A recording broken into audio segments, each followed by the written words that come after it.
5, 4, 3, 2, 1. Go. Okay. Go is in there. Yeah, We're going. we are going. Operation Go. Mm-hmm. Apparently for New Year's Day, there must have billion Instagram posts because I just realized I've got so many. Probably. Hi guys, I'm well, it's not on camera, but on mic, I'm playing Azure Lane again. Mm-hmm. Because it's doing stuff for once. Yay. Yay! Lucky is We get playing the light. Cyberpunk as usual because unfortunately he has not beaten it. So that'll probably curtail some of our discussion today, because Well- Omega has beaten it. So we can't talk about like endings and ending situations and stuff. Yeah. I am very close to the end though, I will say, because funny enough, as soon as you enter Act 3, you can go straight to the fucking end. I actually was a little surprised by that. Well, yeah. So that was actually something I wanted to kind of talk about, like, because I mentioned it last week when we did the show, but you weren't in that far. You were still in Act 2, so that was kind of hard to contextualize. But yeah, talking about the game feeling a little like rushed or like it needs some more space. Yeah, Act 3 is absolutely just the conclusion, basically. It's like immediately go to the climax. And yes, Act 2 should be the longest act, but that's not an Act 3 if it's like immediately make your decision, do your ending. Yeah. Luckily, there's stuff that pops up in Act 3, which, Yeah, there's a couple ambient quests, and I gotta be real, I'm pretty sure I didn't finish. Like, I think I read somewhere that there's like a quest you can do in Pacifica to like fix a roller coaster or something. Well, I imagine, yeah, but So I never saw that or did that. I know that there are secret side jobs, right? But I completed all public, at least gigs that were on my map, and I did all side jobs that I got done. I got all my trophies for doing all my romanceable quest lines. There's 4. Though, God, I had to do a lot of just sleeping, waiting for Carrie Eurodyne to call me to finish his quest line. yeah, I haven't done that one yet. I'm assuming that's after hanging out with Rogue coming up here. Oh, you're doing a very interesting thing right now. Yeah, no, I'm pretty sure I'm at the end. Meg, I have to ask, is there a quest after this? Which one? Dream On.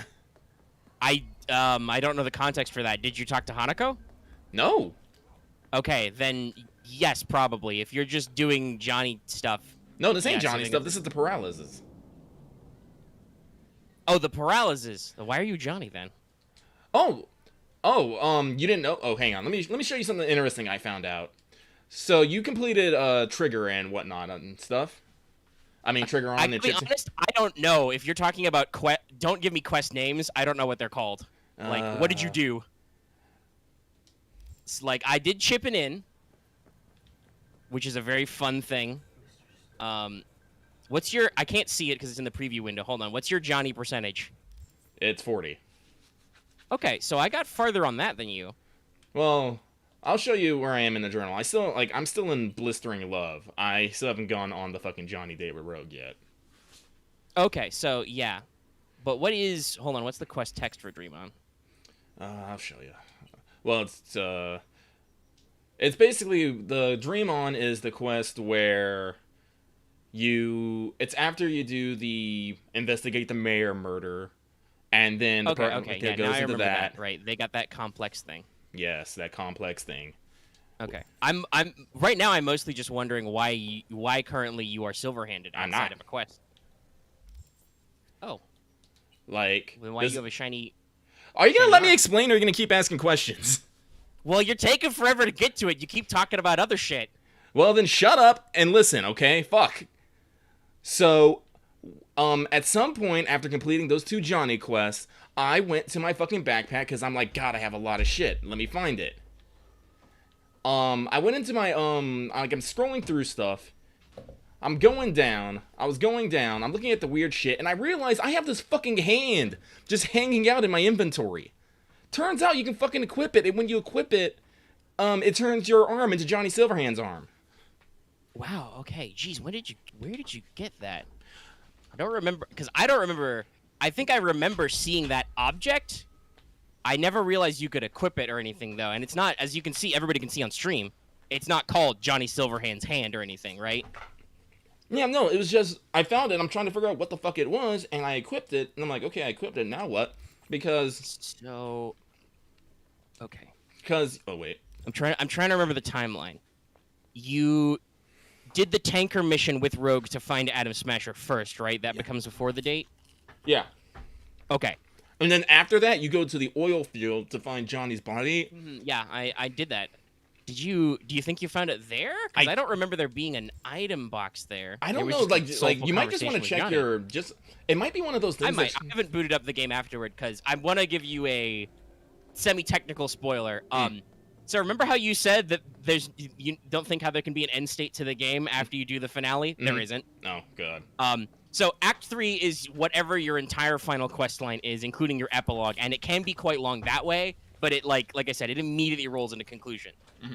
So yeah, okay, that's really weird. There are a lot of those weird unmarked, unlabeled items in Cyberpunk.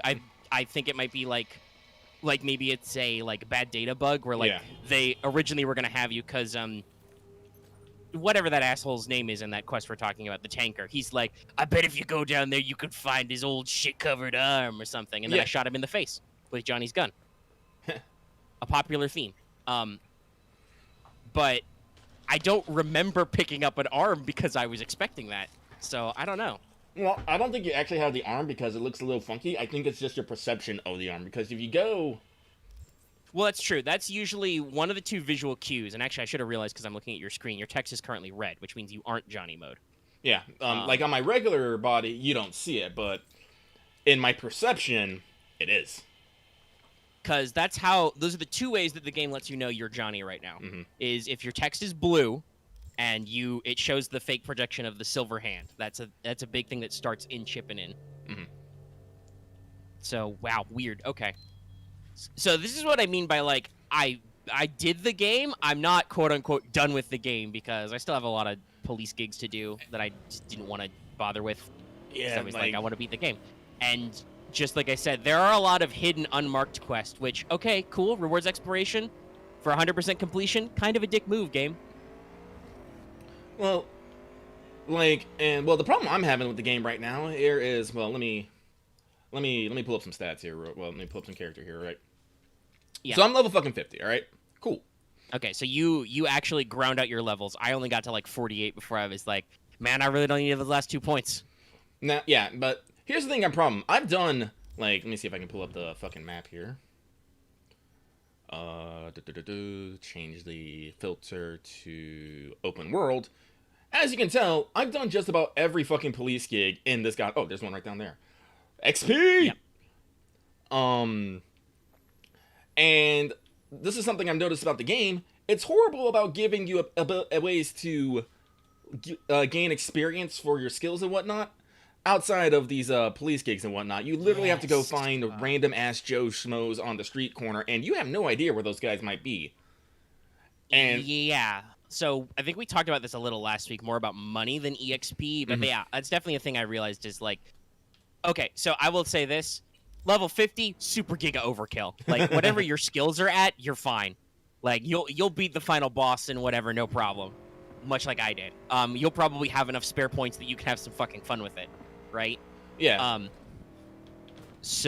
But you are absolutely correct in my experience having beat the game. Got the star ending, for anybody who cares. That's why I posted a star tarot card last week. But, yeah. Oof. Okay, well... Wiggle it back and forth. Maybe you can get that. Car physics are not necessarily super great. This is the second time this has happened to me where I've just landed perfectly. Let me see if I can punch my bike off here. Yeah, car physics not the bestest.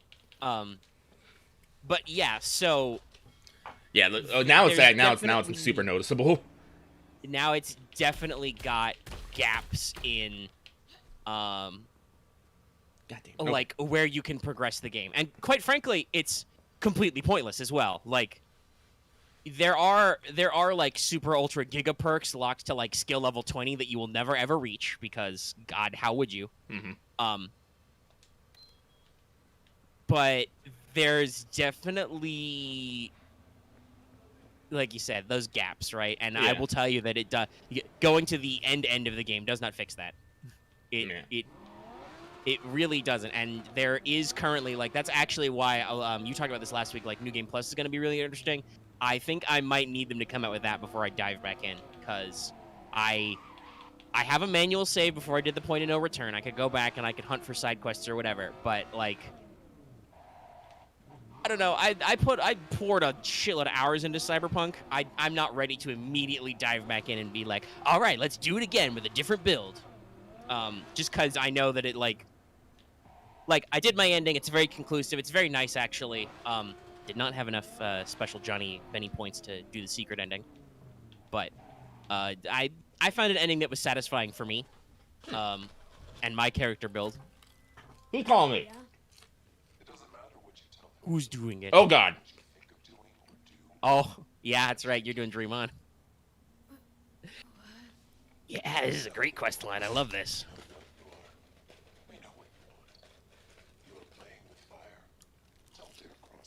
We'll let Lucky percolate with that one for a second. Okay. Okay, Great. Just fucking great. But yeah, so like, here's the thing. Like, in my character, I spec'd real quickly into crafting and intelligence and stealth, and I'm like, yeah, stealth would be great, until I realized actually I don't need to be as good as this fucking stealth as I thought I need to be. Hey, I think I talked about this last week. I reached a point where I stopped bothering with stealth because I built myself a legendary smart SMG, and I just kill everybody. Yep. So you realize this also yourself. Yeah. No, I'm not gonna say that stealth is completely fucking useless. As I said, there are still many missions where I will go around things and stuff. But for the sake of me needing XP and whatnot, I need to down people. Like, there are, like, I have found there in the game, there are, like, skill shards and there are perk shards, but guess what? Like, I don't know the method to their madness of where they go and where they come from. Yeah, I found most of mine by waiting until Act 3 to basically do all the police gigs, because you got them at a fairly decent clip, but you've already done all of yours, and you probably got all the shards out of them you would have anyway, so yeah, it's that's one of those things that's like, it's not like, unlike the perk reset, it's not like it's a thing you can buy. Mm-hmm. That is definitely, like, along with the New Game Plus kind of thing, that's definitely something I hope they have a chance to add, is like, figure out this EXP economy. If only just so you can actually, like, go to those super high levels, because it's, like I said, it's not necessary, but at the same time, it's definitely kind of, like, you're left hanging a little bit. Yeah, like I said, I legit was, like, I maxed out my int and my tech, right? Mm-hmm. And I was like, I don't actually need these last 2 levels. 2 more points of reflexes or whatever is not going to do anything for me. So, yeah. And, like, my problem right now is that, like, late in the game, when I don't have people to punch, I started putting points in the body and reflex. And I'm like, there's no way for me to fucking actually level these. Like, I just can't. No, really not. And the shards that I picked up, even though, like, it's weird. Some shards I could pick up and save for later, other ones I couldn't. And I was like, why can't you just let me save them all? Because... Yes, there's a weird trigger system where sometimes if you pick up a skill shard, you eat it immediately, and other times you don't. I don't know. Because you don't bank XP. That kills me. No. I was at 3 body, 3 reflexes for, like, 90% of this game.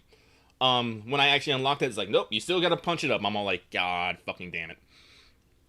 Like I said, the reason why, like, one of the reasons why, this is one of the reasons why I haven't beat the game, because I keep trying to grind experience, because I wanted to fight the fucking champ.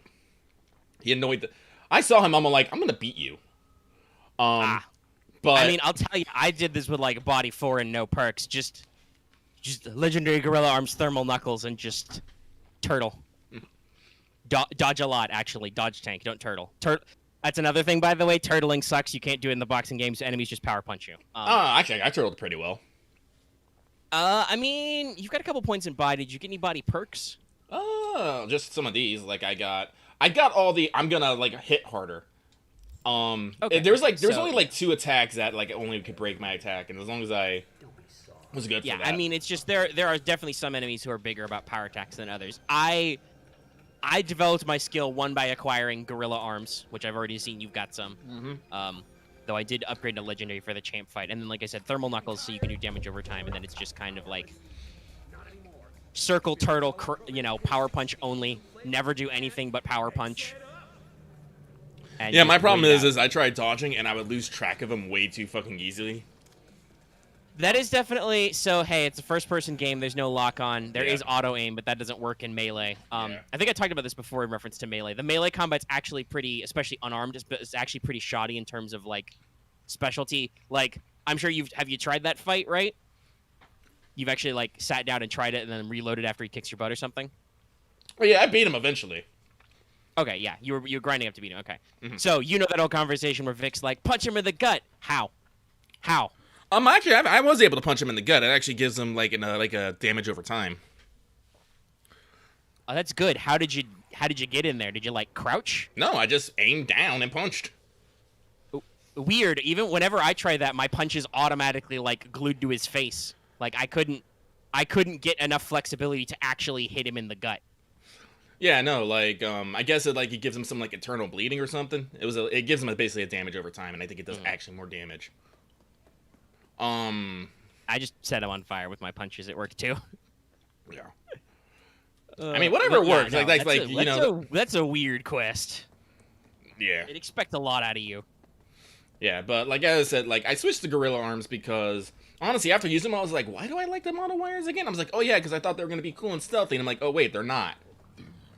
No, if anything, maybe Mantis Blades is stealthy. Maybe, but I like clubs. The gorilla arms are okay, and it gives me a cool blunt weapon without having to take up a weapon slot. So now I can carry scary ass fucking smart pistols. I am super proud of my smart pistol.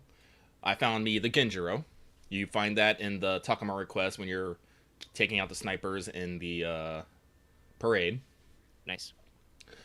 It's a smart pistol. It ends everybody. You know, I got my legendary with him. Have you found what's his name? Blippy? Bippy? Oh, Skippy? Yeah, Skippy. Yeah. He's in here. I can't get rid of him. I can't put him away. No, you're not allowed to. I'm not allowed to. I was like, fuck you.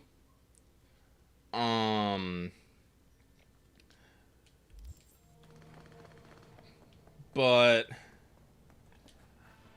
I mean, if the game puts you, I don't know. Hey, everybody. How you doing? Everyone on the ground? Oh, nope, not everyone's on the ground. Welcome to how I ended this game. Only I found the crafting spec for a legendary iconic smart SMG and just did that.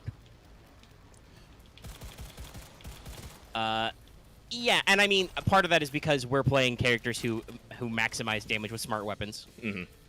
Like that is the int tech build, is like tech weapons and smart weapons. Well, not even really. I won't even say smart weapons. Like the fucking engineer tree literally has one fucking perk for smart weapons. That's increasing the reload. I'm guessing like it's still based off of whatever base gun it is, like pistol. Or rifle. I think it's still attribute based though. Like, but yeah, no. Like I was my smart SMG. I upgraded Widowmaker to legendary because shooting people through walls is great. It is. And then for emergencies, I carried Johnny's gun because I love it. It's like, oh, I'm out of bullets in that. Oh, I'm out of bullets in that. Blam, blam, blam. Set you on fire. Blam. Also, it's very iconic to fight certain enemies with Johnny's gun. I should probably have fun. I should probably take Johnny's gun with. I didn't mean to do that. Whatever. I have plenty. I mean, Johnny's gun is it's pretty high tier. Like I wasn't able to find a lot of things that were consistently better than that. I think maybe Carrie's revolver is better, but also it's a revolver, so that would make sense. But it's got smaller mag size and all that. You get a lot of free guns and swords and stuff. You do.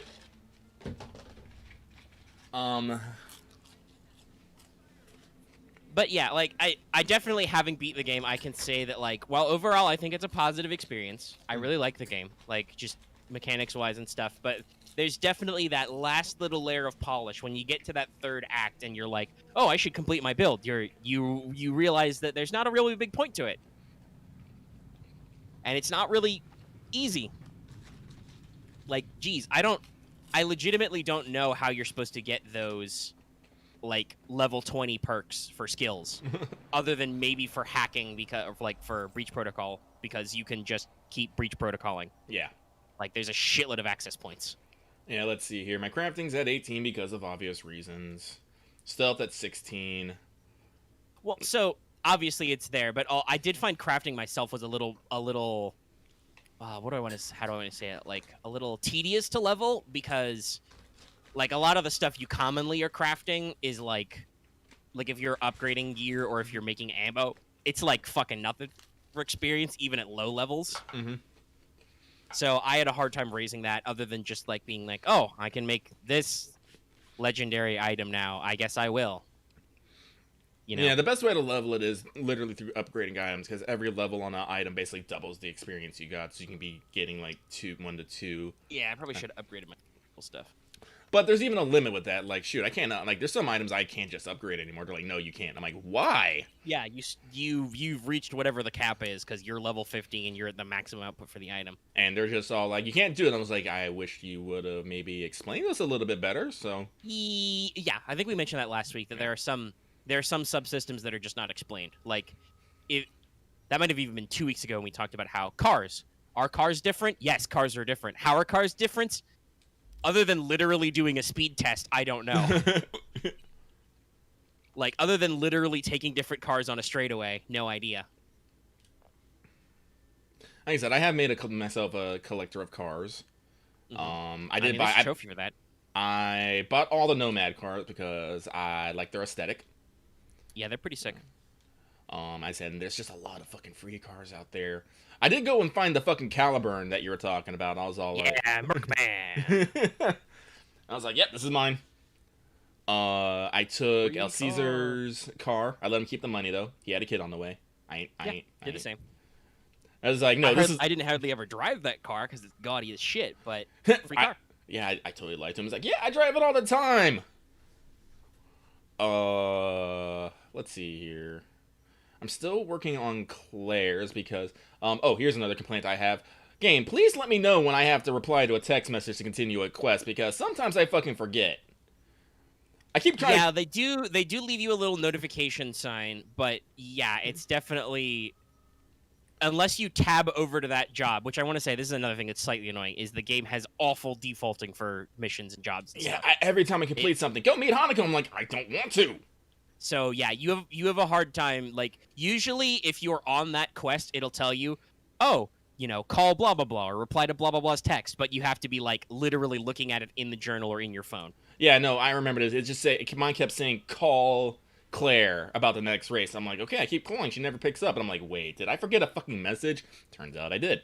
It was one of those multi messages where you're supposed to respond several times. I was like, god damn it. Yeah, they're a little. Usually I just, my solution to that was just to sit on them until I made sure everybody was done. But yeah, no, sometimes you forget, because that is, while I appreciate that most of these quests are open-ended even though they shouldn't be, like somebody leaves you a text or a call, you can leave it for forever. Sometimes you're in the middle of stuff and you forget, and it would be kind of nice if, like, I don't know, if like Claire texted me back like, hey, blah, blah, blah, like they give you a new alert or something to work off of. All right. Just like I said, little lacks of polish. The core of the game, super great. I love it a lot. Lots of really interesting themes. There are a couple of quests in Act 2 and just side jobs I want to ask you about how you responded. Okay. Like, how did you feel about chipping in, right? Like, when Johnny's like, it'll be fine, I'm just going to talk to Rogue, and then he goes on a whole day bender. Here's the thing, like, he goes on a whole day bender, but during that whole day bender, he did what he set out to do and more. He did talk to Rogue, but because apparently only at the very end. Only at the very end, but he basically went to go get enough information to convince Rogue, which involved a lot of drinking, some parties, probably some drugs. Yeah, it's the classic thing I want to say about Johnny's character until you start to get really, really deep into his subplot in Act 3, where Johnny actually realizes that maybe he could have done some different stuff in his life. Doing the subplot with Carrie is usually pretty big about that too. But I don't think you can do that until after you do the Rogue date. Yeah. But like Johnny starts to like realize some shit about his life now that he's dead. Oh, Funny yeah. how that works. But yeah, he's Johnny is not a bad guy. He has major problems with yeah, when I was waiting on doing my final quest, I had Misty do me one final tarot reading where she talked about she read you and Johnny's fortunes basically. So Johnny was the magician reversed, which is like a powerful, charismatic leader, but with problems of self-control, addiction, personality problems. And I'm like, yeah, that's Johnny, 100%. Like, Johnny's not a bad dude, but he has self-control problems and attitude problems, right? Yep. Like, and so, yes, he does what he sets out to do and chipping in, but he also starts by rolling up to the bar and ordering, like, 3 Johnny Silverhands. It was more than 3 Johnny Silverhands. I remember that montage. You knocked back, like, 10. I swear to fucking God. That's right. It's a lot. Like, I think it starts with, like, 1, then 1, 2, and then you leave and you're, like, 5 down, and he's like, gotta go check something out. What tattoo did you get? I got the other one, which is, V plus J. Yeah. I love it. It's way cooler than the Billy Goat. The thing that kills me about it is it actually takes up your fucking hand slot. And I was like, I need that for my Smart Link. Yeah, I mean, you still have the tattoo, but it's just like as a cosmetic thing to show you got it. Again, this is what we said. There's a lot of weird unmarked cosmetic shit in this game. Yeah. Hey, everybody. So yeah, like it's like I was a little annoyed at Johnny, but like I let it go, and he does get better. You'll see when you get around to doing that road quest. I think he's getting better because, like I said, I did. I think the end. I think it's literally called the end of. Is it Chipping In or Tapeworm? I can't remember. Those are the 2 big Johnny quests. Pre this. Yeah, Tapeworm I think is the one that's just throughout Act 2. Every time you do something, Johnny wants to talk to you. Yeah, and then Chipping In, and after that, like when you're in the oil field and Johnny has to come to grips that he's fucking dead. His body, and there's like nothing fucking left of him. Not even a grave marker. He's fucking dead, and nobody noticed or well, they did notice and care, but like nobody tried to like honor him or do anything about him. I totally scribbled his initials on pieces of steel. Yeah, standing there. And and when he asked what would you write on it, I was like, dude, who saved my life. Yeah, no, he did it. That ship, as much of a pain in this ship is, it saved me a few fucking times here. Yep. Okay, so that sounds like that's leading into another major Act 2 quest I want to ask you about, which was the whole thing with the Voodoo Boys and Alt. Oh my fucking God. Again, so the fact that V calls Alt Cunningham a demigod, I was like, I was like, yeah, we're kind of getting into that weird almost. Well, and also there's that whole thing of like, I mean, yeah, she was a person, but she got soul killered because Johnny was a dumbass. Yeah. That's canonical, by the way. That's been in there since the old Cyberpunk 2020 RPG, that if Johnny just didn't unplug her, she would have been able to go back in her body. But yeah, she is a metastable AI that's been existing in cyberspace for like 50 years. So yeah, she's pretty big. She's pretty big. And the way she talks, like now, like fucking after 50s in space, it's like I'm like, oh God. Yeah, I really like that flashback. Mm-hmm. Even though I didn't necessarily need to see how Johnny Silverhand fucks. But like, it's a really good setup. 1 to Johnny's own personality problems that become exemplified throughout Act 2 and 3, right? No, it wasn't about her. It was about me. It was definitely Arasaka's trying to kill me, man. Sure thing, Johnny. Sure thing. Oh, actually, so did you let the thing to punch the reporter time out? Yeah, I did. Okay, so you punched him anyway. Yeah, so you punched him anyway. I'm just like, Jesus, Johnny. Yeah.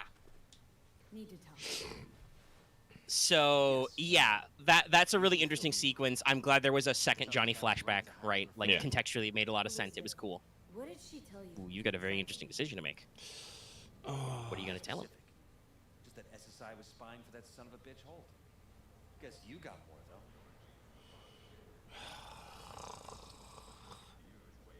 though. No, I should have. I need to think I'm on this. multitasking FGO farming and Azure Lane farming. Like,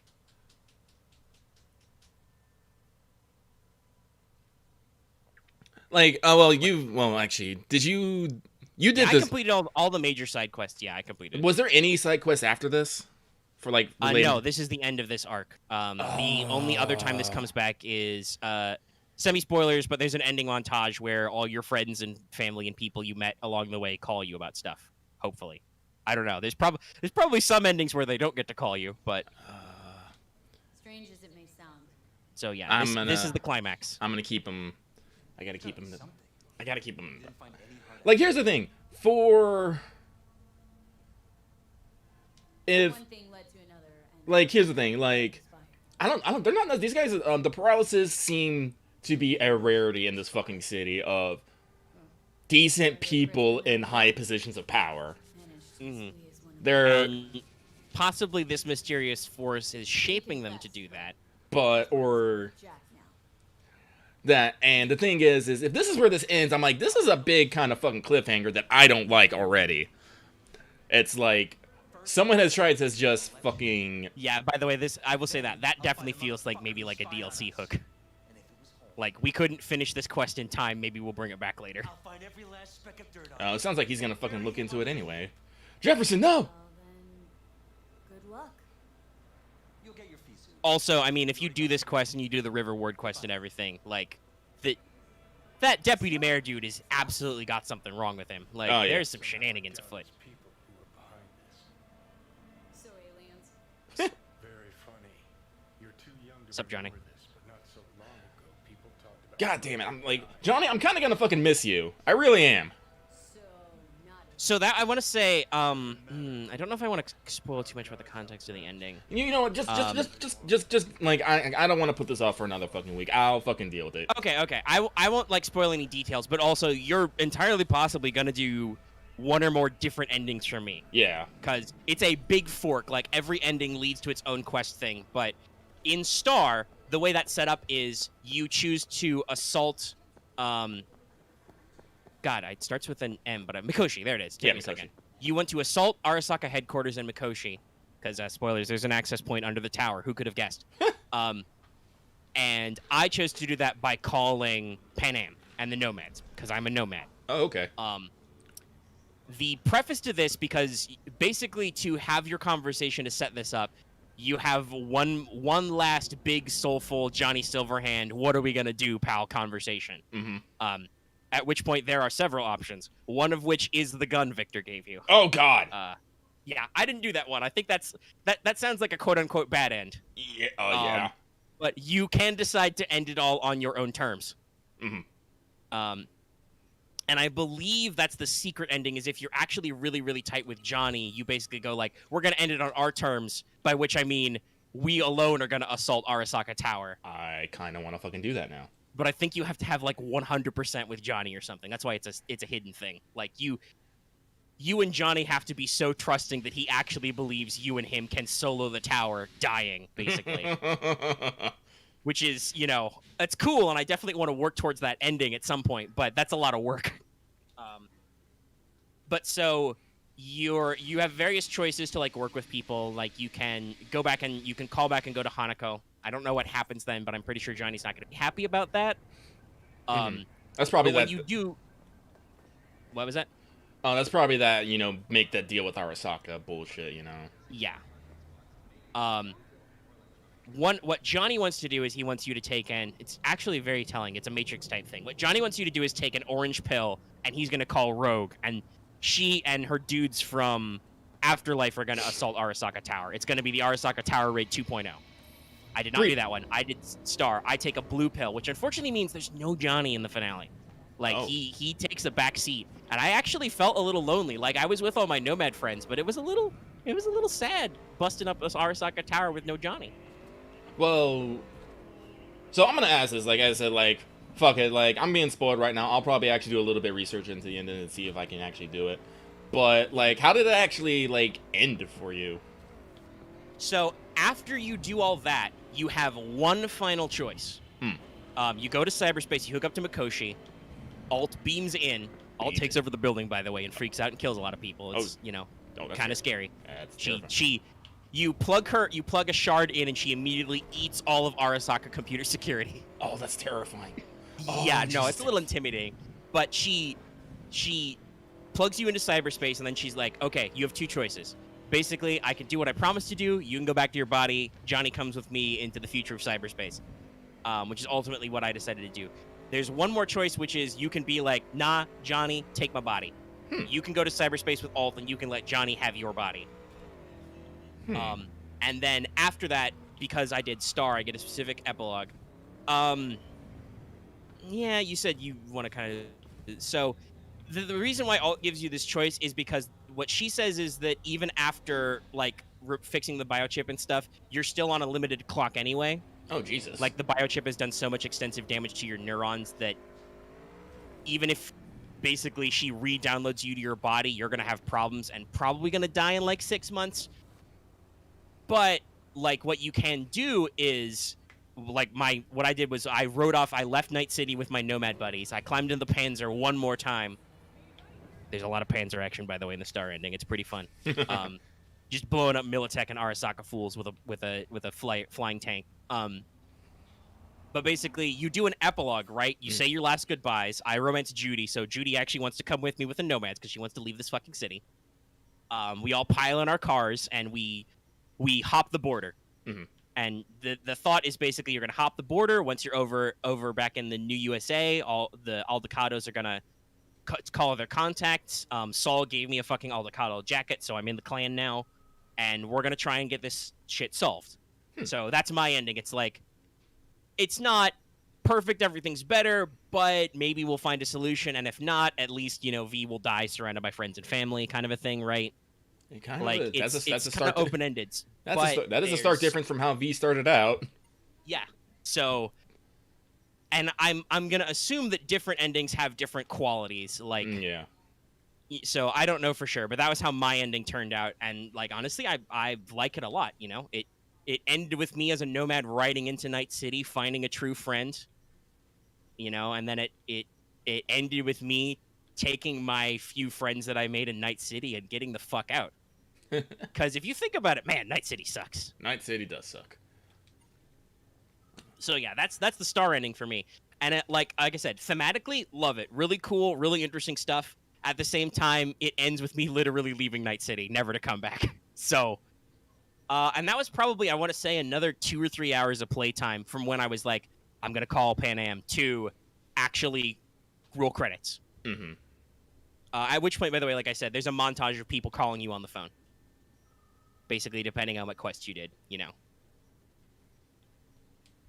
Oh, that's right. So, yeah, like I said, decent payoff. Very curious to see how they're going to do, whatchamacallits, like, story DLC expansions or what.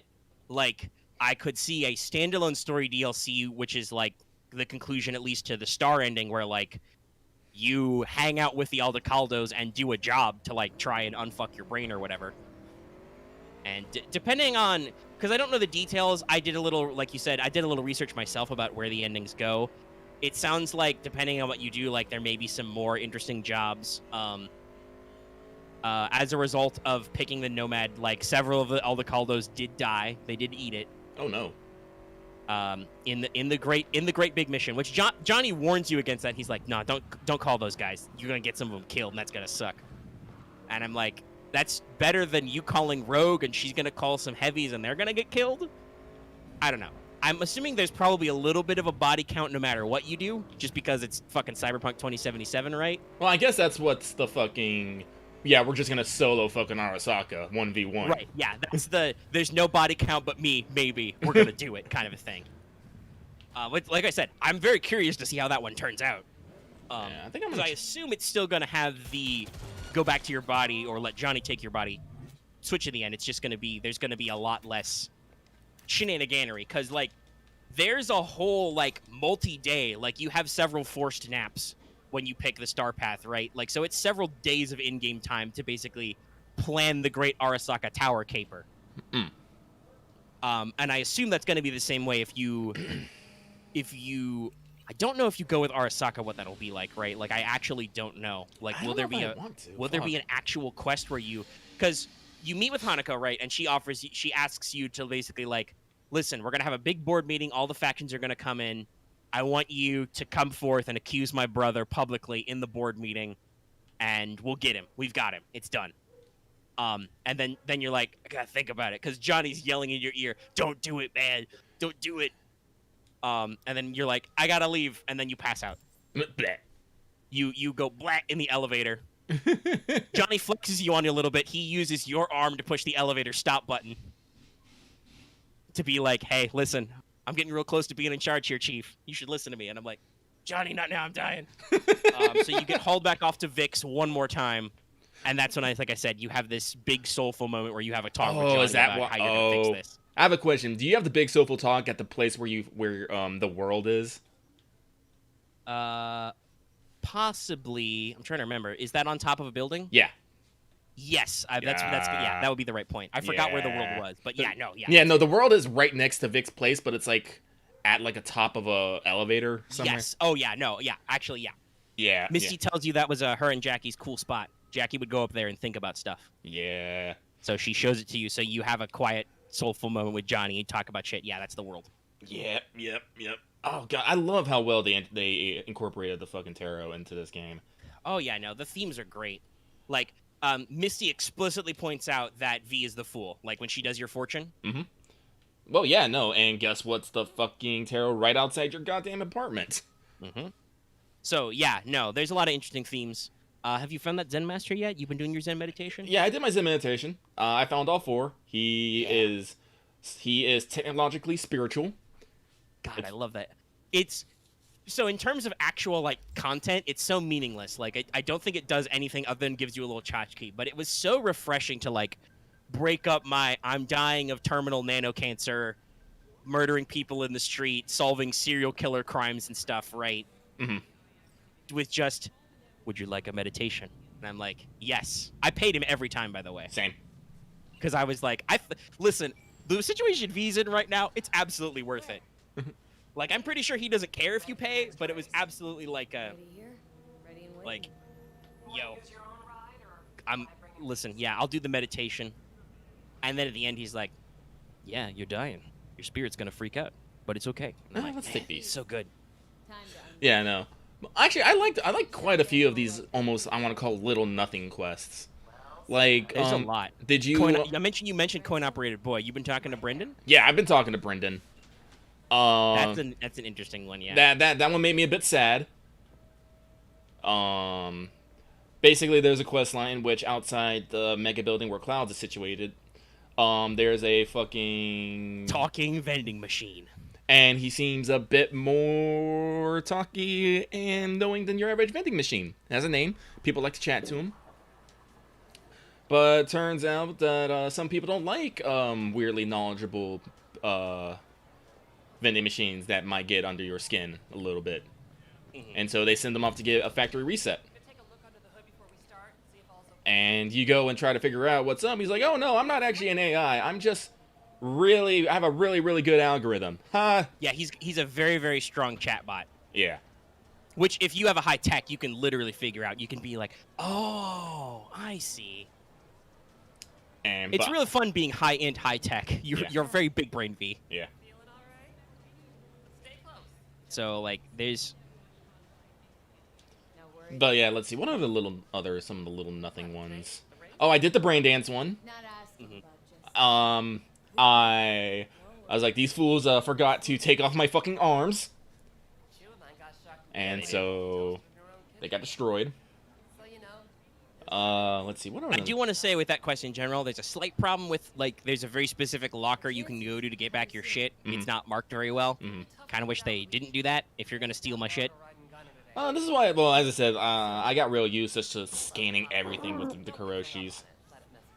Oh, yeah, no, like, I eventually figured it out, but I was thinking about it, I'm like, okay, my shit's got to be in here somewhere. What container is it? Mm-hmm. Oh, this specific locker is full of my shit. Okay, great. Great how that was marked, game. Sometime, well, actually, oh yeah, no, if I remember right, yeah, no, the whole area was yellow. That's right. Yeah, it's a big, broad zone, because it's 2 nested objectives. Optionally, you can get your shit back, and then you need to leave the area. Yeah, I don't know why that's optional, game. No, that should absolutely not be optional. The game should not let you leave until you find your shit, because you probably have some good shit. And I don't know how easy it would be to go back and get it. Yeah. But I wanna circle on one more thing. We've been spending about 45 minutes. I don't like. I think I don't have much else to say that I haven't already said, other than like since I talked about my specific ending thoughts and stuff. Like if you don't think of some stuff, but I do want to know kind of because we talked about the flashback. We didn't talk about the actual Voodoo Boys part of the Voodoo Boys okay. quest. I want to talk to you about some of that shit. How many Voodoo Boys are alive right now, Lucky? None. Like here's the see. thing. Here's the thing. I decided my character, I'm all about sincerity and integrity. You deal straight with me, I'll deal straight with you. And you know, Voodoo Boys are very, very bad at that. yeah, they are very, very bad at that. I gave him a chance after fucking whatever his fucking name was. Placide. Fucked me over. I was like, all right, well, I need this fucking information. And then when they did it to me a second time, I'm like, no, you all dead now. Oh yeah, that's a great conversation you have with Brigitte, right? Like you're in the bowels of their base, and she's like, "Well, you got what you want. We got what we want. Even though it was a little costly, it was great. We'll work on it." And you're like, Hold "Yeah, up. what if I don't?" And she's like, "You get two choices, which are basically like, I'm gonna take the moral satisfaction of flipping you the bird, or you can be like, draw a gun. I'm not gonna let this one go." Yeah. I drew gun. I drew gun. Sounds like you did too. Yeah, I was like, no, actually, fuck you, and fuck that guy over there too. Yeah, no, God, that was so cathartic, right? It really was. Because here's the man. thing. The Voodoo Boys, first off, they tell you the job is just to know to find this fucking net runner. I'm like, okay, cool, no problem. Whoops. And I'm like, all right, I get in. I'm super sneaky. Well, they're really condescending to you through that process, right? Yeah. Like Placide has to scan you. He asks you probing questions about your Ripper doc, about the biochip, etc., etc. They're very isolationist and they don't play well with others. But you know, I thought they would like act professional, and you know, things went well until you find out that the program that Placide wants you to upload will also fry your own blade. And this is talking about the fucking chip saving your ass. Only because of the chip, you were not completely fucking fried. So Placide go back, Yes. he's all like, what? I'm about to fucking end you. He's like, wait. Then Brigitte comes in and like, I was like, we're gonna do Because the... Brigitte's figured it out. She's like, this person must have our thing. Yeah. And then, so they take you to fucking cyberspace, and they're like, all right. And talking about like not dealing straight, Brigitte is actually passably nice to you out loud, Yeah. right? Yeah. Like she's like, hey, whoa, sorry about that. No, she's not a Regnon. Their special term, rags, for like disposable edge runners. Yeah. Like this one's got something we want. We need her help. Blah blah blah. You know, and she's like, hey, listen, you got the thing we're gonna do. We wanted to do the job. We'll complete it now. You get to figure out your thing. We'll help you unfuck the biochip. Blah blah blah. Mm-hmm. Then it turns out, like you said, that's a fucking lie. That's a fucking lie. They want to use you. They want to send you to the other fucking side of the wall, which is this terrifying, just literal border between fucking the wild fucking internet. That's like the only way I can fucking call it. Yeah. So we learned some interesting lore things. You cannot full dive cyberspace without the tub of ice. Mhm. It sucks.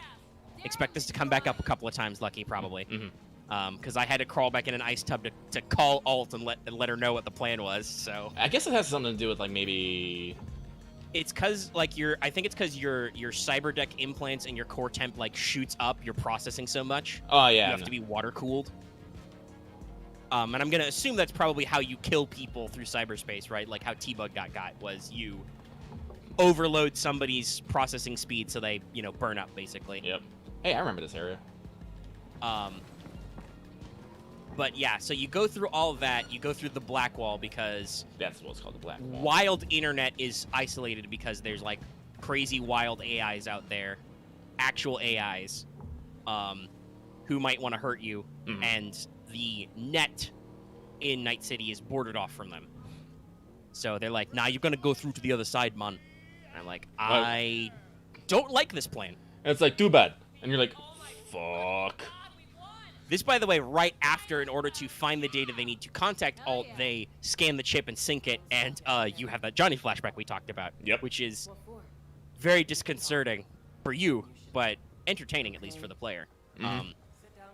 And then when you talk to Alt, she gives you a final, like, yeah, BT dubs, they can't do anything to unfuck your brain. Like, Brigitte's absolutely been talking out of her ass. She can't help you. I'm not even sure I can help you unless you get me into Mikoshi. And Yeah. then you, like I said, then you have that conversation with Brigitte again, which, like I said, I love that, especially after the way it ended with Dex Deshawn. I love the way that the game gives us the opportunity for catharsis to actually be like, actually, you know what, Brigitte? No, I'm not gonna let this one go. Yeah, no. And then you just have a fucking cyberpunk rave music play as you fight and kill every voodoo boy between you and the outside, including Placide. Including He's the Placide. boss at the end. I don't know about you, but you get a text from Placide after that. I got a menacing text. So again, another one of those things of, is this actually resolved? Don't know, because I will tell you, like, for me, that didn't come up again, but again, I don't know. That could be a secret quest I never stumbled in, because I'd never really walked block by block anywhere. So, I don't know. Or that could just be a bug that if you, like, kill Brigitte, but then you don't kill Placide, he's like, I'm coming for you, fam, but he's already dead. Yeah, I don't know. I don't know, maybe. I didn't notice a lot of story bugs, but I have heard that there are a couple of, shit. like, loose variables and stuff. Oh, yeah, that's right. You gotta have a soulful conversation with Claire about stuff. Claire had a gender transition. Interesting. Yeah, I don't know how many people would notice it, because I don't know how many people are aware of it, but on the back of the beast is actually the trans pride flag. Oh. Yeah, and I actually never paid attention to that. Okay, cool. Subtle cues. Mhm. If I ask why you don't sport any But yeah, clothes, she's got a whole story to tell you about stuff. I do. I don't ever want to become one. Dear Christ. Weird. But, it's fine. yeah, so the Voodoo Boys, they died. They just all died. I took all their shit, I flipped them off, and then I went outside and passed out. Guess we'll never know. Yeah, I put on Brigitte's trench coat, I walked into the sun, and immediately you keel over. Stroll out of there like a boss, and then... I worry about the. I mean, in Like, I guess this is like one of the first points where we actually, start to have the heart-to-heart with Johnny. Not your Because Johnny drags you to a motel he used to crash at. Mm-hmm. saying Shows you secret compartment. Here, have your dog tags. Have his dog tags. Why would you Ask you, would you die for him? I was like, I don't know. Like, real talk, Johnny, you saved my life a couple times, but sometimes... Yeah, for me, I think my character, like, role-playing wise, is slightly different than yours. Being a nomad, I'm like, die exactly. no, I would reverse it. Johnny took the bullet for me twice. I'd take a bullet for Johnny, if I had to. was clear we couldn't win, so Dean That, let you know, him win it's the because there is some interesting, like, back and Snake forth. slammed on the brakes. Dean also had to. But yeah, like, it's really interesting. I wouldn't mind playing it again. I Isn't needed that some time and how space, this right? race works? Yeah, like, me, like, because, like, Road was clear to the I finish want, line. like... He would've won. I don't think I'm necessarily gonna do like a super new build because I've been crunching numbers. I'm like, all right, so if I keep a 20 intelligence in crafting because I actually really do like crafting and hacking is a blast, that actually gives me like enough points that I can get a base 10 in every other stat. I'm like, give or take 2 in certain areas for things I think. Like, who knows? Maybe I might go with 12 reflexes, 8 body, and 10 stealth or something like that. And I can probably much just play the exact same way again. And I don't think I'd necessarily be upset with that, especially if I'm not playing anything else. Yeah. And I do think, I will say that, Your husband. the beautiful thing about the endings is that they are really, really long and unique, right? Yeah. Like, I don't know how unique actually assaulting Arasaka Tower is, Was but, clear we couldn't like, win, so Dean there was let at least him some win. build-up. There's different character interactions and Snake stuff. slammed on the brakes. The Aldecaldo's plan is straight out of fucking Ocean's 11. You steal a giant drill to make a monorail line and fucking drill into Arasaka's basement.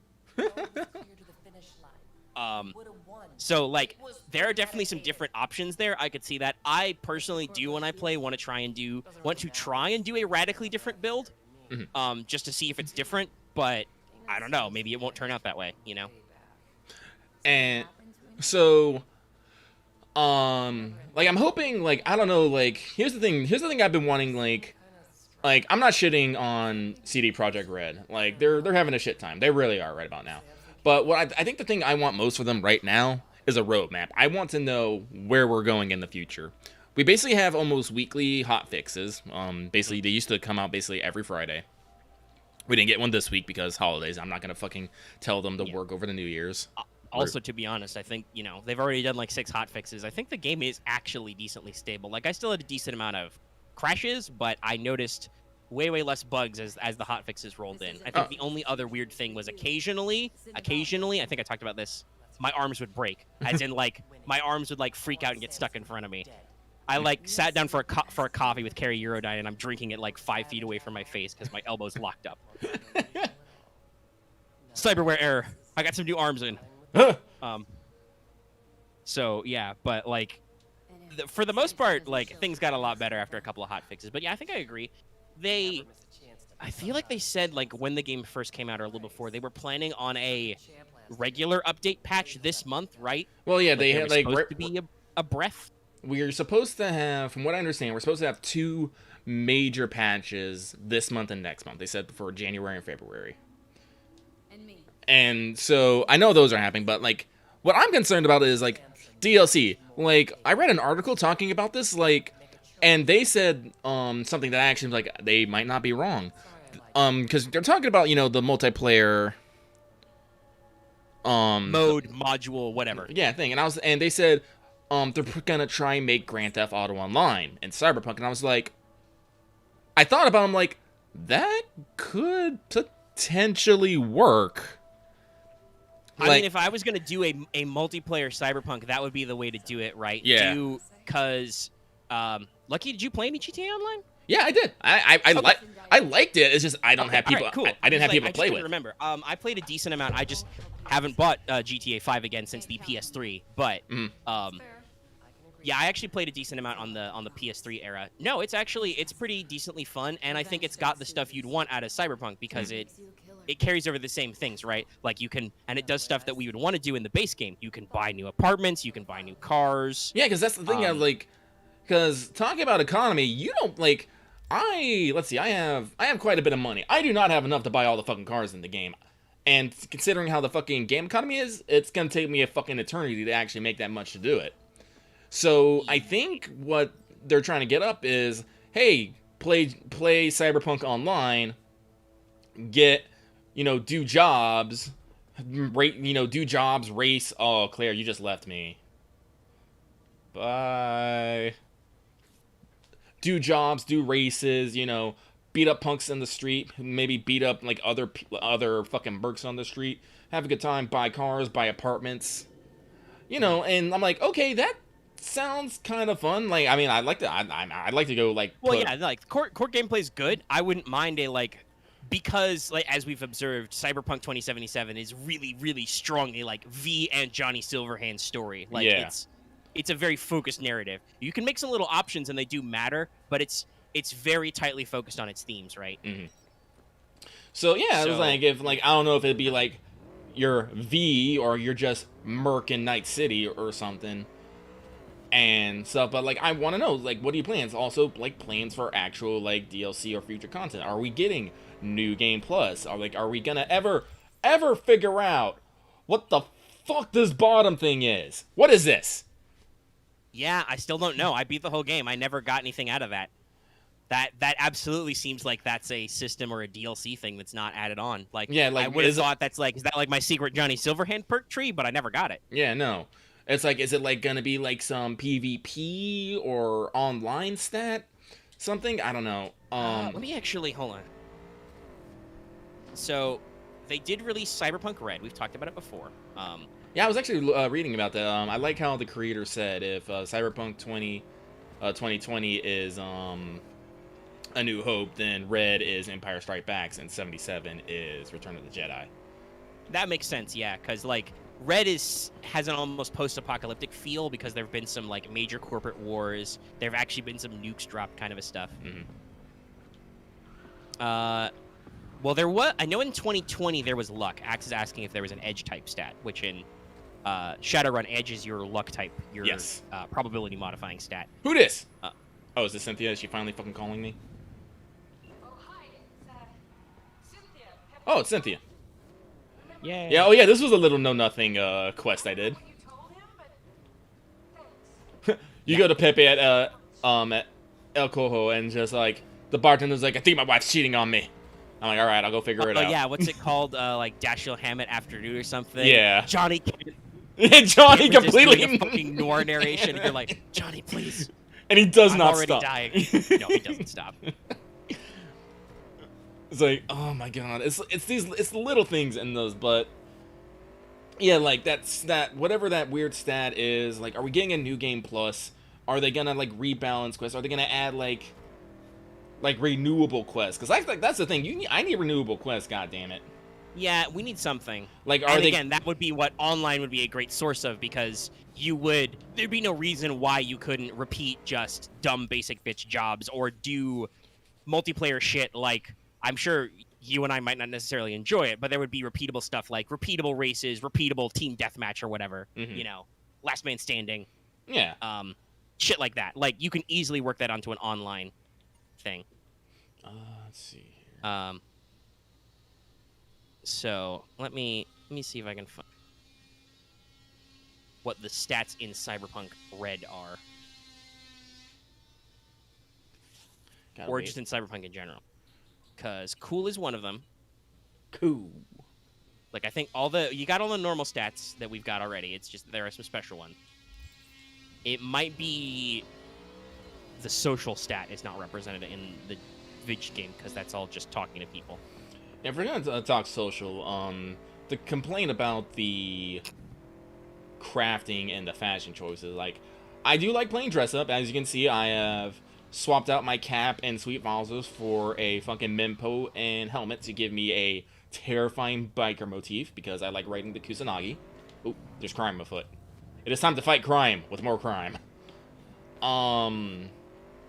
But like again, like, there's just some items that you just can't make, or you can't make high rarities of. I'm just like, but I like this stuff, and I want to... Crafting is not universal as far as we can tell, because I did notice that thing you talked about last week, where some stuff is just marked as crafting spec, even if I didn't make it from one. So yeah, now it's just out there, and I'm like, what? Why? Why can't I figure out how to make any of these? Oh no! How did I stumble into just making an iconic weapon, right? Like, I didn't find it, I just found the plans for it. Yeah. And like I said, like, I like the, like, my set I super like. I'm pretty sure I found this vest back at level fucking 30. And the only reason that it's holding up is because I stuck a fucking epic armor mod on it. I'm really good at making those. But it says, crafting spec. Does that mean I can find a crafting spec? And if so, where? Because trust me, I have gone to all the fucking clothing stores. Yes, no. There's definitely... So, we talked about this earlier with perk shards. There's a little... This is why repeatable quests would be good. There's a little too much RNG in getting stuff. Yeah. Like, certain weapon types, weapon specs, shards for perks, and skill points. Those are all, as far as I can tell, completely random-ass. Yeah. Like, there are some set drops in specific places, but when you do, like, Crimes in Progress, all that shit's randomized. Yep. I think I've, like, died and reloaded and got different loot. Oh, yeah, no, I've done gigs and side quests where I've died. Like, I see, like, a legendary item, but I pick it up, die, have to redo it, come back, it's now an epic level item. I'm just like, god damn it. Die again, it's legendary again. I'm like, okay. Yeah, so, like, there's a random algorithm, like, skew to that, which the ability to do stuff indefinitely would be cool. Or at the very least, like, again, maybe as a New Game Plus thing, maybe as just, like, an extra feature they add. I would love a, like, comprehensive checklist. Like, okay, I know that a crafting spec for this item exists. I don't have it. Where can I find it? Yeah. Like, or we already have a mostly meaningless in-game glossary of vehicles, right? I think we do have a glossary for guns. It would be nice if we it's not complete, trust me. I checked and I was like, wait a minute, where's the Carnage? Because I was looking at it, the Carnage and the Noah key isn't in it. I'm like, wait a minute. Yeah, so, like, could we get, like, that comprehensively updated to, like, talk about, like, crafting spec options and stuff, right? Like, there's some just... There's too many things, unfortunately, that are hidden in the game that we talked about, right? Like, that This game's kind of like Swiss cheese. It's tasty and delicious, but it has a few too many holes for my liking. Yeah, no, and I like we understand now, obviously, why, right? Like, yeah. They wanted to get it out for the holiday season. They wanted to get it out in 2020. They wanted it to stop being a delay meme. They wanted to get it out there and just work with it. And, I mean, I can't say that was a perfect choice. On the other hand, I know that people will be just as fucking insufferable if it had been delayed again. Yeah, it was really there was no winning. There literally wasn't. Yes, like they had no real choices. They were in a bad situation, and I mean, also as a cyberpunk type guy, like I think we talked about this on mic on one of the recent APs. We are absolutely going to take a break and I'm going to run some Sprawl, right? Yeah. Like we are in doing that, and we'll probably see if we can rope in a couple of other scrub lords. I might be the killer.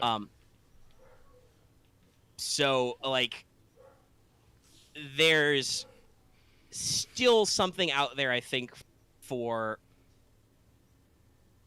like the fact that I'm a cyberpunk guy, you're a cyberpunk guy. We literally have an episode called like Cyberpunks and Phone Freaks and stuff. You know, we've talked about the genre a lot. We've talked about cyberpunk adjacent genres like Ghost in the Shell, Eclipse Phase, stuff like that. Mm-hmm. This game is perfectly cyberpunk to me. I think I posted a cutout from the. If you go on Twitter and you check out my profile, it's one of my recent media tweets. I clipped out a description of Cyberpunk the RPG from Cyberpunk the RPG that like perfectly encapsulates what this genre is about.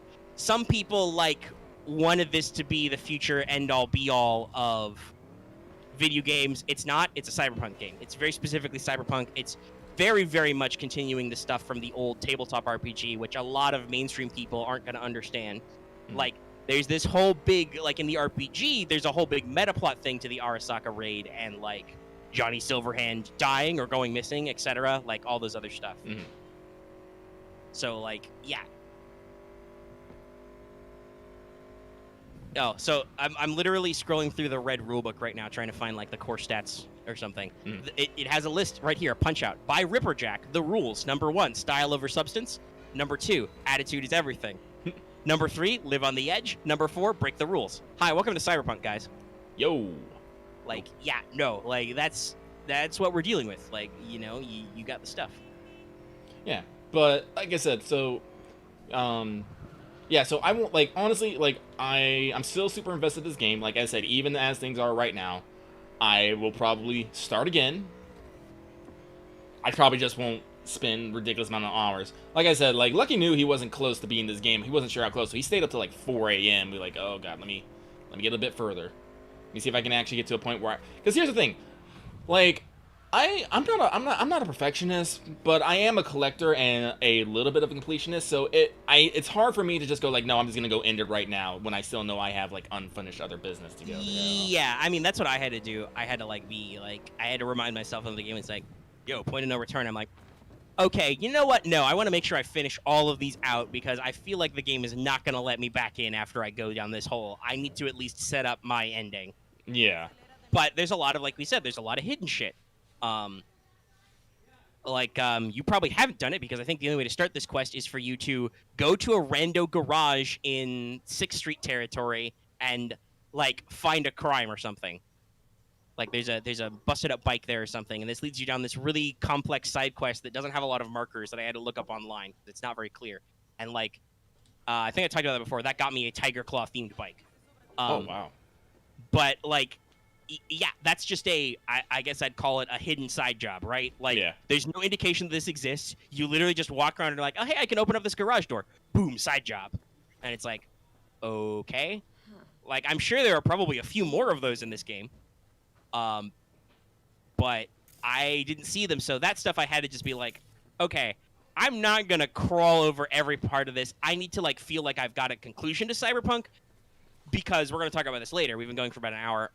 There's a lot of gacha stuff happening right now. Yeah, there is. So I was like, okay. I need to get Cyberpunk at least to a point where it's under control, and I feel like I can spend time doing other stuff, and I'm not constantly going back to it. So I muscled through and did not chrome over the game one by one. But let's see. So I'm looking at the stats. It's int, ref, dex, tech, cool, will, luck, movement, body, empathy.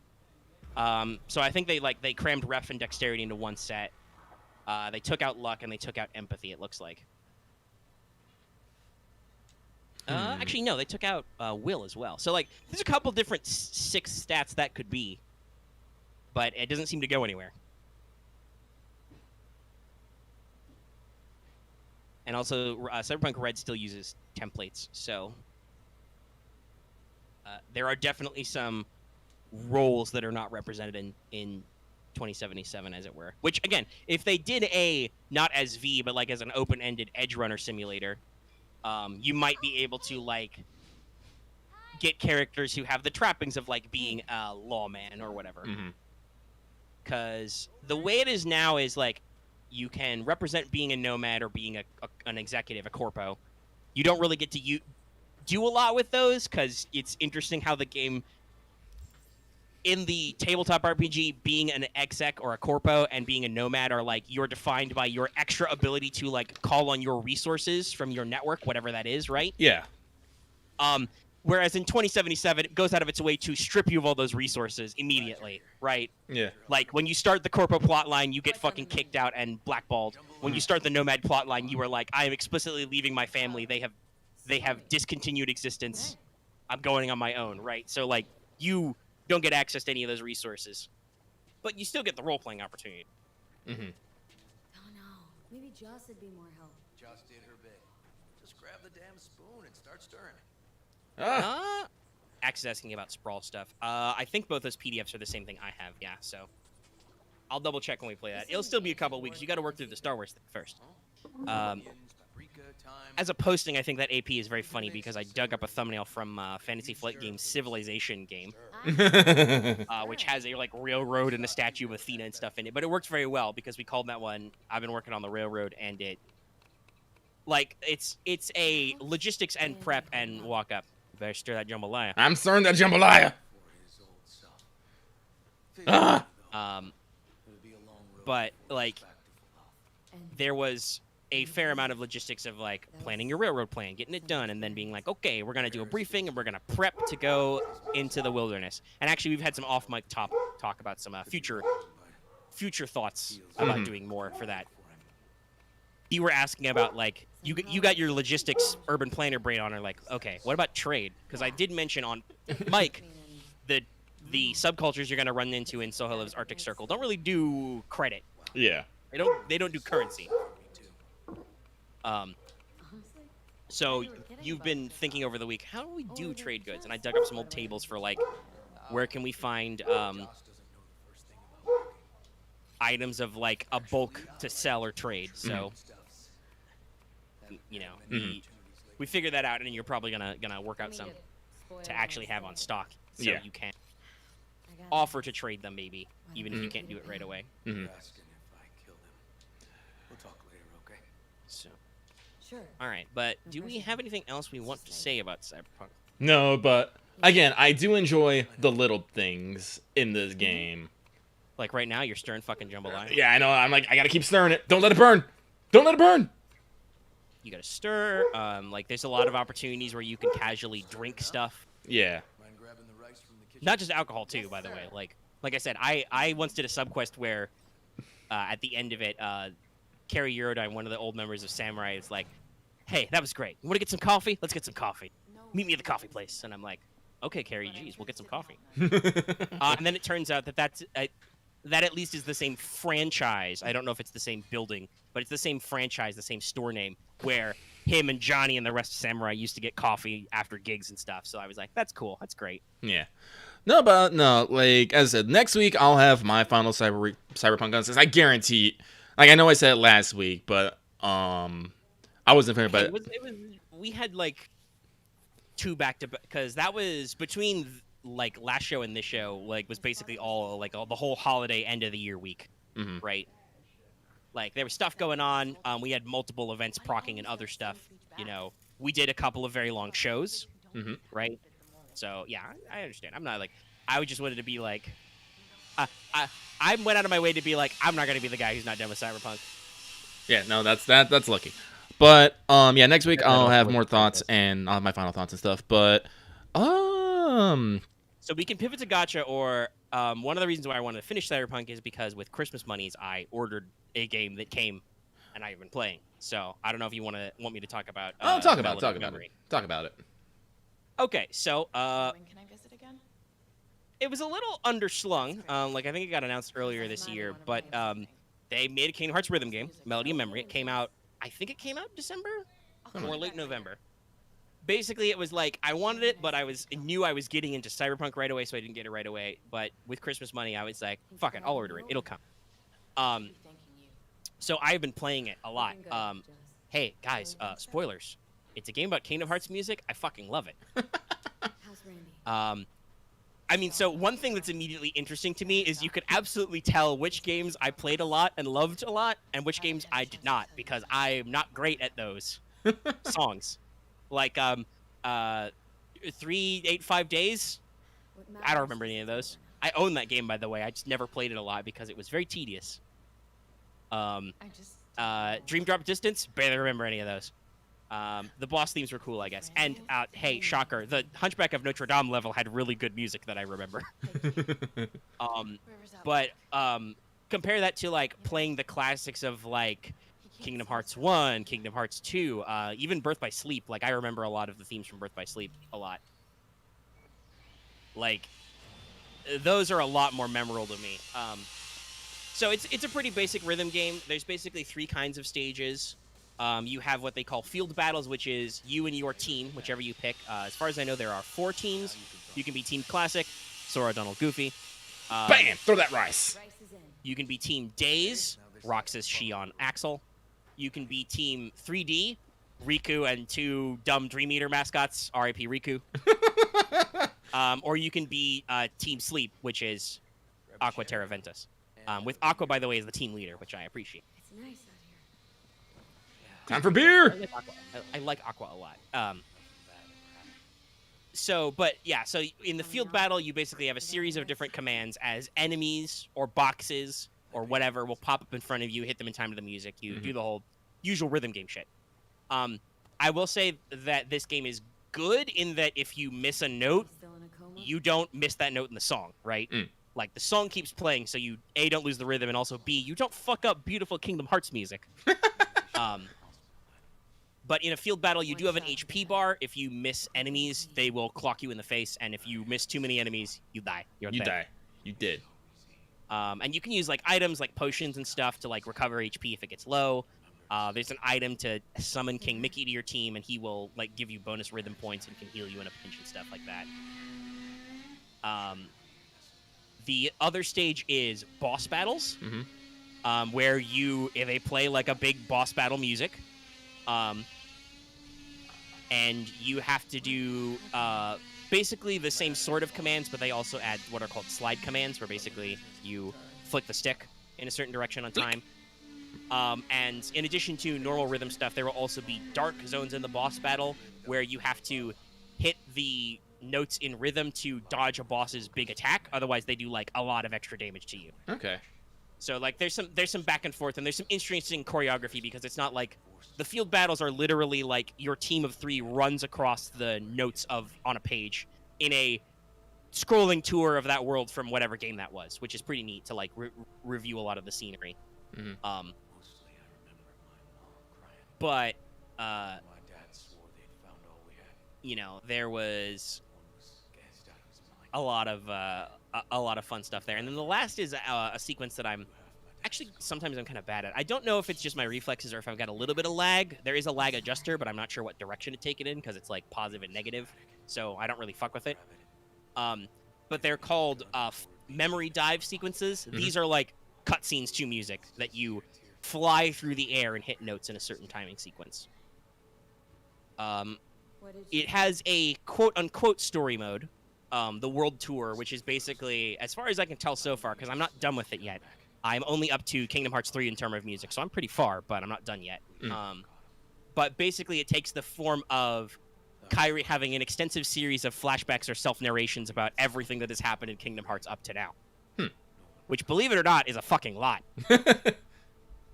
Like, literally it was Kingdom Hearts, it was, 1, and then it branches into you can either do 3-5 days or 2, so you do both of those.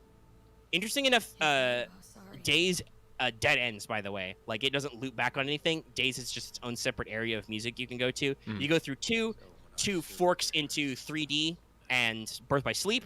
Those both hook back up at a point where then you can move on to Kingdom Hearts 3. And there was, like, one little note for music in Recoded. There were a couple of beats for, I think it was technically Chain of Memories, right, in between, like, 1 and 2. Just little connecting bits. So it's very interesting. It's a really good history. I feel like it's playing a role similar to What now? You're not going the back to Story So Far collection, right? Ah, yeah. Where it's like, okay, here's your we like at some point Namuro realized, oh man, I know we put out that collection where you can replay all the old games except for the like 3 games that are just cutscene collections. Let's go. I say this with love because I really enjoyed Story So Far and all that stuff. I still need to pick it Oh, up. this is a fun segment. This is gonna be funny. So this is a even faster recap, which just hits all the major plot points, all the characters, explains all the stuff, and gives you some pretty sweet music. Like, God, Kingdom Hearts' soundtrack is so good, and it's really interesting to see the like evolution of the leitmotifs, like to go from OG Hollow Bastion, right? Which is, oh God, that song is so iconic. I think I could hum that in my sleep, right? Like just the, you know, the haunting piano music, a little bit of organ. But then it goes through like themes, right? Like in 2, it's a little bit upturned and a little bit more hopeful. And then in Birth by Sleep, it's just the Radiant Garden theme, so it's like way more like uplifting and high, but keeping some of those haunting notes, right? Like it's really interesting to see those evolve, to hear all the same versions of Gestati, and just hear a lot of classic motifs and stuff. It also made me realize certain things about this game, which is like, for instance, man, God, you probably don't think about this, Lucky, because you did not do the whole go back in time and play all the games thing. They used Neverland a fucking lot. Oh yeah, no, yeah, they did. Because it was in 1, it was in Birth by Sleep, and it was again in it was Birth by Sleep and again in Days, right? Like, fuck, dude, there's a lot of Neverland. These kids. They did use Olympus a lot, but that at least had.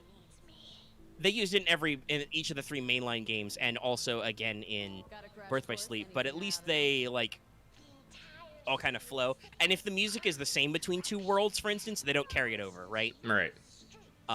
This led to me something realizing very interesting, which I didn't realize. But in Kingdom Hearts 2 Final Mix, they added specific music for the Christmas Town version of Halloween Town, which I was like, man, I don't remember this music at all. And I'm like, oh, it literally says, because it tells you where the music is from. This was only in the Final Mix version.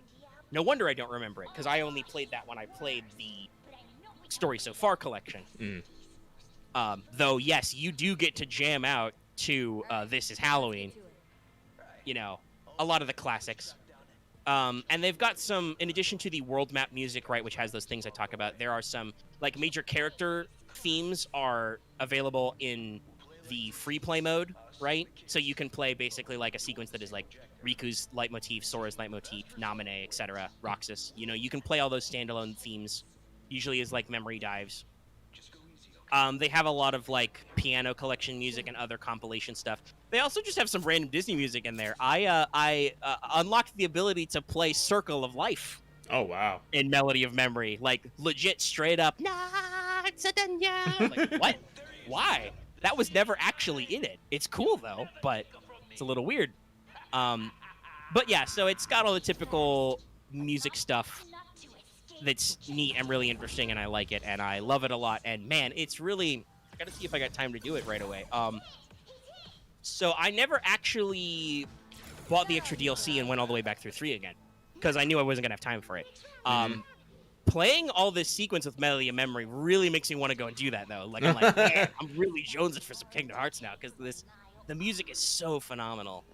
Oh my God, it hurts my soul so much. Like they make you do Twilight Town twice. Ooh. Because there's Roxas's Twilight Town and then there's Sora Twilight Town music, and I didn't think about it too hard, but those themes are absolutely different, and it hurts. It's painful to do some of that stuff. And they've got. Like, so normally the way the world map works, Lucky, is there's like a regular Kingdom Hearts world, right? Like, say you pull up to Halloween Town. That'll have 2 songs. It'll have the basic map theme and the battle theme, and then you clear that world. Sometimes they have what they call darkened worlds, which are usually still set on another world's like map, like it follows the same graphics. But those are usually like boss battle themes or other event themes, which is really fun for me because there are a lot of good one of those in Kingdom Hearts 2. As in but also specifically in Kingdom Hearts 2. There's like 3 different versions.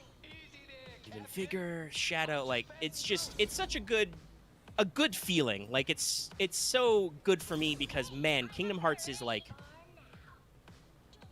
that is a a big childhood throwback for me. Like Yeah, the first one was what, 04, 05, right? As I would say, it was youth. Yes, it was youth. That was like 15 years ago when. Mm-hmm. Actually, no, I think the first one was like 03, wasn't it? 2 was 05.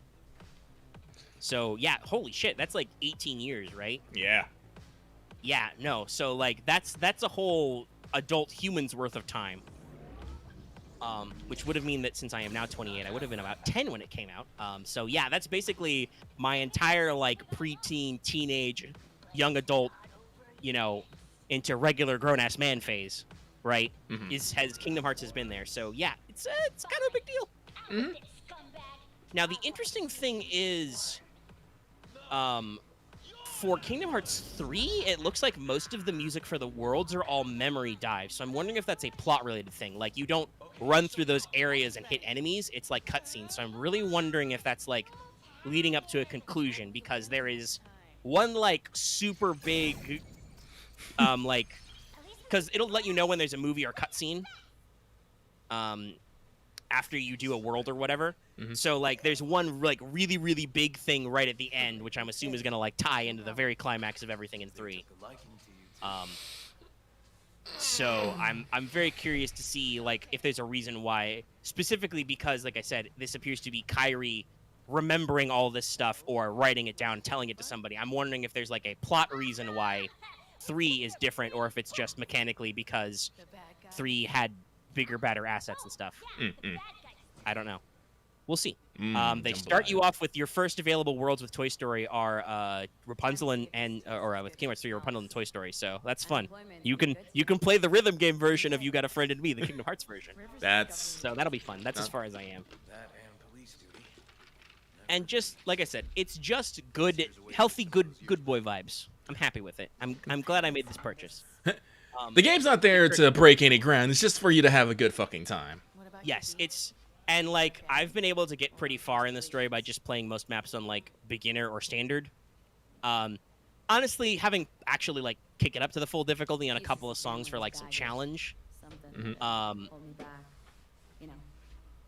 Like, it's not super hard either.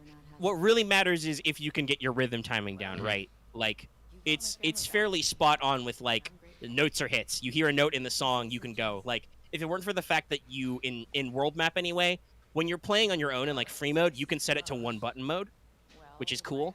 But when you're playing in world map, it requires multiple different buttons, so, like, I couldn't literally close my eyes and play, but I almost feel like that sometimes, right? As you hear some of these notes, and I'm like, I know what the next note is, I know what the next fucking 5 notes are. I've gotten a lot of what they call full chain, like, perfect note plays, like never missed a note. So it's not super challenging or groundbreaking, like you said, but it's a rhythm game. It's about Kingdom Hearts music. If you're a Kingdom Hearts fan, pick it up. Like, even if you're like, man, I didn't like how 3 happened, it's got all that stuff in there, and it's good. And like I said, maybe you'll be reminded of some stuff you missed. Mm-hmm. Real talk, River. If I hadn't, I like your River. I don't want to date you though. You're a good boy. That's okay. You get to have that conversation. Yeah. Because he is absolutely going to try and fuck you on that water tower. That's what partners are for. Oh, that water tower. Hair's breadth away from having to look at Yeah, that one up there. This a romantic stroll? So, just to go back to Cyberpunk briefly, having basically done all of the quests that can be romanceable, they're all pretty interesting and unique, and I kind of appreciate it. I believe it's set up so that you a water tower. always have access to, like, 3 out of them. Great for what? For, you know. Or 2 or 3. Like, some characters are always bi, some characters are always straight. This way. And so it can kind of depend on what gender you're doing. Sadly, I think Pan Am is only heterosexual, which is sad. That's fine. I'll make Try me to get in there. I'll make me a male V next time.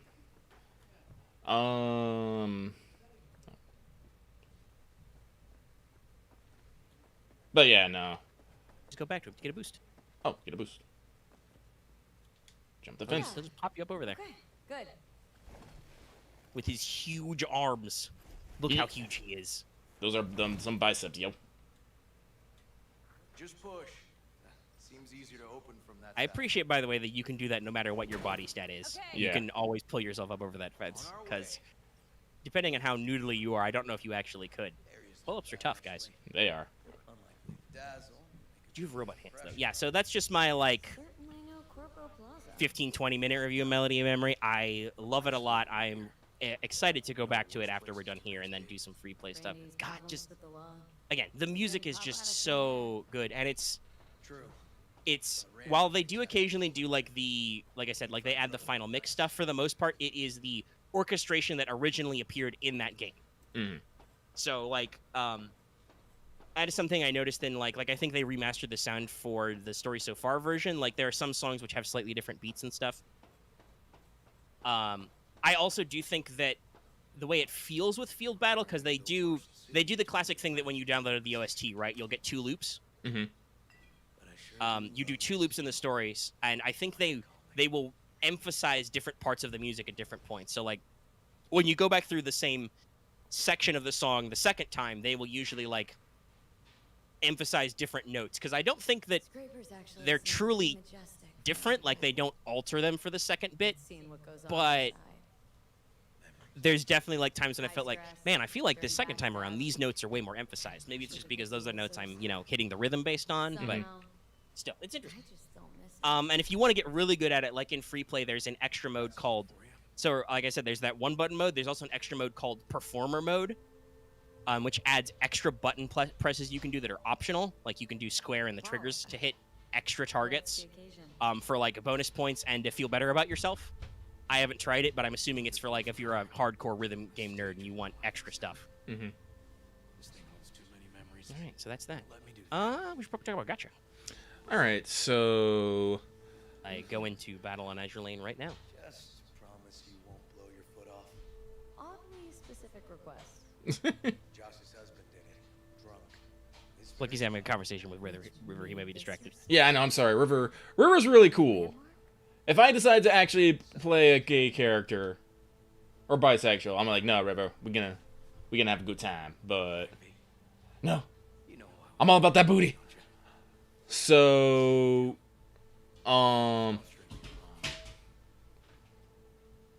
That the pickup line you settled on? So there were 2 Maybe heard 3. in big my life, though. updates, I'd say, for Yeah. games, right? yeah.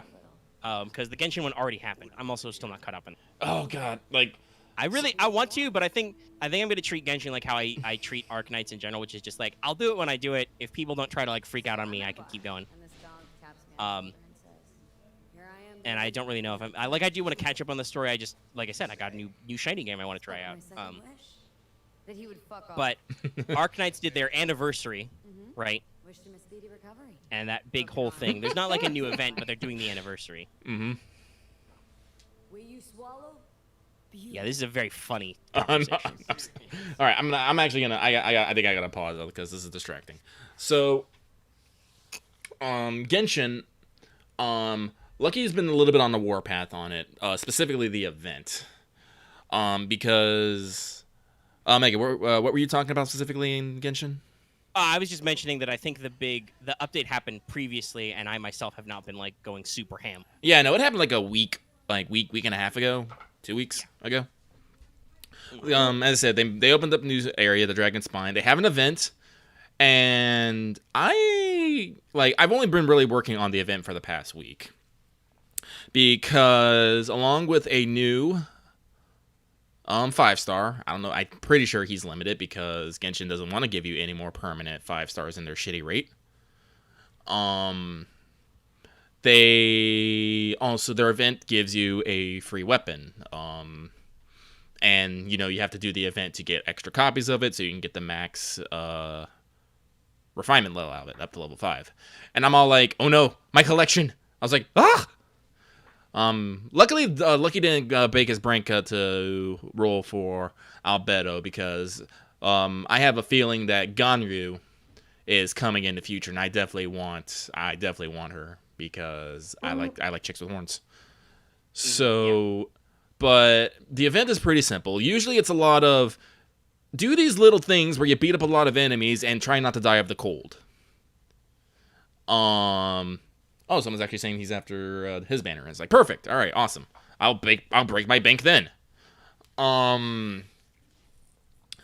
And I'm gonna have to say it's a little bit of a fucking pain. Like, I have all the copies of the sword that I can get, so technically that's done. I'm not completely done with the store because it has, is it 3 separate currencies? No.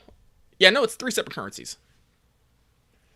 And, 3 separate tracks, and you have to, like, do things. And the 2 things that are killing me right now is 1, rhyme crystal fragments. I fucking hate them. I fucking hate them. Because they only drop... Hey, Lucky, tell me how you really feel. Because they only drop from the enemies in the Dragon Spire because, that's the event area.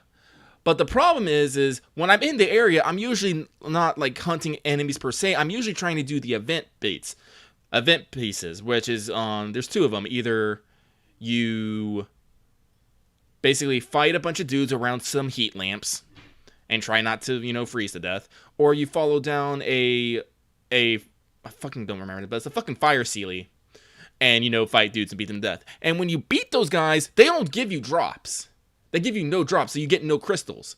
So either you're focusing on gathering the crystals, which is just from random dudes around the mountain, which does not have 100% drops, or you're doing the event that has 0% drops, so you can't combine your actions. So I'm like, all right, this is hurting my efficiency at a superb fucking level. Like, and it's like it's just a big time. It's just a big time sink. Yes, I have been collecting the tree tings, but I haven't got them all. I think I'm up like to level 3 or 4. I don't fucking know. But I'm just like, oh god. Lucky was actually super fortunate. I had to delay the show for like 10 minutes because 1, I wanted to take a shower. But 2, in the final act, you have to go fight a ice plant, a cryo Regis vine that got super buffed for story reasons. Mm-hmm. And yeah, like, I've actually seen a couple of people tweeting about that. Yeah. It's a bit of a dick, but I was able to find a party. We were so good that we can smash a thing in like 1 to 2 minutes, which is kind of great because the game gives you 10 minutes and actual multiple stages to do it. But I'm like, I don't want to waste a good thing. I want to get, because for the event, you need to do it 15 times. I'm like, I don't want to have to go do this fucking like 5 to 10 minute fight fucking 15 times. And then I find a group that's like 1 to 2 minutes. I'm like, nope. Prioritize. Get it done. So I was able to knock that out. But like, I'm also having this moment. I'm gonna talk about this a little bit about other gacha games. I'm kind of having a little bit of a come to Jesus moment about gacha games and what do I actually want out of them. Like, that's solid. I know several people had this conversation about Arc Knights. I don't really know why. Maybe it's because I didn't pay much attention. I skipped a lot of the Dark Knights memoir story and haven't gone. But like, a lot of people are like freaking out about W as their make and break unit. I don't I don't get it. I don't get it either. And I got a W. As a guy who has a W, by the way. Same. I'm like, I got a W. I didn't get a Wheatie. I think I'm kind of miffed about that. I don't know why. And that's hey, if you do 300. Is that still up? I think it's still up. But I don't want to do fucking 300 pulls. I know, you probably not. But like, here's the thing. This is why I'm having to come to Jesus. I'm like, I have W. Everyone's screaming about her, but I don't particularly feel different about it. I'm just like, do I still want to play Arc Knights for Arc Knights? Now I'm trying to think of like, what future units do I really want? And I was like, I want Mudrock. But Mudrock's cool. Surtur is another unit. She's like a horned lady of fire. I'm like, that's cool. That's neat. That's cool. That's neat. And that's the thing I'm like feeling about like Genshin and Arc Knights in particular, is like, they're neat. I'm like, but is it something that I really want to double down on?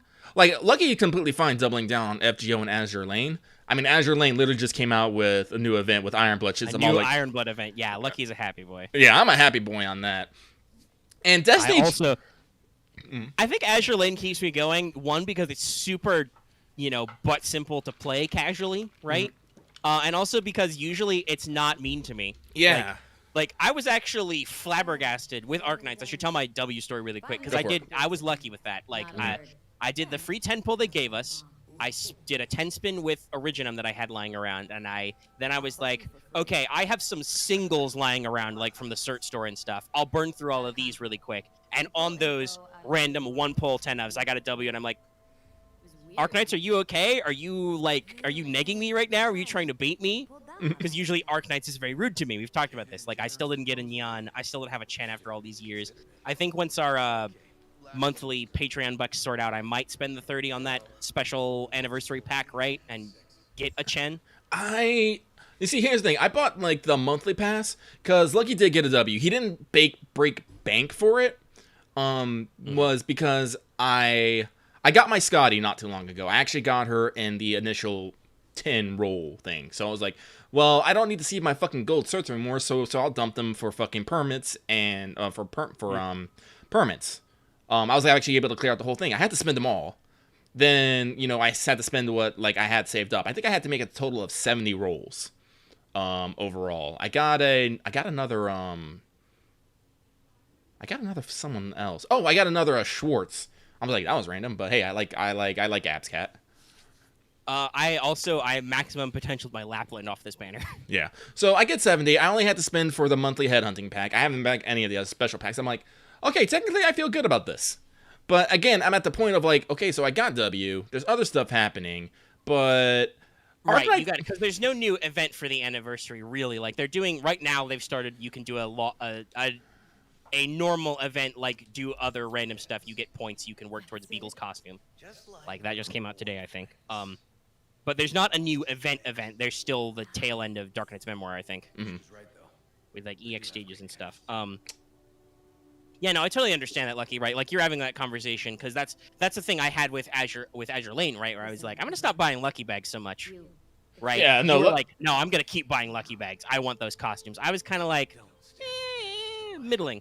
Whereas with Arknights, I'm kind of the verse. I'm like, I do actually really like a lot of these units, and I do still like when they've got stuff to do. I still do like playing the maps. Sometimes this story, okay, well, that doesn't matter to me, Devilish. I'm still in like 5-1, so like the fact that they did a new story chapter, that's not a release. That's a Omega will take care of that problem sometime in the next 6 months. Also, real talk. Arknight Stories is starting to have that fucking Girls Frontline.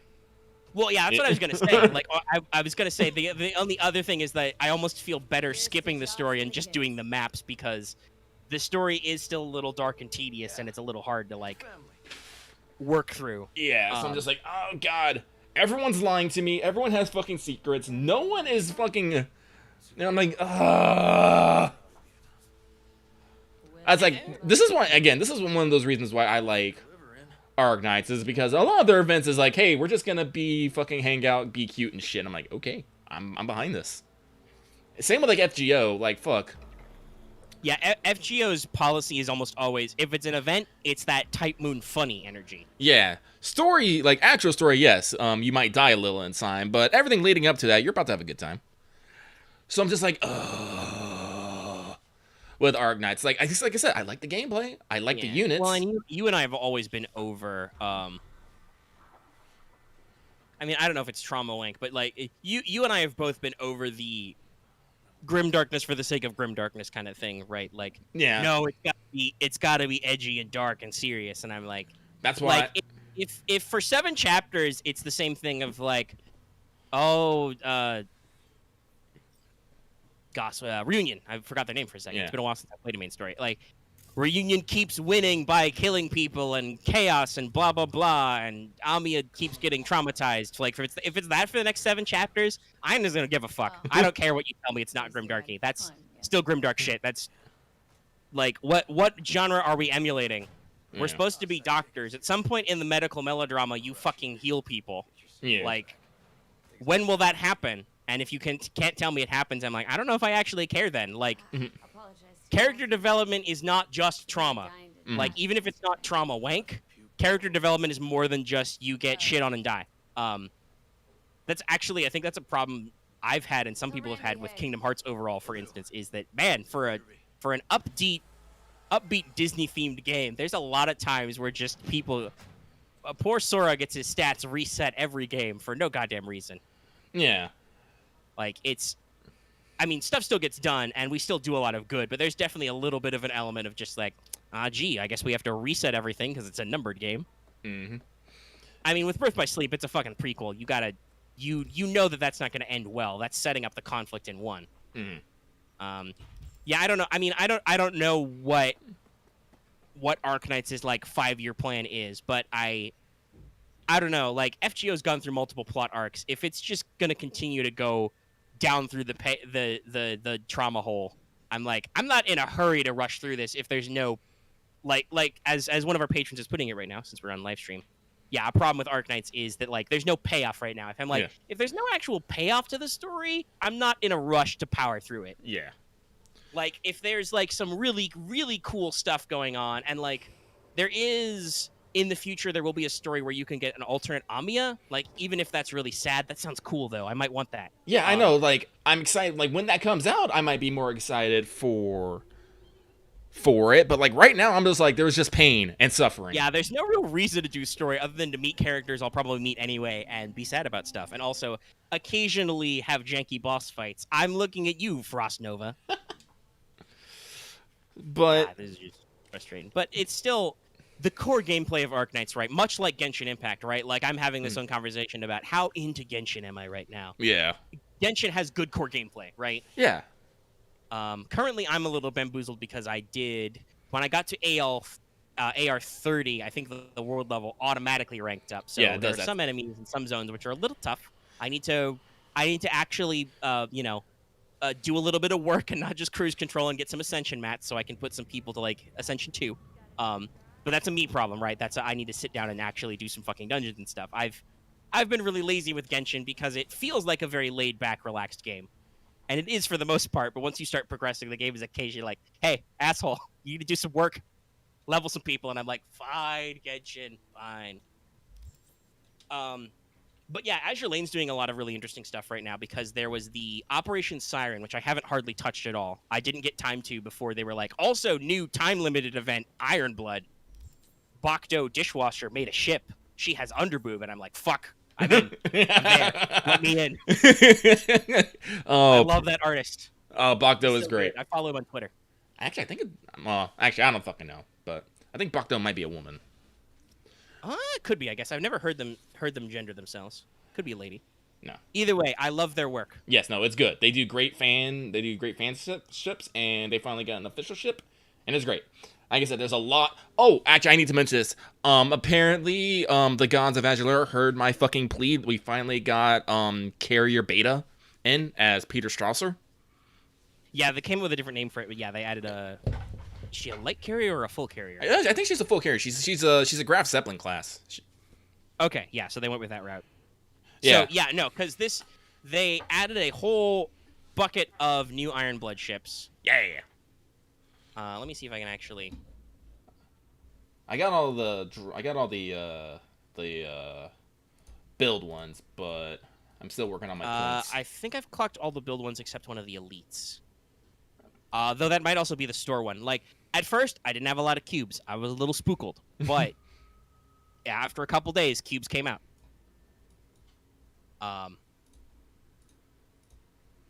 So it's so far, like I said, it has worked out. I believe I definitely got all the SSRs. This for some reason in my typing take, I tried to type Azure Lane Wiki into my thing, but it did not type for some reason. Thanks. Out there. Cool. Because I want to look at the new ships with my eyes, my ship eyes. Okay, so I have the. Because I'm still leveling them, so they're not going to slot into my primary Ironblood team anytime soon. And not that I'm like in a rush to break up my Tubert's Bismarck Dream Team. But it could be interesting to get some different stuff in there, you know? Mm-hmm. So, like I said, Lucky... Inverted Orphant. Lucky wants the Ironblood picture portrait, so I'm working on leveling them very hard. Yes, so... Okay, yeah, Wesser was the light carrier. Yes. So Peter Strasser is a full-born big carrier. Then there is Prince Heinrich, the Bokdo ship. And she's a heavy cruiser. What's her class? P class. It sounds like a made-up class. It looks like there's no link. U-37 is the super rare I have not gotten, but she's in the shop, so that's not a problem. Oh, I guess I got a Vote Paralysis poster now, next to my Lizzie Wizzy poster. Yeah, so this is what I was talking about earlier. You do quests and you just get decorations. Oh, and that's the scuba set from fucking, yeah, Judy. Okay. You keep it. You keep your scuba set. I think so. Lucky, look at that painting in the corner by above your beanbag. Yeah, I'm pretty sure that's the one I... Yeah, the one you get from space. Yeah. I think it is, even though I sold that painting, by the way. I still got it. Did you put your action figure up? Yeah, no, it's over here. Oh, also, that reminds me. I figured out what fucking happened to Stinger. Apparently, there's a bug that if you have it in your inventory and put this fucking statue down, it vanishes. Weird. Yeah. The game thinks that statue is Stinger. Maybe. Wild. When it's I don't clearly even fucking remember I got Scorpion. that action figure, by the way. Like, I literally was just like, I have an action figure in my inventory. Oh, I can set it down. If you did Fool on the Hill, you should have the Dreamcatcher over your bed, Boom. too. It's over there. And again, this is what I'm talking about. There's literally just a fucking cat, like, dish right here with, like, cat food and water. I'm just like, But was it always there? But was it always there? I don't fucking know. This is my slight problem with the... It's cool that they add interior decoration. I wish your apartment was more naked so you'd realize more of it, right? Yeah. Like, you just look at all this crap on your desk, on your computer desk. Yeah, I don't Why know. is it there? I don't know. You got any Like, I'm messages? pretty sure that, like, Geisha Robot poster you always had. Yeah, you no, I'm always pretty had sure. your microwave. Yeah, I know. I just want all this stuff cleaned off. Like, listen, even if they do, like, an online component, I hope that's something to do. Here, have a naked apartment, decorate as you wish. Do you want a bathtub full of dildos? Here you go. Mm-hmm. Also, do you know, like, if you put the shrine down somewhere? Because I have the fucking altar. No, I did not see anywhere to put it down or anything. It just lurked in my inventory, and I don't see it anywhere in my apartment. It's weird. Like I Yeah. said, there's a lot of little like you said, missing polish. Yeah. But, Azure Lane, we're talking about that. Yeah, so I was listing out the remaining ships. So, pretty sure I got a Nuremberg, and Wester was the carrier, and then there's Destroyer Z24 is the point reward. She's got like elf ears and stuff and the twin tails. She's that one. And Z28 is for the minigame. Mm-hmm. Oh, and 24 has giant hands also. Big hand. She's definitely got like an anime vampire demon lady, demon waifu look to her with the pointy ears and the little bat hair ties and the tail. It's Her cute. anchor forms a tail. It's yeah. No, these are really good. We've talked about this before. Ironblood is one of those factions that have like really strong aesthetics. Like, God, I didn't even realize how fucking complex Strasser is. She's like standing on a fucking clock face. It's nuts.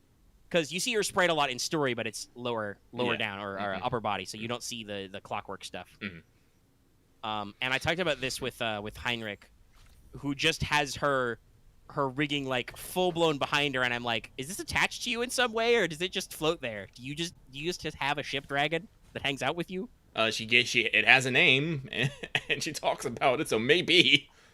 Yeah. Ironblood technology is great, y'all. Yeah. And this is similar. We talked about this when they had their event. The Soviet ships are like, they are that aesthetic, but like that clean white look. Yes. So yeah.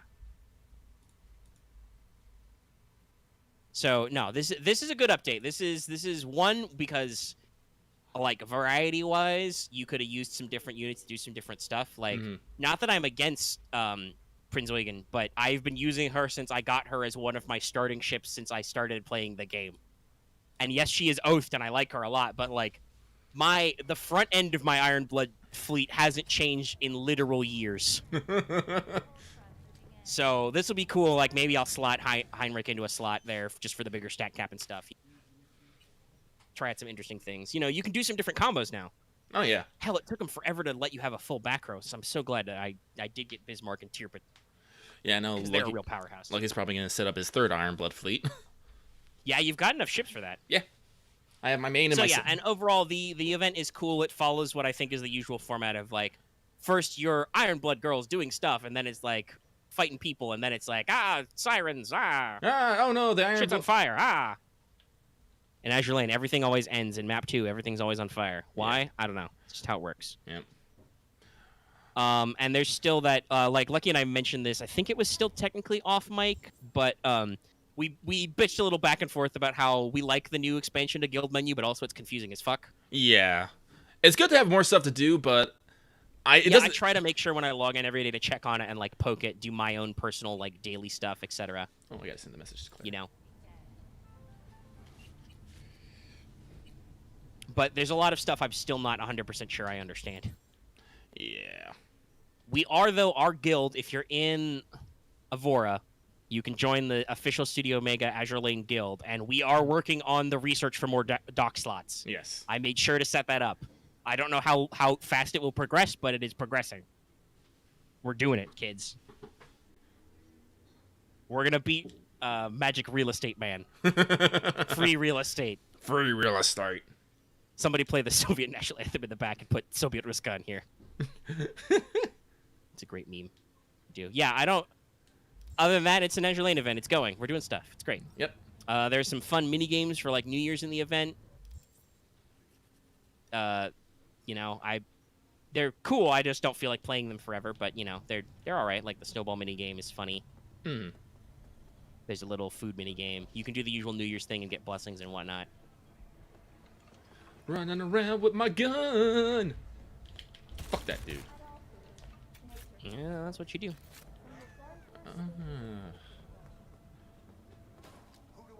But let's that see. reminded me because I was thinking about because that's the mayor. He's dead. He's super fat. It reminded me of a line that Dex has where he's like, "If somebody tries to fuck you, they gotta get through Dex Deshawn's 300-pound ass." And I'm like, on retrospect, well, that was a funny line and a great sell, Dex. That was 100% a lie. 'Cause you didn't stop shit, dude. Oh, I forgot to put away Dex. the Tinkerbell. That real talk. The fucking finding the farm. That was creepy.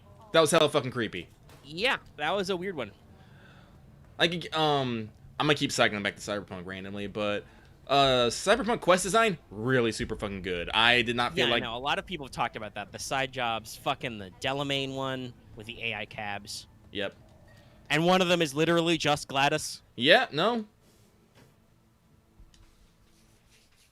Honestly, I feel like that one was a little overplayed. Like, I think it's overstayed its welcome a little bit, but it was still very shocking and surprising when it happened. Oh no, it was entertaining. Like there's little reps here and there. Actually, yeah. If you did the farm quest, you would have had the opportunity. Did you see the bridge baby? Actually, no, I didn't. When you go into that Dream Lab place for the dream stuff, he's in a back room somewhere. Oh, I wasn't. Actually, I think it's a BB. If it's literally the same BB from Death Stranding, but yeah, no, it's in there. It's that little cameo. I didn't realize this, but apparently, also by the way, Hideo Kojima is in the Konpeki Plaza bar. Like he has a different name, but there's literally a guy that looks like him and is acted by him, just chilling in there.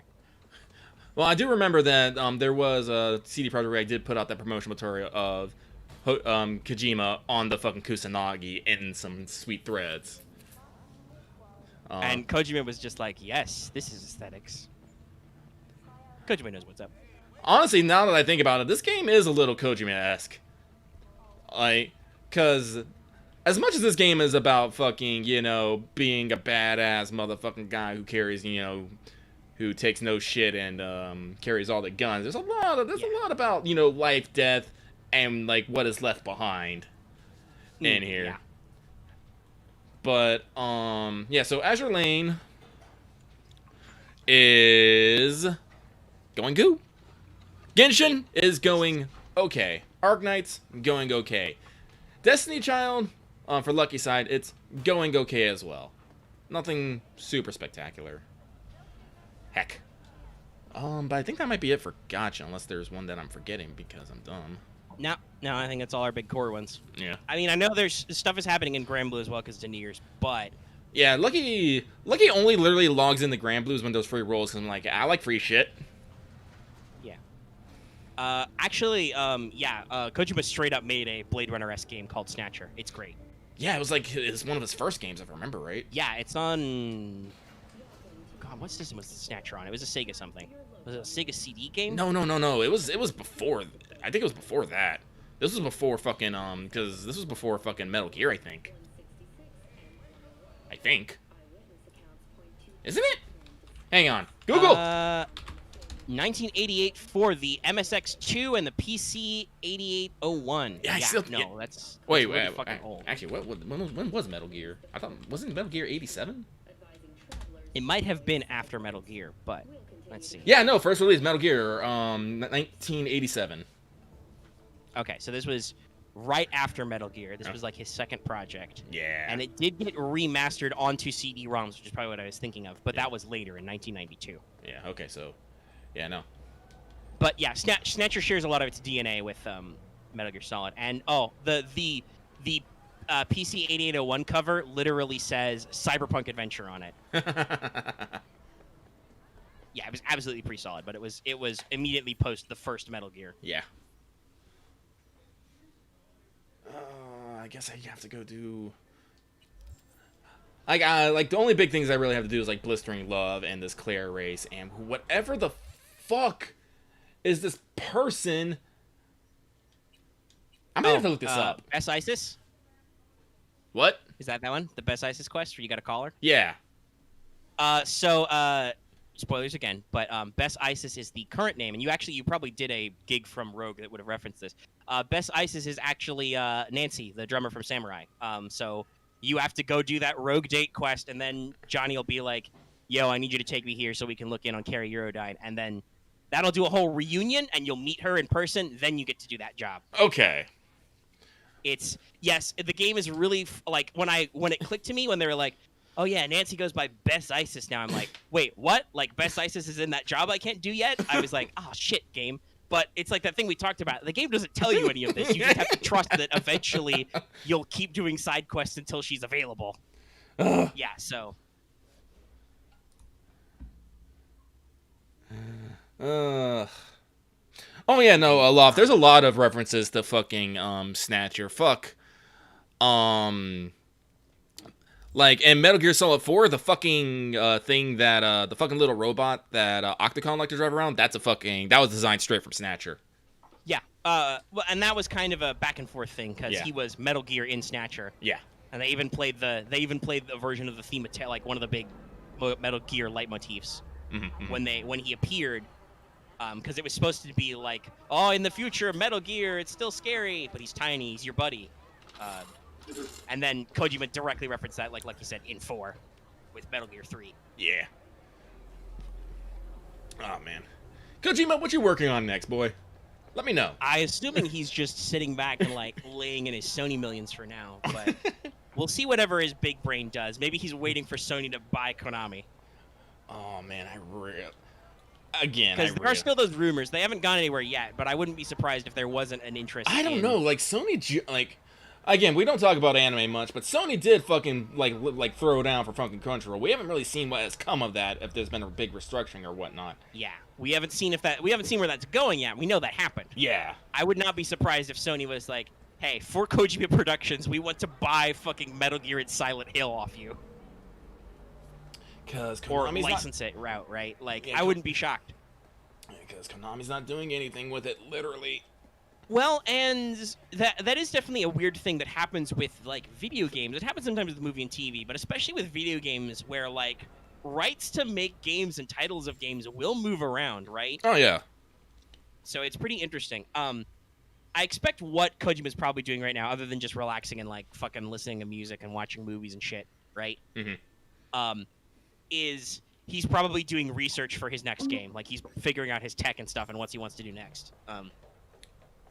It'll be interesting to see, because I would say while Death Stranding was its own thing, it also had a lot of strong, like, Metal Gear vibes, right, in terms of aesthetics. Well, I don't know if I'd call it a full-blown spiritual successor, but you could tell it was made by the same guy, right? Well, it has the Kojisms. Yeah, but we're entering an interesting era with that, of, like, spiritual successors with, like, you know, Back for Blood and Project Callisto, right, where, like, people who made games that they don't have the rights to anymore are just making those games again with new tech. That reminds me. I really need to play Bloodstained. Yeah, I should try that sometime too. Why am I running on this road? I have, like, infinite cars. You want to level athletics? Because this is, like, the only good way to do it? Actually, I found that out. Apparently punching out windows levels athletics, too. I don't know why. Wild. Okay. Jeez. It's like... But, yeah, no, like, from what I understand, running, punching out windows, forcing open doors and windows, and, like, running, jumping, climbing, just levels athletics, but like you have to do it like so many fucking times. It's Yeah, you only get like 20 XP per sprint period you do. It's like I said, it's not super balanced. Like, Nope. I appreciate the Skyrim style system. I wish it was more Skyrim-y. Ah! Like, you can be absolutely dog shit at stealth in Skyrim and still get like 5 or 10 levels by just trying to sneak occasionally. You Oop. know. Oh God, actually, here's something I want to complain about. About Cyberpunk, because I meant to mention when I was talking about crafting. Omega, how far did you get into crafting like Johnny's gear? Did you get all up to legendary? No, I've not. Honestly, because I got most of his shit late enough in the game that it was literally mostly the best anyway. I upgraded a few things. I did not necessarily push them all the way to legendary tier. Yeah, no. Like because I am a crafting god and I'm pretty good at making shit. I also occasionally have a problem. Like, I did have the perk to like upgrade everything. So actually, I have another complaint. If you don't mind a sub complaint, Lucky. Go for it. I wish there was a way to like queue crafting, because holding down that fucking button over and over again to upgrade components and crafting components is a real pain in my ass. Yeah. But hang on, let me just pull it up on the fucking thing here, okay? Cause I have to show this off, okay? So you get most of your stuff at the rare tier, right? And that means you have to upgrade it to epic, then upgrade it to fucking legendary, which is possible. It's a thing. The fucking problem is it takes a fuck ton of resources. Yes, it does. And I'm like, Jesus. Like, and this is what I'm talking about, like, why I have problems with the economy and shit, is because, yeah, I can go out and buy these things, but it's fucking expensive, and I don't have infinite money. I also don't have infinite things to break down. Like, yeah. There's no, once you do all the police gigs and stuff, there's no continuous source of just new shit. So I'm just like, I want to end this in full Johnny Rocker Boy mode, but it's like, I don't know if I have the resources to do it, and I honestly, I mean, like I said, depending on what those stats are, you might still be fine. Again, like, the game's end game is a little softballed. Like, you really don't need to be that cool. Like, what's your... I can't really see because of chat what your numbers are in some of those stats. Let's see. My total armor is 1,300 right now. 1,342. That's pretty good. Like, I think by the time I got most of Johnny's kit, it was like 80 armor per thing. So, like, it's not... It wasn't awful, and I did fine finishing the game, right? Like, beat the final boss and everything. Yeah. So... Might be alright, but... Heck... So I'm just like, meh. Like I said, and the thing is, you probably have enough common crafting components, and probably could get enough of those. But I have to push that. Infinitely cycle up. But God, that is so much time. That's so much pushing. Lucky. Like, honestly, dear CD Projekt Red, who told you that press and hold was the way to do it? Confirmation menus, please. I can hit 2 buttons a lot faster than I can hold, done. Hold, done. Like, especially on breaking items down, because that press and hold isn't as slow as you'd like. But yeah, no, there's a couple little subsystems which go a little different. I would like a tag system. Let me lock items and let me tag items as junk, and then give me a disassemble all junk item. Give me a disassemble all junk items.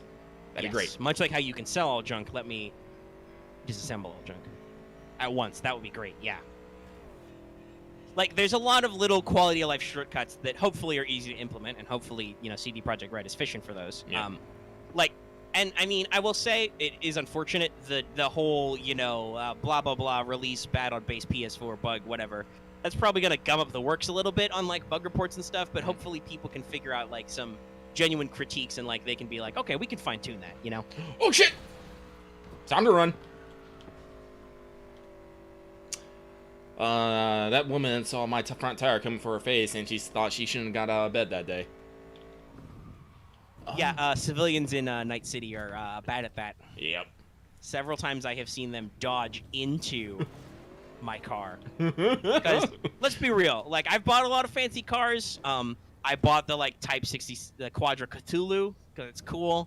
I bought the Javelina, which is the Nomad version of that car. Yeah, I like the Javelina. I own the Caliburn. I didn't save up enough money to buy an Erendite Guinevere because apparently that's pure vanity. Like, Yeah, that's I a pure know. vanity choice is to spend that like 200K or whatever. Yeah. Good morning. I whiffed. I whiffed again. Yeah, so this is what I'm talking about with like melee aiming's a little weird. Yeah. Like I appreciate the fact that there are these melee options and some of them look cool. Like there's some pretty cool animations if you like bust out your fucking cleaver or your katana, right? Actually, I think I can do an uppercut if I remember right. If I run, dash, and yeah, it's an uppercut. Yeah, there's little interesting things. Yeah. Maybe that's how you're supposed to like guarantee you can hit Razor in the stomach real good is to like do that sliding uppercut punch. But it's again, the game doesn't teach you a lot of these things, No. and you'd think that doing like beat on the brat it would teach you. It really doesn't. Like I did that quest, I punched that robot in like 5 seconds, and Coach Fred was like, "All right, you're done. You're the best. I'm like, you want to get paid to fight?" I'm like, "I learned nothing, Coach Fred."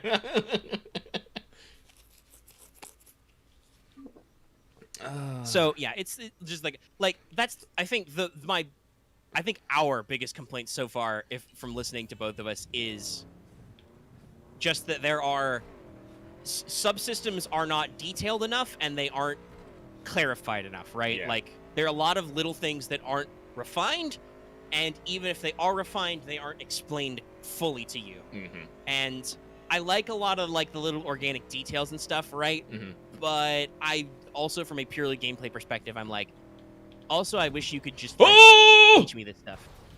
I made it. Whoop. Nice, good air. It's all those Japanese lightweight polymers in your bike. It's too light. Yeah, car physics is the best. Honestly, like I hope they don't change the car physics. Like honestly, I mean, what I hope they do is they get rid of inescapable pits, because I have fallen off an overpass into a hole that is surrounded by trash bags you can't climb out of, and I had to reload. yeah, but like the funky air. Like honestly, I know like some people might find it weird that you like slip and slide around, but I kind of enjoy that. No, and like again, this is the thing we talked about. Cars do matter. Different cars handle differently, right? Mhm. Like if I take my little mule or my javelina off road, they do way better than if I try to take my Caliburn on anything that's not a straightaway. However, my Caliburn is fucking fast. Mm-hmm. You know, it's like I've clocked that thing on a straightaway going 200, right? Mm-hmm. If you want to get places, it will get you there. Just don't try to turn. And that's also, I think I don't know if it's just because of like racing games, but there's definitely a syndrome some people have that I know I'm guilty of myself sometimes, of like always be on the gas pedal. Mm-hmm. That's not how you drive a real car. Like absolutely, I have had a better experience in Cyberpunk being like even doing those street races being like, no, don't be a dumbass. Let off the gas and just cruise down this hill. Oh yeah, no, I've done Or that. brake before the turn and then accelerate out of the turn, right? Like you have to actually think about driving a little bit. Oh yeah, no, like I'm great in the mid-tier cars, you know, that aren't going like 200 miles an hour, because I have that sense of distance of, you know, hit the brakes and the accelerator. Actually, Lucky, did you bring this up? I've heard this complaint voice before. I'm trying to remember if we brought it up. Of like, you know what I'd appreciate?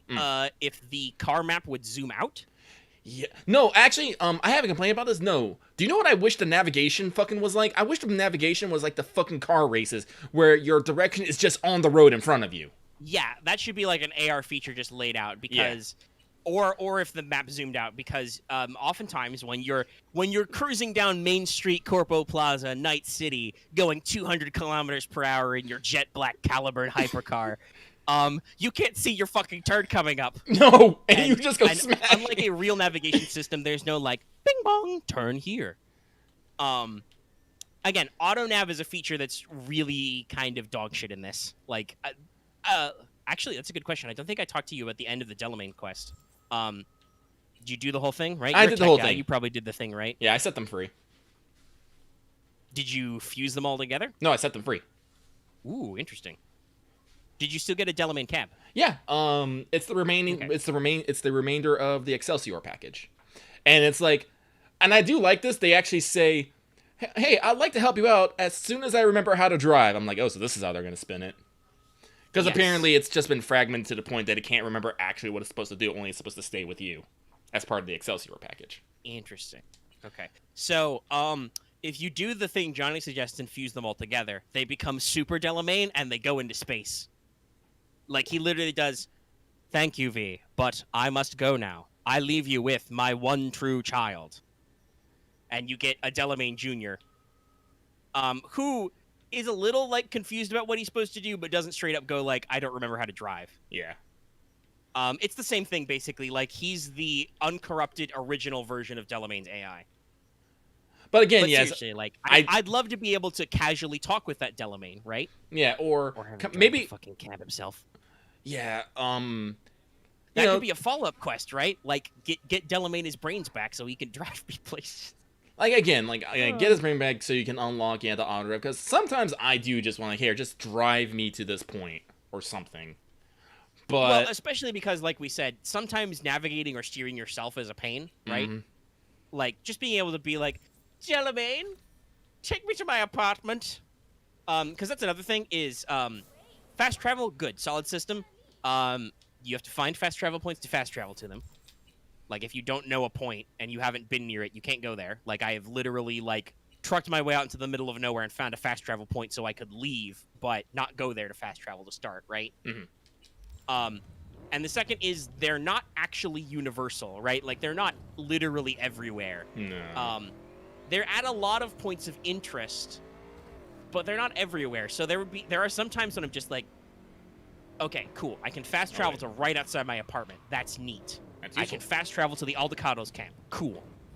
I cannot literally fast travel to Vix. I can only fast travel like down the street and gotta go in the back alley and whatever. I'm not too upset about that. I don't mind a little bit. No, of that's extra. okay. Like, But there are it's definitely still, some like, areas where there's just big amounts of nothing. I'm just like, wait a minute. like hell. I think there's like 3 or 4 fast travel points in Pacifica. Other than like right outside the chapel, I think and like right outside the front of the mall, most of them are like nowhere. Mhm. I think you can get one that's like down the road from the hotel Johnny takes you to, but like it's not directly in front of that building either. It's like on a corner somewhere. Mhm. It's like I think halfway between that hotel and the Ripper Dock. Oh, wait. That's not the way it needs to go. Again, navigation and fucking, and so it's like, Then your actual like steering, right? Yeah. Like just like cornering. Oh, great, that's a cop. Well, first cop, I'm gonna stop crime, unless I die, which I might. Thanks, cop. The fuck was that? I can't draw my weapon. Okay, there we go.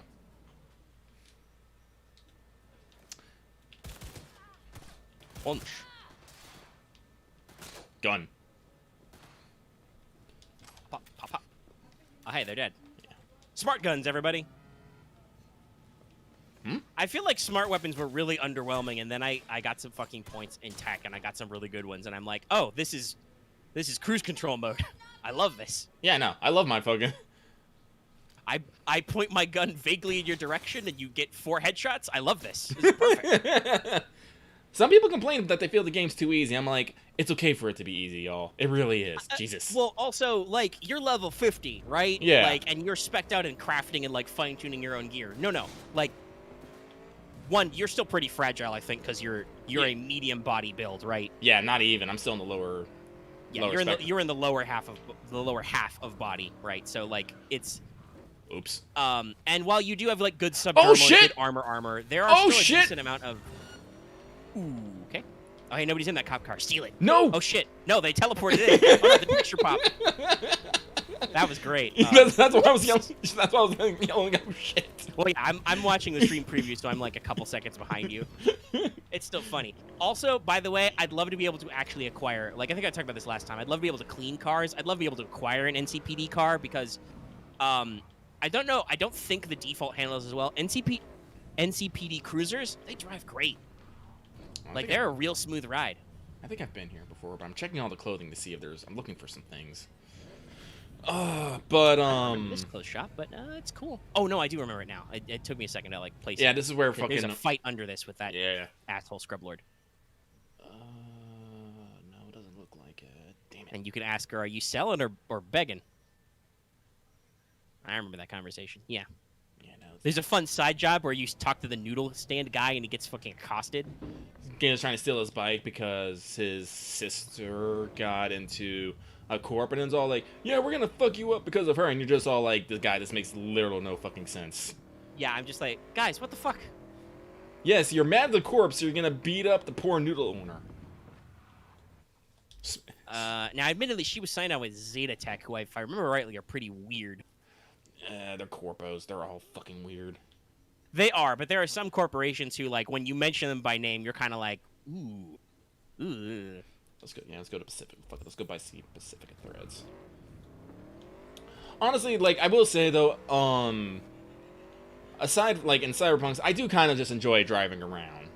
Yeah, no, honestly, that's kind of why I wish there was an auto drive feature, because, like, usually when NPCs drive me places, I just let them drive. Like, I don't even skip ride. One, for the conversation, and two, just for, like, no, I like to just sit back and, like, watch out the window and see stuff go by. Like, yeah.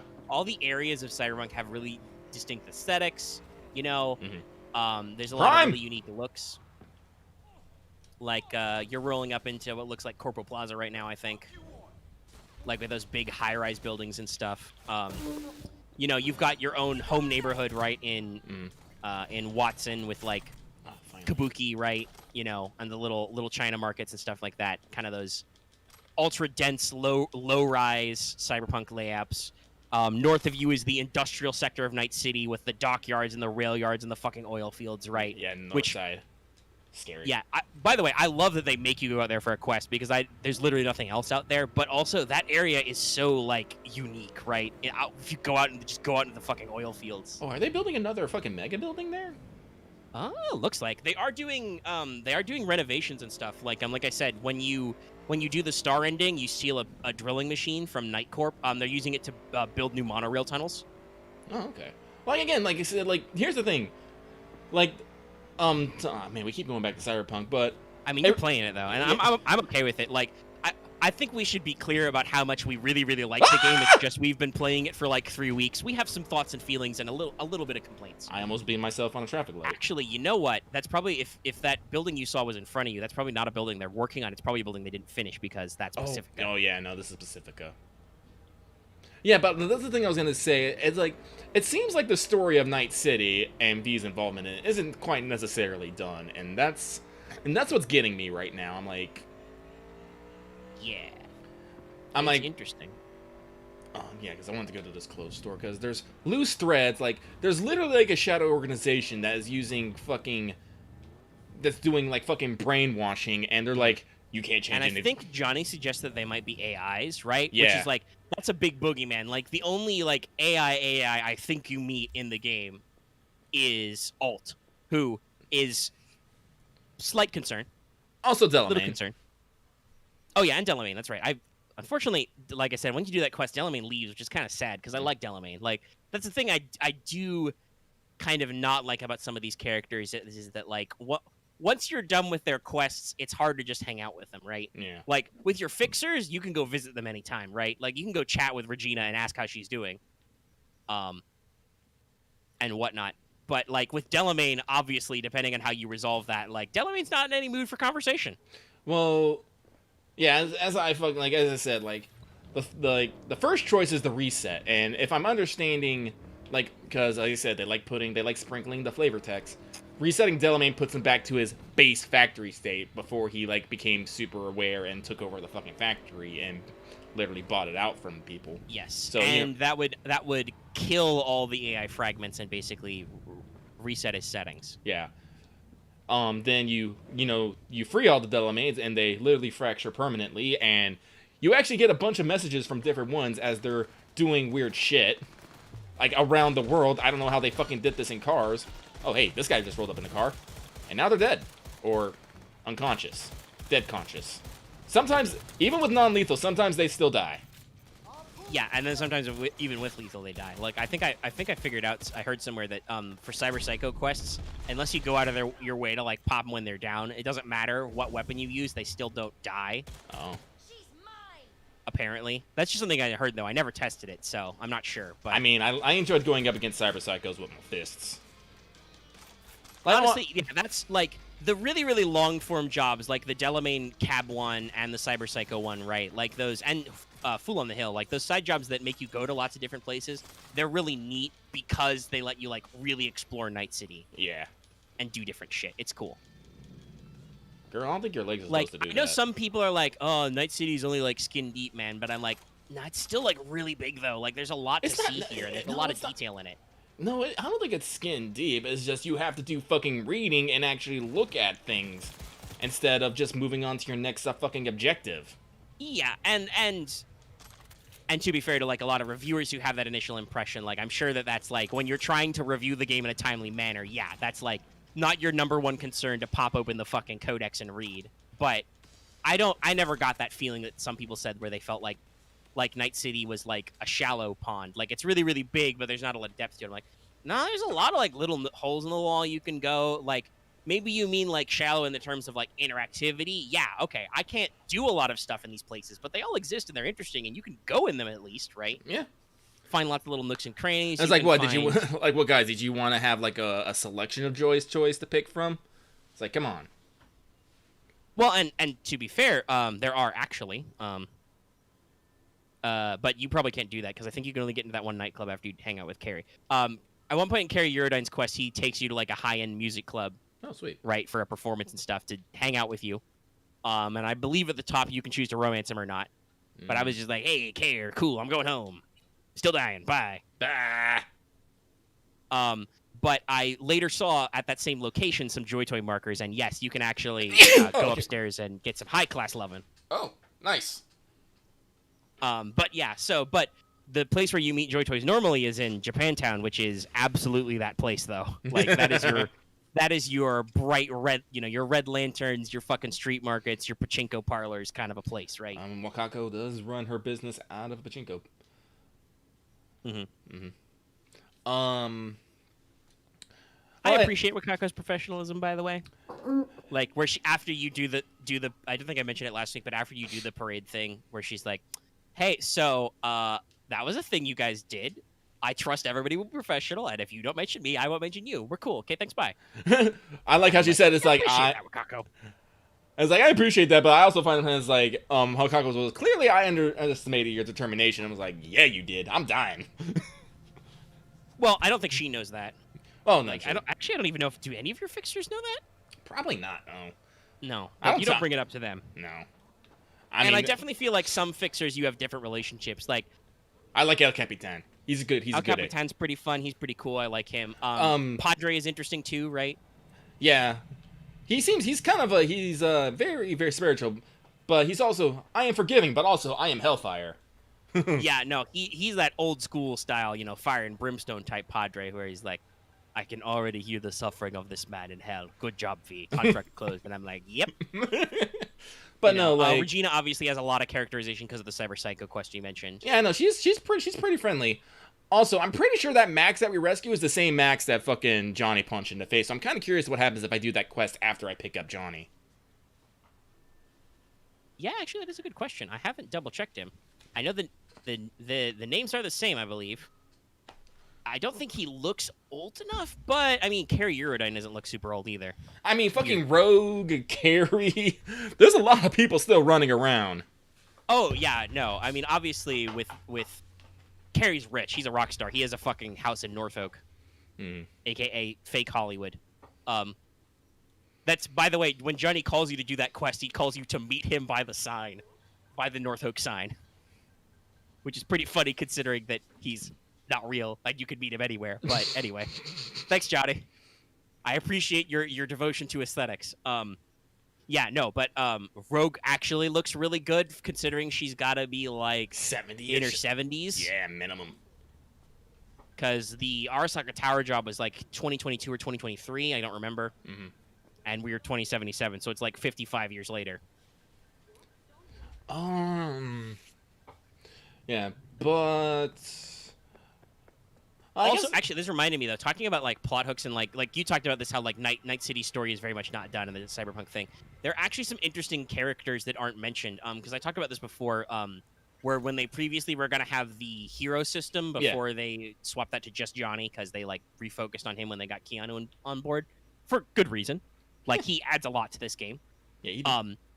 But one of those characters you could have picked was Morgan Blackhand. He was the iconic solo character in the old Cyberpunk 2020 RPG. Like, Johnny's the iconic rocker boy character.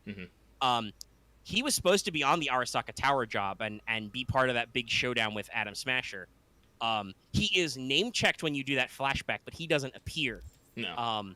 And he is not mentioned very much in this story at all, even though I believe, according to the Cyberpunk Red lore, he's supposed to be still alive in like the 2040s and 50s, so he should still make it to 2077. That could easily be a DLC sub-story of like Morgan Blackhand comes back to town and he's like, "Hey kid, I heard you fought Arasaka. I've done that before." And I'm like, "Gee, I don't remember you." And he's like, "That's because you saw Johnny's version of events, you know." Because that's the thing Alt brings up, right? Yeah. Which also explains, by the way, why Flashback Johnny has 400 HP and can't fucking die, basically. And kills people so easily, because I'm sure in Johnny's memories it's like, there were like 50 dudes, I shot them all, it's great, I had a drink. I mean, yeah, he's... Johnny... I slapped Rogue's ass. Fuck Arasaka. Takes a big drag on his virtual cigarette. I love Johnny, but Johnny is an asshole, and he admits this. I love how you just rolled up that fucking set of stairs to murder those guys. Yeah. I like my bike. Like, I've gone from, you know, military chic to corpo motorcycle chic. Yeah, to some fucking Akira-ass shit. Yeah. Like, I haven't decided not to go on full, like, biker jacket, but, hang on, where's my inventory? So I rocked my Johnny Silverhand cosplay all the way to the end. Like, see here, like, check this out. I got the protected fucking things for my elbows, same with my pants. I got a spine and neck protector, and I got a very, very sturdy helmet. Solid boots. And also those pants make your butt look great. I know, right? Guys, there are some great pants in this. Yeah. I do also appreciate that if you want to go for the sexy look, you can wear a lot of over jackets and then go topless under them. Yep. Like, for extra effect, if you really want to. I usually don't, because one, I need armor. Shirts are cool, but Yes. also you want armor. Hey, guess what? If you leave off part of your body protection and you're just hanging there like tits and navel out, you'll take some bullets in there, and it sucks. It sucks a lot. Oh god! Also, I want to call out. I do want to shout out to the team that they put breathtaking as both a fucking trophy and a pose in the photo editor. Yeah. No, and that's, by the way, if you don't know, breathtaking is the trophy you get if you get all of Johnny's wearables. You can complete your Johnny Silverhand cosplay. The only thing I swapped was, like I said, they give you a special Aldecaldo's Bolero jacket in the Nomad ending in Star. I replaced my samurai jacket with that because I was like, nah, I gotta rep the colors. We're doing a family thing now. It's all about family. It became a Fast and Furious movie, Lucky. I had a stolen tank and everything. Actually, now that I think about it, it really was very, like, late-gen Fast and Furious plot. I just wonder who Vin Diesel was. Was it me? Was it Pan Am? Saul? I don't know. It was probably Saul. Saul does like to talk about the family a lot. Though, when you get him going, when you rescue his ass and you pump him full of uppers, like, he knows how to party. Like, he's usually a pretty chill, you know, biker Jesus dude, and he's like, yeah, it's about the family, man. Pan Am, fuck, you're fucking it up. You gotta be cool, man. Gotta do it for the family. But you shoot him up on drugs, and you give him a shotgun, and he's like, fuck, let's kick these guys' ass. I'm tired of this bullshit. Get to the van. Get to the van. But, let's see, things to talk about. Another thing, talking about the character thing really quick, like, to keep on our Cyberpunk ramble. That is another thing that's really strong in this, like, every character who has, like, lines and stuff has characterization. Fucking shopkeepers have characterization, right? Oh, like, yeah. everybody's got a little unique dialogue bit and a personality. Like, there's one clothes shopkeeper who, like, talks in an exaggerated Japanese accent, right? And she's like, oh, I'm just in from Tokyo. And then you could be like, yeah, I've lived in Night City. You don't sound like actually Japanese. And she's like, okay, I moved from, like, Albuquerque, okay? I'm trying to do a bit, all right? And I'm like, okay, fine. Just don't try to bullshit me.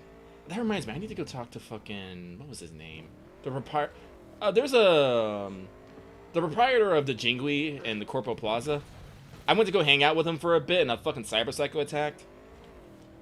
Yeah. He told me to swing by. We find some cool digs. I'm like, I've really moved up into the world. If I went from a little dig, and this fucking, like high-end clotheslined shopkeeper knows me and wants to hang out. That's just something I kind of feel like I wish was maybe a little representative more, is your rise through the fucking ranks. Well, yeah, because actually, pop up in your pause menu, Oh, real quick for me. oh, Your character menu mostly. And what's your main progression there? 90%, I think, is your legend rating. yeah, edge runner. So you're at 90% reputation, right? Yeah. Like, you're a big fucking deal. And that is decently represented as you go through subquests. Like you did the Paralysis quest. They only call you, I think Judy recommended you maybe, but like she recommends you and they follow through with you because you're fucking V, right? Like you're good. You're good at this shit. I just find it crazy that apparently this rise of power happens in the span of a couple weeks. Well, the mayor snuffs it, and then they have to have an election, I think is it, right? Yeah. So, yeah. But yeah, no. And there's actually a decent amount. Like I said, like to get through all of Carrie's side story, I had to sleep like several days. Like to get through all of Judy's, you have to like wait a while. Mm-hmm. Like there's definitely a passage of time thing, but it's not super fast because otherwise you'd just be dead. There's like if we're talking about little nitpicks, I kind of wish that there was. This was actually way too complicated for the game, but it's still one of those things I kind of wish they did this. But I kind of wish they had a fashion score. Meaning basically depending on what you wore, certain people would treat you differently, or maybe would or would not attack you, and that's a crime. Because they're like, this was one of those big things that Cyberpunk was slamming their aesthetic about, is you can dress up as different types, like as gangers, corpers, nomads. There's like every... Oh yeah, and you could absolutely like literally be like scav tank top, scav jacket, scav boots, right? Yeah, and I was kind of hoping like I said, it'd be really hard to difficult, like, but yeah, you can wear like scav gear, animal gear, Valentino right? gear. Yeah, well, like, that was kind of a thing in fucking New Vegas. Like, if you put on enough... Yeah, that was right. New Vegas was big about faction armor. Yeah, you put it on, they wouldn't attack you. I was like, that'd be a cool thing to do. Well, honestly, I think that shouldn't be, like, just so long as you'd have to tag all the pieces of clothing as, like, this is Valentino's gear. And if you put on the full set, if you walked in front of a Valentino's, they wouldn't notice you, right? Yeah. Like, that's not that hard to figure out. You'd have to, like, figure out a way to maybe you'd have to balance it for, like, stealth, because that might make sneaking too easy, but, like... Because if you could, like, that would be a completely different way. But like you said, that would also be interesting to do, like, the social stuff, which doesn't really exist. You can't really social your way out of any problems. Yeah. Other than, like, a couple of very specific side job text boxes, you can be like, oh, I have 6 body. Look at my guns. They're huge. Fuck off. And they're like, Yeah. Her arms are huge. She'll crush us with her thighs. Ah. I'm like, that's what they say anyway. Like, so maybe, like, I don't know, like, maybe, like, you have a percentage chance, like, based on the clothing you're wearing and the stats you have. Because that's how... Or at the very least, it's like, if you're not doing anything suspicious, right? Yeah. Like, if you crouch, or you open a laptop, or you, like, hit an access point, they're like, whoa, that's not right. Like, that starts the stealth timer. Yeah. Or even if it doesn't even have to be a fucking, like, they don't see you, or it just slows the fucking detection timer, like it does in fucking Ghost of Tsushima. You put on the you put on the fucking Hun armor, it doesn't stop them from detecting you, it just makes it really, really slow. Yeah. So, like, I would appreciate something like that, because, like I said, there's a lot of clothing in this game, and a lot of it's really interesting, but I don't have a reason to put any of it fucking on, because I'm like, I like my aesthetic right fucking here. So and I think we've talked about that. That is good that for the most part, you can upgrade everything and, like, work it out so that if you find a piece of gear, you can keep using it for a while. The thing we don't like is that there's not a universal crafting system and crafting library where you can be like, man, I'd really love to, like, put on, like... Because, like we said, the different gangs have different aesthetics. Like, even though as a group... Fuck the tiger claws. Mm-hmm. Those guys can suck my large size slider penis. I hate them. They are very angry assholes who I do not like. But they have a good aesthetic, right? Like they have a lot of, like, bright colors, neon. You know, not like the Valentinos who are like all the gold pimp and stuff, but, like, you know, bright reds, bright greens, kind of a Japanese, you know, pink mohawk kind of look, right? Mm-hmm. Like, you know, big pop anime colors kind of a thing, you Yep. know. Which are cool, right? But you can't just like we said, it's not easy to just make up the stuff. You have to normally kill tiger claws to get like tiger claw pattern mempo if you want to get like a bright metallic green mempo, right? You know. And I appreciate that they offer different aesthetics for different things. Like you can get an Arasaka style like Kabuto and mempo, which are usually like matte black or gunmetal gray, and then the tiger claws are like bright pink or bright green, you know. But not being able to craft these, like you said, I really wish there was a comprehensive system and a reason to be like, no, I am absolutely doing a Tiger Claws cosplay right now. Yeah. You know. So there's that maybe is like, and if people meant that as the game is a little shallow, I could be like, okay, you're right. Like there's a lot of different options that don't mean anything. But at the very least, the different looks exist, right? Oh yeah, no, like I am the character I want to look like. Like that I can say that for sure. I found a specific piece of clothing I want.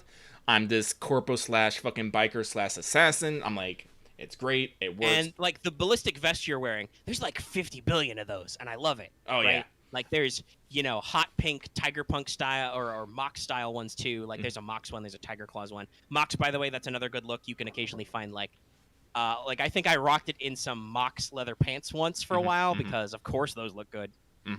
The Mox, possibly the only non-asshole gang.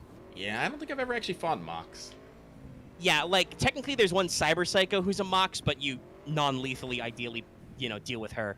And all of her friends are already dead, so there's no reason to like freak out. No, there's actually one of them who's still alive, and yeah. Well, yeah, one of them's still alive upstairs, but like for the most part, they're all already. She can't do anything right. Like she's sitting in a chair with a sucking gut wound. So. Yeah. I just bought this card just because I fucking could. Which car is it? It's the Cortez. Ooh. Yeah, It's got a nice pastel pink. Like again, aesthetics. Aesthetics again. Talking about the thing. It's like, even if I don't like.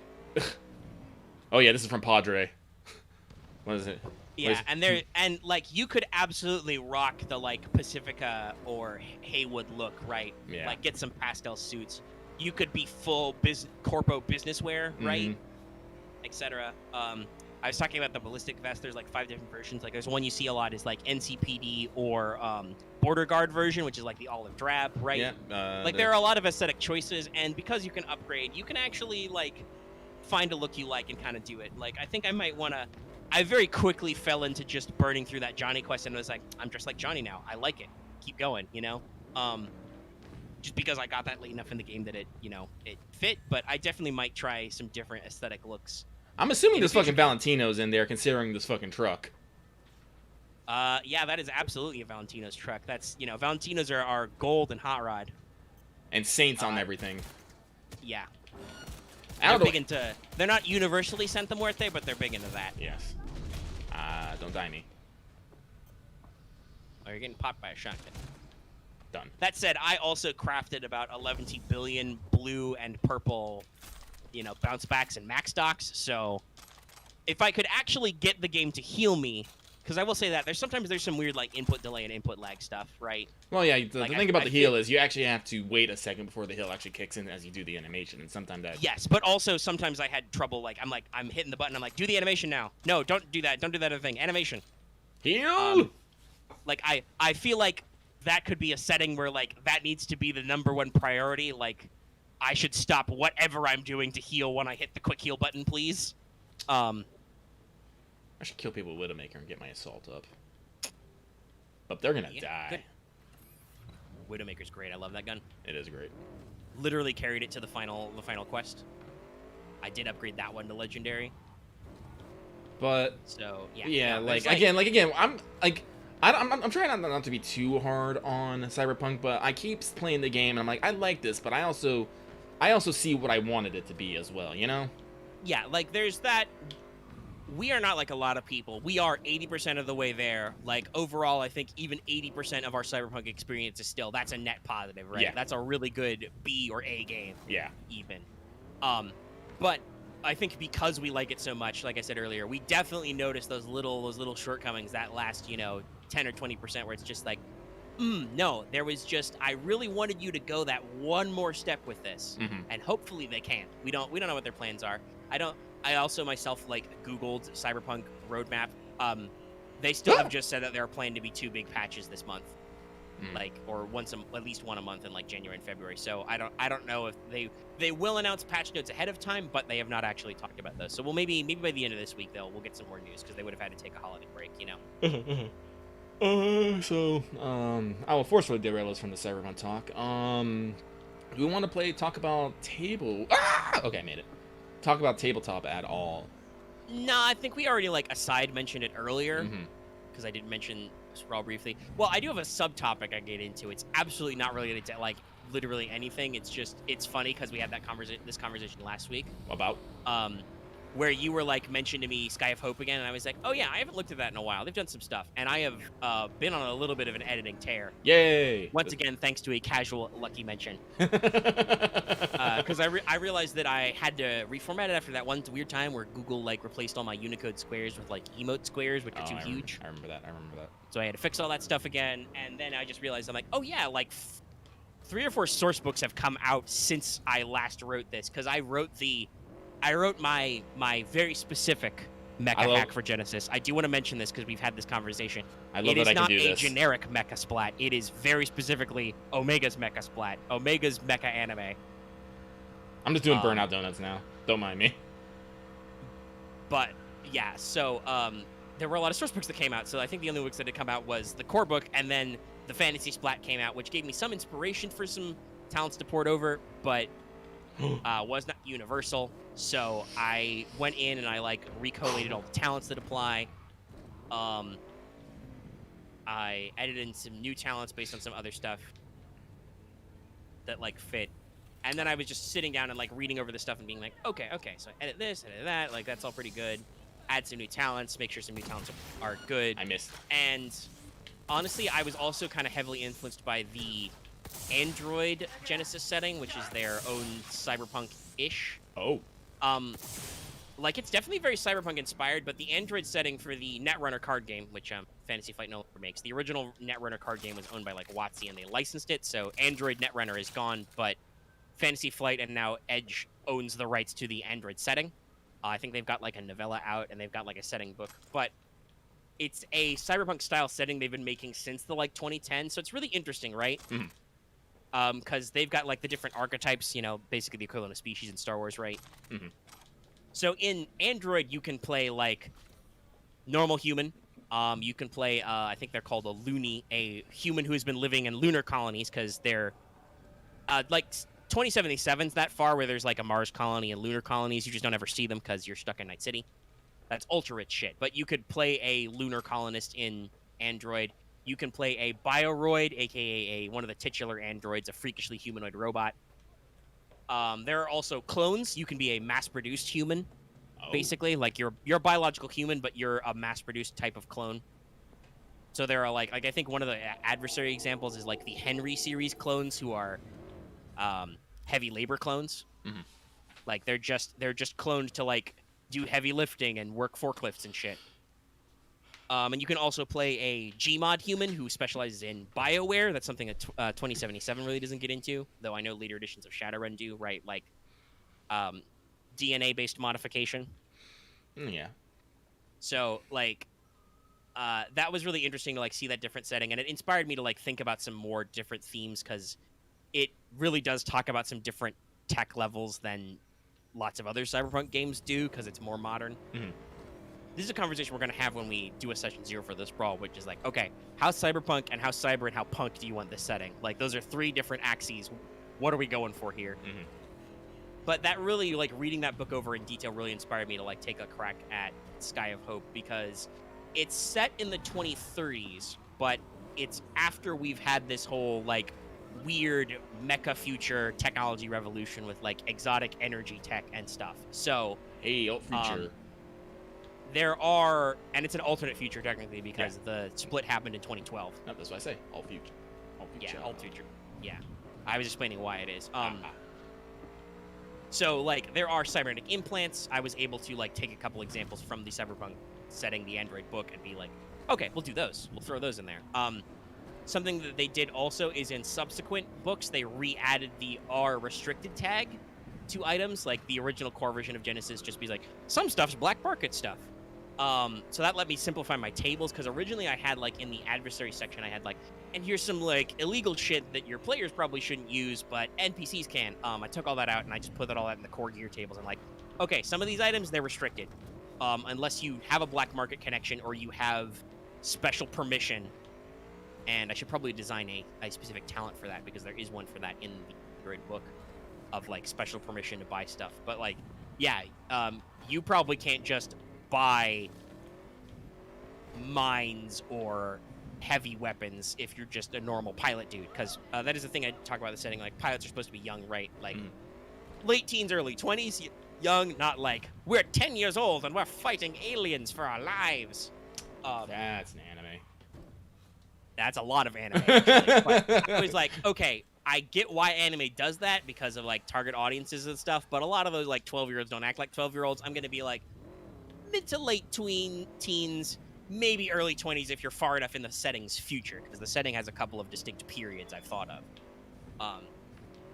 But it's partially because, kind of similar to how I talked about this, I think, with Axe off mic, where like I was talking about the very specific inspirations, because he was asking about like, oh, is it like this or that? And I'm like, not really. It's very, very specifically like the things it's like. And if you don't know what those are like, then I can't help you. But I was talking about how stuff I didn't want to mention as an inspiration. I was like, okay, aesthetically, yes, the setting is a little bit like Evangelion, right? Like there were big disasters, stuff blew up. When you're in a mech, you have access to like psychic energy shields, the void barriers, right? Like you can deflect stuff kind of like how they do with the AT field. Thematically, this is very, very much a 180 from Evangelion. I don't like Evangelion's themes a lot. I think we've had this conversation, so I won't harp on them again. But I do like the way I think the best way you put it is, at no point you should feel like you have to get in the robot. Yes, like that is a literal note in my themes. Pilots are willing; they are never forced to pilot, but they have. It's a choice thing. You have to choose between risking your own life or risking others' lives, right? Yeah. But at no point is thematically it's not supposed to be your weird, spooky, estranged dad. It's like Shinji getting the fucking robot. Like, no, that's not how this works. A lot of the themes and inspirations we're drawing from don't work if you are unwillingly operating this machine, right? Like, it's about one of the key like themes in there is like the quote unquote the man-machine interface and the index, right? And like putting a number on how well you are flying the machine. Actually, when I look at the system, the biggest touchstone I always see is Eureka 7. Oh yeah, no, it is very much like Edeka 7 AO. The sky surfing thing has always really stuck with me as an aesthetic. So I really kept that in, and definitely like it's a little bit more like AO in terms of themes than it is the original OG, because the OG was like, it was very loose if you've watched the original Edeka 7 or haven't in a while. But it's very loose where like, is our main character crashing with terrorists? Yes. Like, they're definitely counterculture guys, and you kind of get this, you eventually realize they're like kind of doing a freedom fighter thing, but they're also doing it very lazily for like the first 20 episodes. Like, I really, really like Edeka 7, and I actually like the sequel a lot too, but the first series definitely has a slight weird pacing thing, because it's very much about Renton's like coming of age story and his growing relationship with Edeka. It is not that much about giant robot punching. But there are giant robot themes in it that I like. So like, yeah, Lazy's Freedom Fighters. Yeah, that's definitely their vibes. Like, they have a cool flying carrier that is absolutely aesthetic. That is very much where the flying carrier stat lines come from. It's from the Gecko, right? Like, this giant plane with guns that holds, like, 5 robots in it. Like, yeah, no, that's a thing. But, like, that is definitely kind of the leaning direction where it's like, no, you don't understand. This is literally called Sky of Hope. This is about, like, hope and human perseverance and, like, understanding each other. That's one of my themes, right? Like, I need you to go. The only way to defeat your enemy is to understand him. I need everyone to go onto YouTube, look up Eureka 7 AO OST, look for Alert, just play that. God, the OSTs for those are both really, really good. Talking about, that's something I think, especially with the OG, but even in AO really got, was the, like, the integration of music with counterculture shit. Like, there's a lot of big name music in those. Really good tracks. But yeah, so like, while things can get spooky and scary and like dangerous, it's supposed to be upbeat. Like, in the end of the day, you're supposed to come out of it, and if you're really beat up, that's almost because you beat yourself up. I made up a shitload of talents that let you like spend strain or wounds or system strain to do stuff.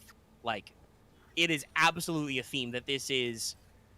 Again, it's not full blown as like hardcore, either anti-establishment or honestly as like bleak as IBO kind of turned out, but definitely there's a little bit of the like, oh no, you can absolutely kick yourself to shit to win harder. That is an okay theme. That's a lot of mecha series though are like that. Well, yeah, you know, sometimes. Well, honestly, I don't. Excuse me. I don't necessarily say that's a mecha thing. I think that's just a Japanese fuck. Oh yeah, no, that fits into a lot of Japanese tropes as well. But you know, just that is the thing that they insert into the mecha genre a lot of like, go that extra level, get that psychic nosebleed, do that super punch. Mm-hmm. Actually, yeah, no, I think Zone of Enders is probably closer in that feel of maybe, bad things than necessarily Ava. Because in Zone of Enders, things are fucked up, but it's still a boy bonding with a fucking robot. Yeah, and like, ultimately, that kid like beats up all these evil adults and like wins, right? Yeah. Like, you are outpaced by Anubis at the very end of the original ZOE, but like, still like, it's a net positive. Like, yes, some people died, but you still did okay, and you tried, and you like grow and develop this relationship with Jehuti and Ada, right? Like. And ZOE is on my list of inspirations because, like, I mean, I can't get away from it. That was another really big early thing for me. And Zone of the Enders is also both versions, ZOE and Second Runner, are both actually like really good. Yeah, no, they're real great.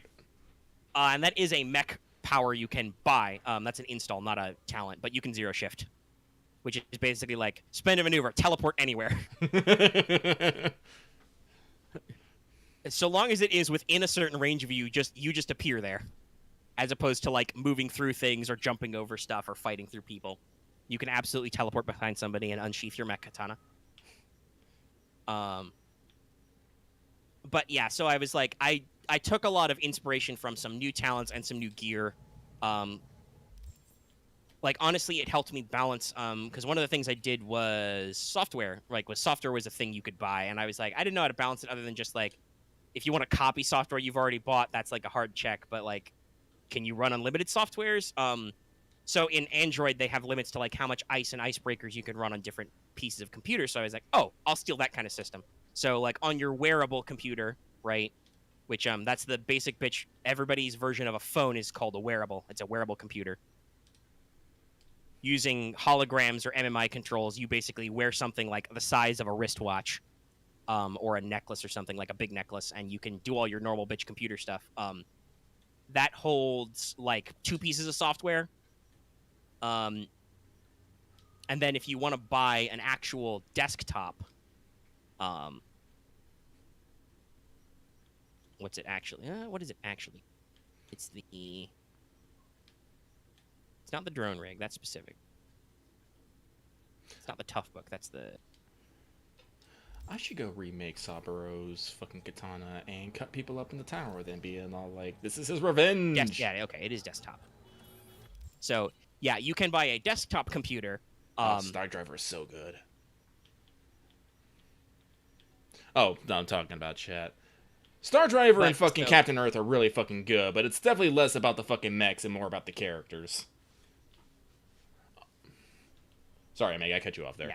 No, it's fine. But so like you can buy a desktop which runs like 10 programs, and because of the way the setting is, right, it's technically a desktop is still technically portable because it's designed to be like built-in monitor, tower set, folded up. You know, it's on like a folding desk you can collapse and carry with you. It's still encumbrance 8, right? Yeah. Like it's big. Big boy. Like the defining thing, I think I've talked about this before, but to remind new people, the defining thing of Skyhope is like in 2012, there was this experiment with like extra dimensional energy. It exploded because, of course, it did. Yep, that's how it do. Your first run always explodes. That's a trope of genres like this. And that caused these things called breach gates to appear, which are basically like singularities. And out of them, extra dimensional aliens came out. And when breach gates return to like they're unstable. Like a lot of miniature black holes are actually. When they release all their energy, they explode violently because That is actually a thing black holes do. Is if they shrink to zero, they release a lot of energy.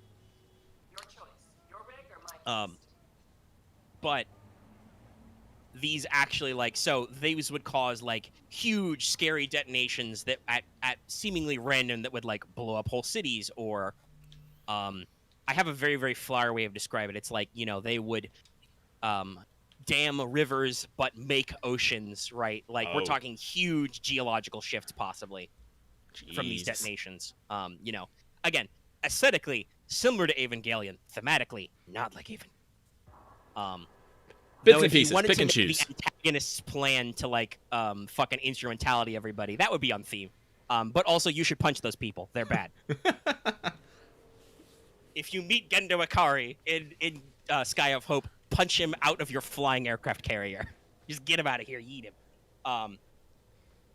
So that is also my excuse for why in an alternate 2030 something, possibly geopolitics and possibly geography are different. Some shit exploded. Some stuff's different now. Okay. I love that classic speculative fiction of listen, I blew up the world a little bit, so shit can be moved around.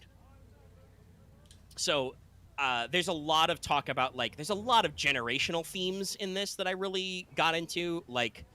There is an old generation, the people who were young adults or adults when the breach war, as they call it, happened, when these aliens, the Adventus, the Othersiders, the other dimension, started invading.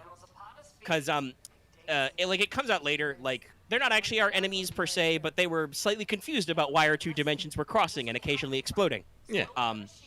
And then to stop breach gates from detonating, humans would chuck tactical nuclear weapons in them and blow them up, and that just caused them to explode on the other side. So the Adventists were like, "Okay, all right, hold on, you're nuking my lawn. That's not good. Stop that." So this is why I talk about the ultimate way to win is understanding. Because humans and Adventists couldn't understand each other, they fought because they thought they were opposed. When actually, if they just worked together, they would be okay.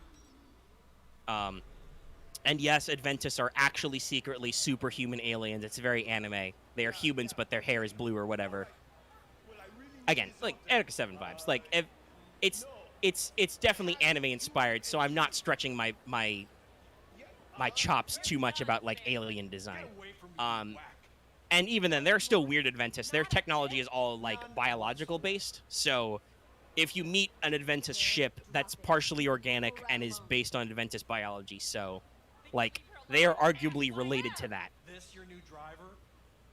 But actual quote unquote individual Adventists, because they have hive minds too, are humanoid.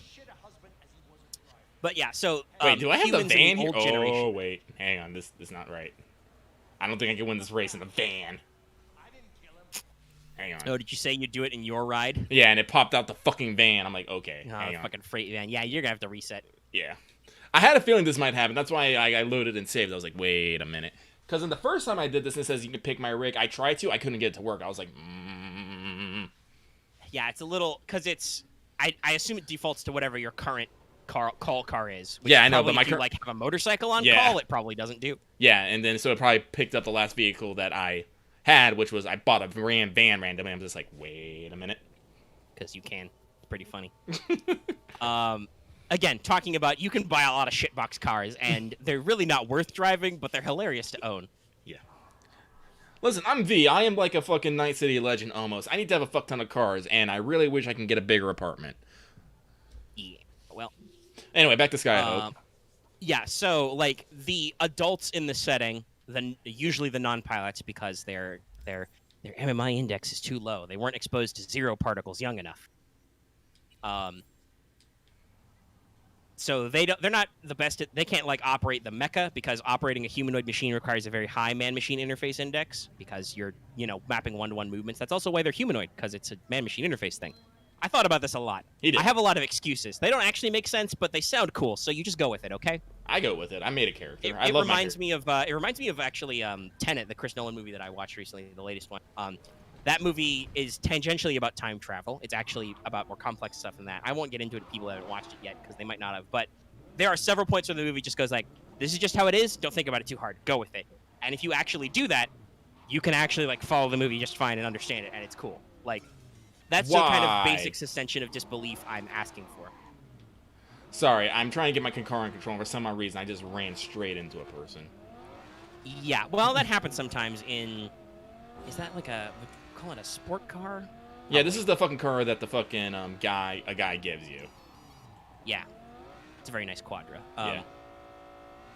Though some of those fast cars hand a little bit like dog shit. Yeah, no, that's why I'm giving it a test run to see if I can control it in a fucking race. Well, control it well enough. Mm-hmm. So bizarrely, I took my Caliburn into this ride, but if you do that, Claire cannot lean out the door because of the way hypercars work and shoot. So I just had to outrace everybody. Oh shit. So I would recommend not picking like a hypercar type. So I probably need something that has a door that This goes... might work. Does this just have a normal door that opens? Well, I don't know. It has The windows look pretty small though. Like I could totally see them like Hang on. diming you out that she can't get out that window. I don't know, maybe. I'll give it a whirl. Okay.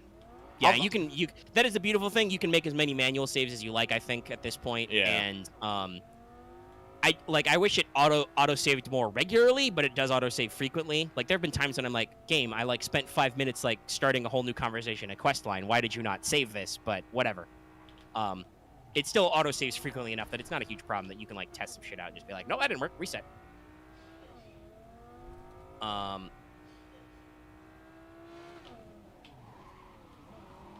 But like it's so yeah, I did this like generational split. So like adults are very much like, no, we got to be practical. We got to be ready to move at a moment's notice. You know, we got to be, we're ready. Every adult has some kind of like military or volunteer experience.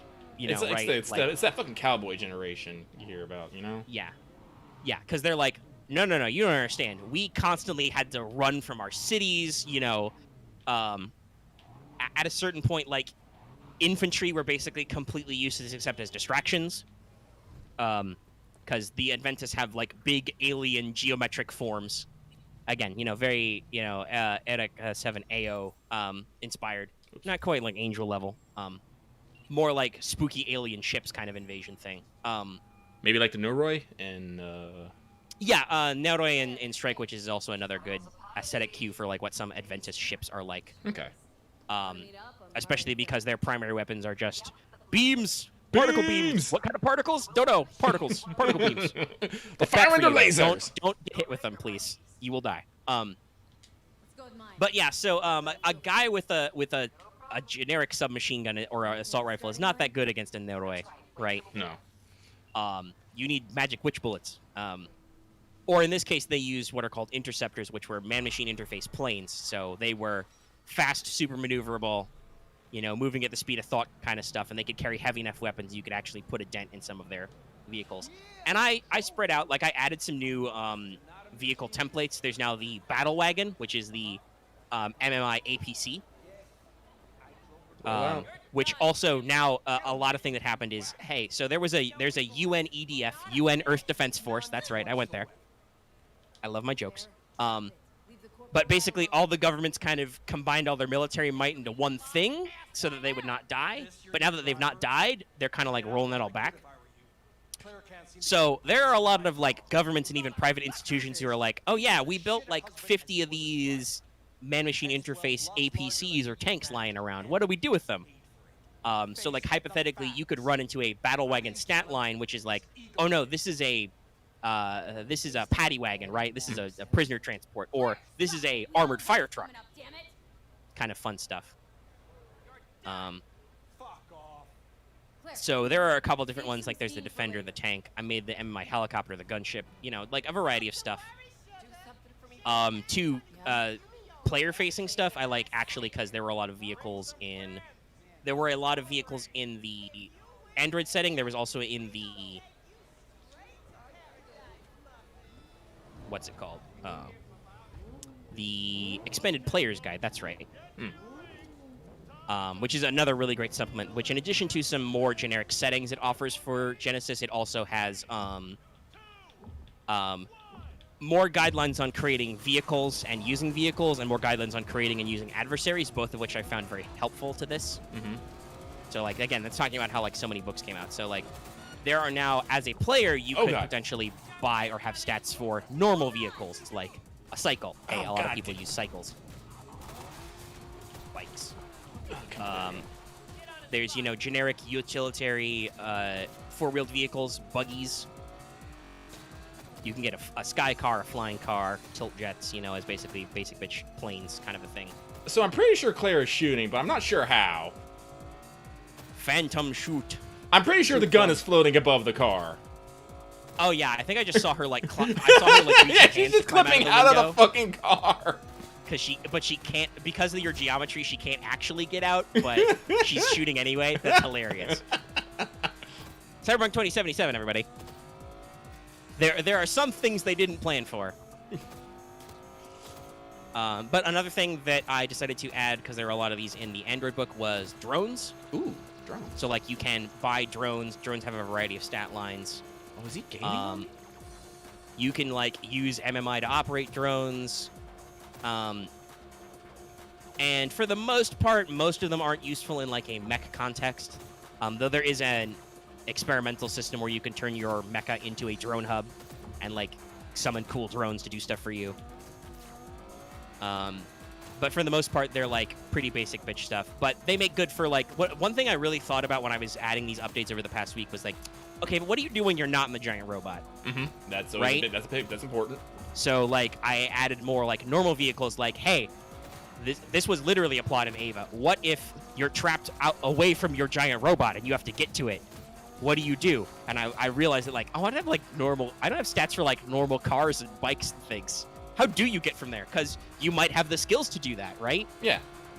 Because there's the interface skill, which is for the mechs and other MMIs, but I think you also still have the basic like pilot. Yeah, skill. I still have normal driving, operating, piloting. Yeah, and there is a piece of gear you can buy to like turn any normal vehicle into an interface vehicle, but those aren't installed by default necessarily. Mm-hmm.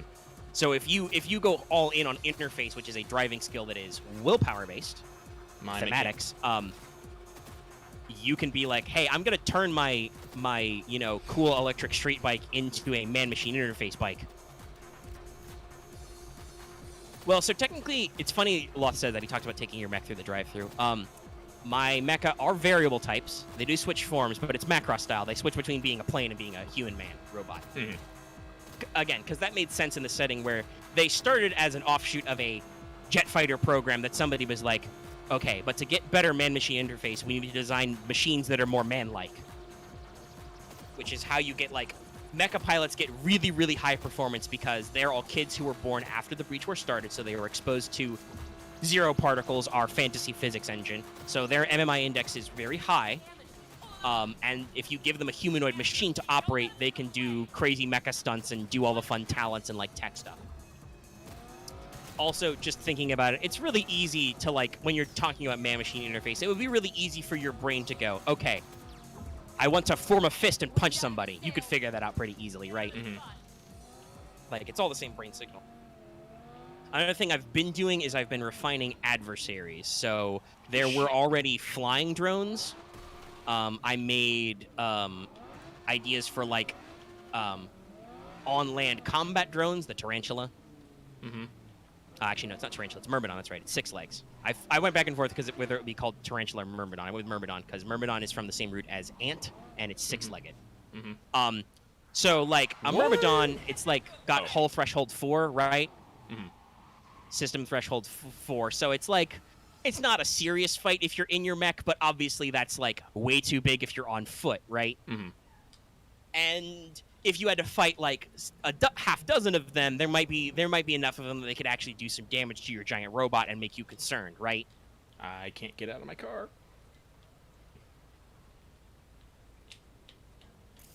Oh, are you waiting for like a dialogue prompt or something? I think it's because what happened is I think we were going too fast and the fucking trigger for the crash didn't happen in time, so we actually was going down this fucking street and then we snapped back to this. It's like, Yeah, the game does have some weird timing bugs. Well, let me see if I can load it back up. But I've also been adding more adversary stats for just people. Because I think my Adventus stats are pretty varied, but I realized, like, again, looking at the Android book and looking at the adversary creation rules and the expanded player's guide, I'm like, there's a lot of different stuff I could do. Like, so there's like one of the new minions I added was like civilian volunteer, just a human man or woman who probably was an adult during the breach war or a young adult, and so they remember basic stuff like disaster relief, evacuation, etc. But they're not like a hardcore, you know, militarized police officer or army soldier or whatever. Mm-hmm. Like, just a good stat line for casual average civilians you run into. I added a rival line for an agitator who is more of a social hacking type adversary. Right? Like, they're not really beefy, but they have, like, skills in, like, computers and stealth and skullduggery so that they can be, like... Because there is a generic terrorist minion for, like, either actual, like, terrorist rogue nation organizations or just what the government calls terrorists because we've had a whole crisis of humanity almost died, so we don't... You know, they don't really take organized, armored, militarized crime as just crime anymore, right? Yeah. Like, if you're a drug-selling gang with AKs, you're terrorists. You're terrorists, we don't want to deal with you, please go away. So the agitator's more of a, like, subtle hacking thing. Like, you know, you could, again, reasonably, you could be like, oh shit, somebody's hacking into our mecha base, they're trying to steal our giant robots. We have to, like, either make our way to our giant robots so they can't steal them or find this guy and punch him in the face. Oh, okay. That guy's done. That was literally a clusterfuck. Whoop! Again, physics, everybody. All right, now we're on task. And I added a new... actually, I added some human-level nemesis stat line because I realized I had none. So there's the administrator stat line, which is like... This could be your shadowy Gendo Ikari type guy of like, man, I don't like this authority figure. He's shady.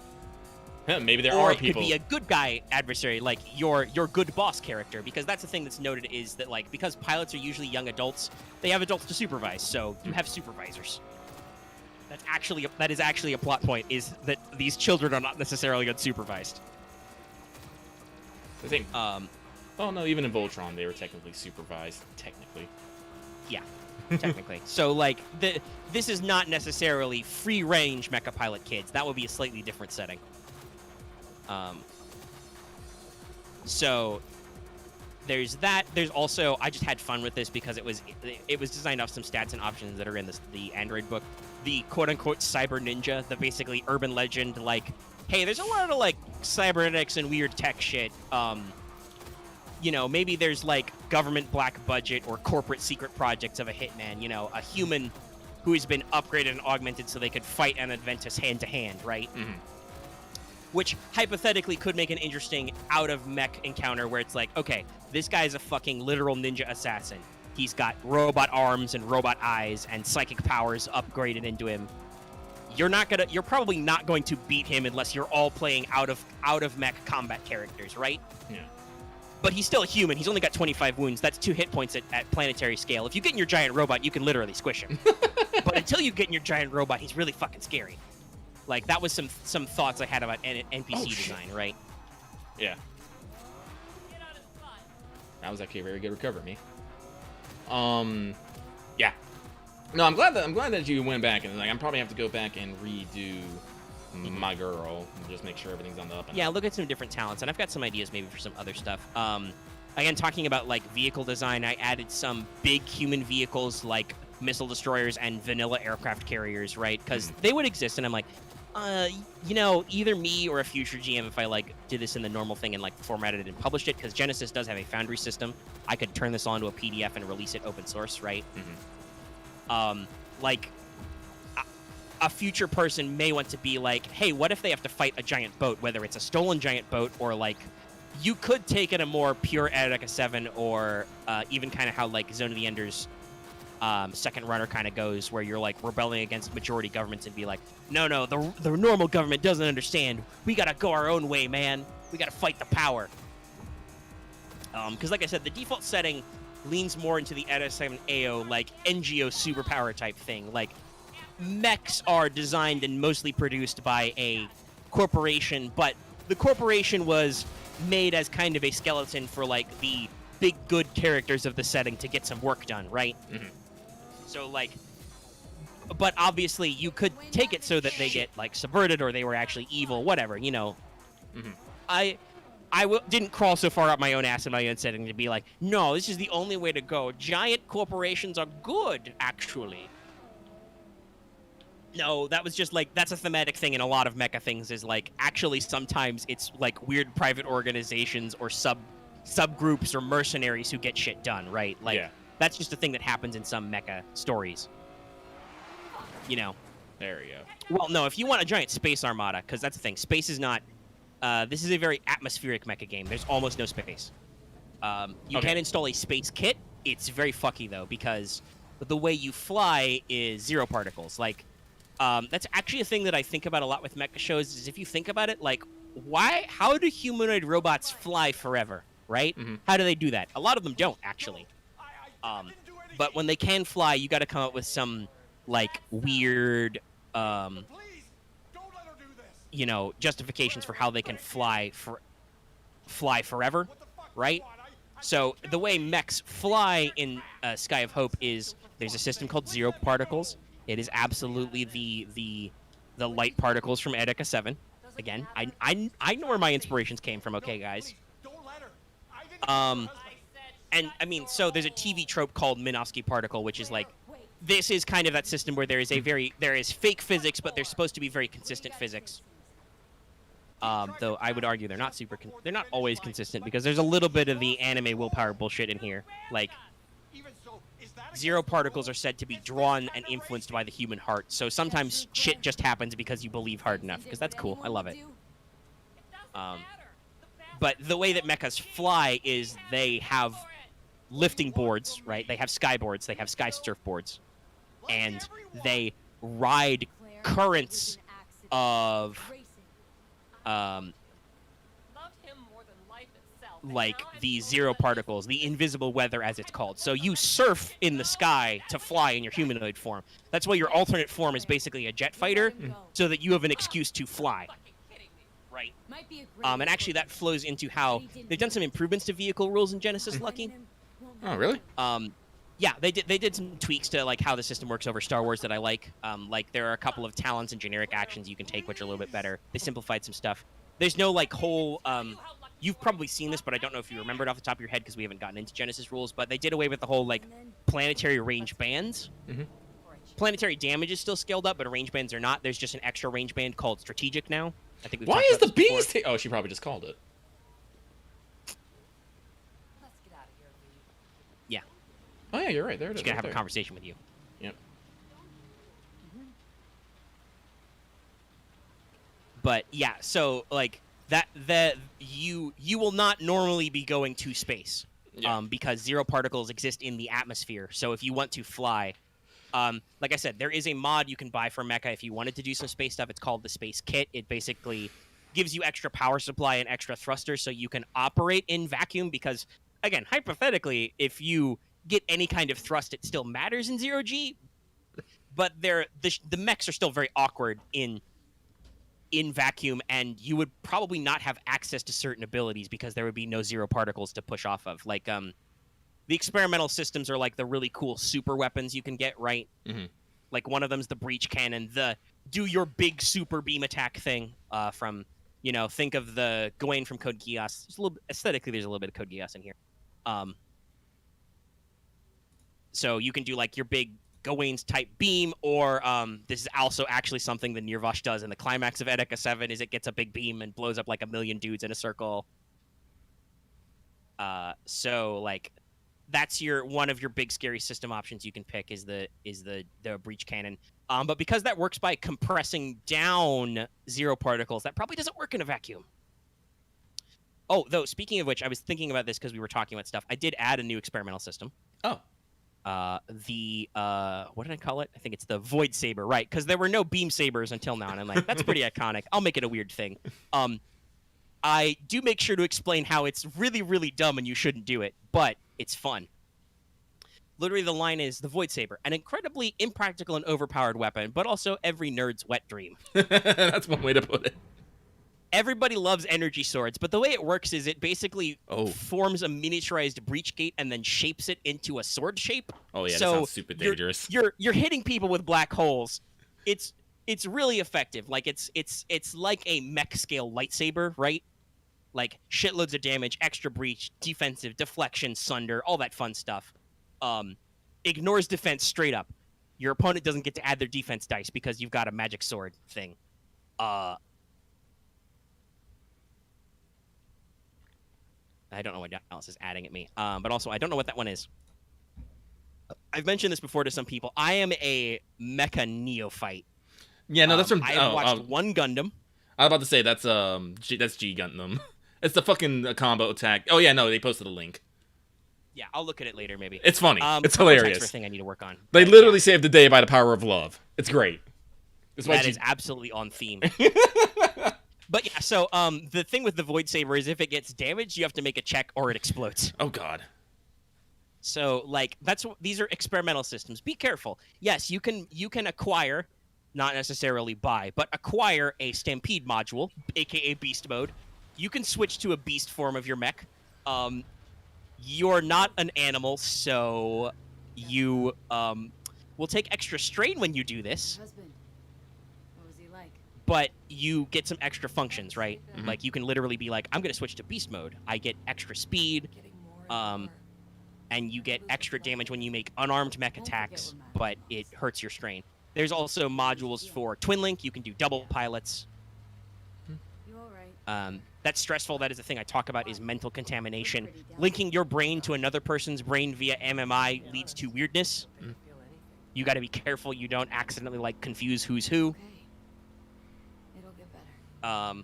There's the Zero Link system, where the machine interfaces with you just as much as you interface with the machine. Oh god. So like, basically, Do it again? you Team up? when you do the Zero Link system, you have a harder time because you are actually the machine is piloting you as much as you're piloting it. Oh wow. However, it makes it much less likely for your system to kill you. Like there's a subsystem I wrote called Dump Shock, Oh yeah. which I believe I took the term from Shadowrun. But basically, hey, your heart and mind are hooked up to a giant robot. If something freaky happens, you're gonna take some bad news. I actually ported in the trauma rules from Genesis, which are normally only for like cosmic horror type shit. But like, yeah, no, you can take mental damage if you push too hard. But so it's basically like a critical hit for your brain. Is basically how trauma works. Mhm. If you have the Zero Link system installed, that automatically reduces the severity of all dump shock trauma you take. Like the machine takes the hit for you because it's doing most of the work. Actually, where is my character? As Lucky is slowly reading through things. Yeah, the experimental systems are like all super expensive. They're almost more plot than anything else, but they're the like really really cool big name upgrades. Like you can get the Gigas Core, which is because again, remember I talked about this. Adventus machines are all semi-organic, so one of probably the more spooky common enemies you might run into are the hunter-killer forms called codename Gigas, which is the Greek word for giant. Mm-hmm. These are basically giant humanoid aliens who are meant to destroy pilots. Like this is another thing I love is your enemy's not stagnant, right? Like we fought the Adventus for like 10 years in the Breach War. They didn't just keep throwing the same forms at us over and over again. They adapted. They added infantry forms to like suppress our own infantry. They added anti-infantry forms. So, because I'm sure at one point there were some battles that humans won by just being like, wait, infantry are meaningless to the Adventus. So we can just get like 4 guys together and have them carry a nuclear football and like huck it into the breach. We'll win that way. Yay, go us. And then the Adventists were like, that happened. What if we made... Oh, God, what is the... I definitely played up some of the like weird alien shit names with the code names for some of these. What's the code name on the anti-infantry form? Codename Reaper, right. Yes. That sounds A about multi-legged combat form which resembles a hybrid between a big cat and a praying mantis. Yeah, no. Very scary for humans. There is an underground form, by the way, called Codename Tremor, because of course it is. right. Of course it is. They're rare, but they exist. There's also an aquatic form. But yeah, so there is some of that back and forth on tactics and stuff. But the hunter-killer forms are called Codename Gigas. So the Gigas Core upgrade is you put an Adventus brain in your robot, which means it can do stuff. It can roll its own dice for things. Because that's the thing that I note. There is an upgrade called the pilot dummy plug system. Mm-hmm. Again, referencing Evangelion by aesthetic name, but like when your machine only runs on man-machine interface, autopilot is weird. So the fluff of how the dummy plug works is it creates like a computer capture of your MMI imprint, your brain scan or whatever, and you can trick your machine into thinking you're sitting in the pilot seat. And so it can do basic stuff, like it can turn on, it can fly to you, it can fire its weapons. It's really shitty at it, but it can do it.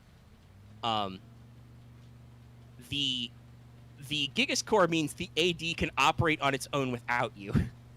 It has its own initiative slot. It has a skill of 3 for any rolls it needs to make. It rolls 3 green dice. You can spend a maneuver to have the AD take an action in a maneuver, including performing pilot-only actions. However, if it takes extra strain, either from like threat or from like doing extra maneuvers on its own turn, you also take strain because like it's piloting with you inside. Hey, I got You can do combined skill checks for free. So if you want a skill of 3 and something you don't have, the robot is like, I will help you. But also, if you're out of sync with your robot's brain, you take 2 black dice. Oh, jeez. Because you're out of sync. It also has some interesting features, like it because it's semi-organic now, it heals naturally. So it heals hull trauma once per day. But if you want your technicians to go fix it, they have to upgrade their check, right? Like, it's weird now. You know, and this is all full of, like, stuff like that. There's the Drone Bay one, the breach cannon, stuff like that. And then there's, I think the hallmark is mech customization. I think I talked about this. I've talked about this before with this system, and I talked about this with Axe off mic. But the way I did mech stats was I designed one universal mech stat line. The Armadae, as they're called, the ADs, that's the short version, they have one singular stat line. And then I made about 1 billion, approximately, mech mods and customizations that can install into all the different places. Yep. It's great. So you've got a lot of customization, like you've got head, torso, cockpit, arms, legs, shoulders. Some of which of these you can take up with weapons, like if you want to be like, give me some multiple missile launcher racks. I want to do a Macross missile barrage. Put 2 of those in my shoulders. Boom. But there's all kinds of stuff in here, and so that lets you like adjust your armor rating, your health threshold, your system threshold, gives you extra powers, gives you extra damage, extra modifiers. Like because I added those computers, a mech mod I added is the custom computer rig. Like if you're a Hackerman type PC, maybe you put a real boy computer in your AD, right? Like install your fucking desktop in your spare space, because the fluff is that the cockpit is its own hardpoint slot, because it's like you have extra storage space for like the pilot to keep like a parachute, an emergency supply kit, etc. You've got crumple zones so you don't get crushed if the cockpit gets damaged, etc. And when you usually when you install a mod into that hardpoint, you're taking out that extra space.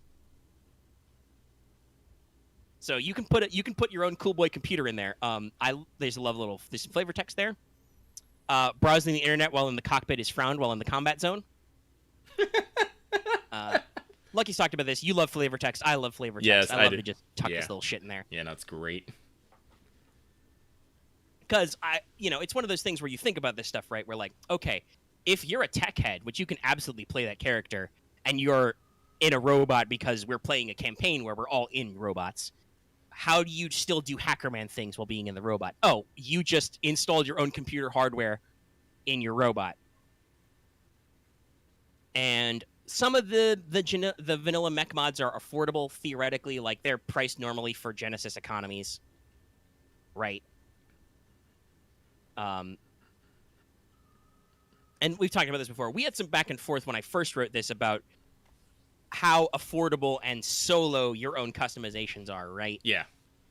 And ultimately, I still come down to the end that like a lot of this stuff is like too advanced for just a teenager to come up in their garage with a box of scraps, but there's a little bit of wiggle room. And fluff-wise, like there should be enough support NPCs that even if you say, okay, I'm going to quote unquote buy and install my custom computer rig in my mech, the GM doesn't necessarily need to harsh your buzz, because you should be able to grab enough faceless, nameless techies to help you do that, right? Yeah. Like, it's only a real crisis if you're in some kind of resource-averse situation, at which point, okay, you're gonna have to like make some rolls or have a lot of cash lying around that you can be like, okay, I'm gonna buy the spare parts. And there's a sidebar on this where like, you know, hot swapping mods, coming up with new mods. Hypothetically, if you need to like scrap together enough components, you could probably do that, but they're probably likely to fail, so you need to be careful. I also added a lot of talents, which let you do a lot of interesting customization things as well. Like there are 2 talent trees drawn from, they're not literal trees, but you know what I mean. There are 2 different talents which are drawn from Star Wars stuff, which form in different branches. So there's the Ace Custom talent, which the Ace Custom talent, the default version is just you upgrade mechanics checks to repair your Ace Custom once. Like it's your special custom mech, you are better at repairing it. But that flows into a lot of different talents, which let me search for some. Like I remember one of them is a like tier 5 talent called Not Today. Which if you have Ace Custom, you can take that to spend a story point when your AD would be destroyed. Your Ace Custom is destroyed. You can spend a story point once per session. It's not destroyed. It doesn't actually blow up. It's fine. It's an Ace Custom. You can do the Fancy Paint Job talent, which if you have an Ace Custom, you upgrade all Charm, Coercion, and Deception checks you make in the presence of your Ace Custom, because it looks cool. You know, you paint it blood red. You can add the Kill Markers talent, which works on an Ace Custom. You can cause enemies to make fear checks, because your machine is covered in kill markers and kill silhouettes, stuff like that. But that talent is exclusive Ace Custom with another talent called Super Prototype, which is a ranked talent. Oh yeah, that's right. Which basically flows like, okay, my mech, it's really, really advanced, right? Like this is an off-the-shelf kind of a mech. This is like a special build that is weird. And basically every rank you can pick up one of the following options, which can only be chosen once, but you can add hard points to any locations. You can add, you can suffer 2 system strain to increase your handling by +1. You can suffer 2 system strain to increase your speed by 1 for the rest of the encounter. You can increase all of your limited ammo quality by 1. Overstocked ammo. You have extra bullets. And you can take the talent to increase your hull threshold and system strain threshold by 1 each. So if you keep taking this talent Super Prototype, you can be like, no, my mech is like really advanced and has little special stuff to it, in addition to like just buying mods. So another thing I already went a little ham on this, but I was able to with Morse talents, was like, so the playable races, right, are you can be human. Yes. Normal human. Literally, it's like, you are a human. You are the people of Earth. It literally says humans are humans. The natives of the Earth, of Earth, the Terran dimension, normal-ass humans. They have, basic bitch human stats. You get 1 rank and 2 non-career skills. You can swap a story point from the GM's pool to your pool whenever you like, once per session. Basically, you're humans, you're adaptable, you're ready for anything. There are also artificials, as in artificial humans, similar to the clone type from Android I mentioned earlier. Like, these are humans that were specially cloned or fast-grown or whatever to try and make better pilots. So, their rules are they get extra willpower but less presence because you were grown by a corporation or a shady government agency or something. So hey, you're bad at socialization, but you were made to pilot, so you pilot good. And at character creation, you pick a general skill. That skill's always a career skill, so you always get an extra career skill. You can play Adventus. So yeah, there are playable Adventus. They are good at int but bad at cunning. I think that befits their species design a lot. Yeah, you have to actually get into a little bit about what the Adventus is to understand. Yes, I actually have a sidebar on their psychology because Adventus are supposed to be a hive mind species, so they're weird. Yeah. For instance, they don't really understand property. Or individuality, or romance or sexuality. They're interesting.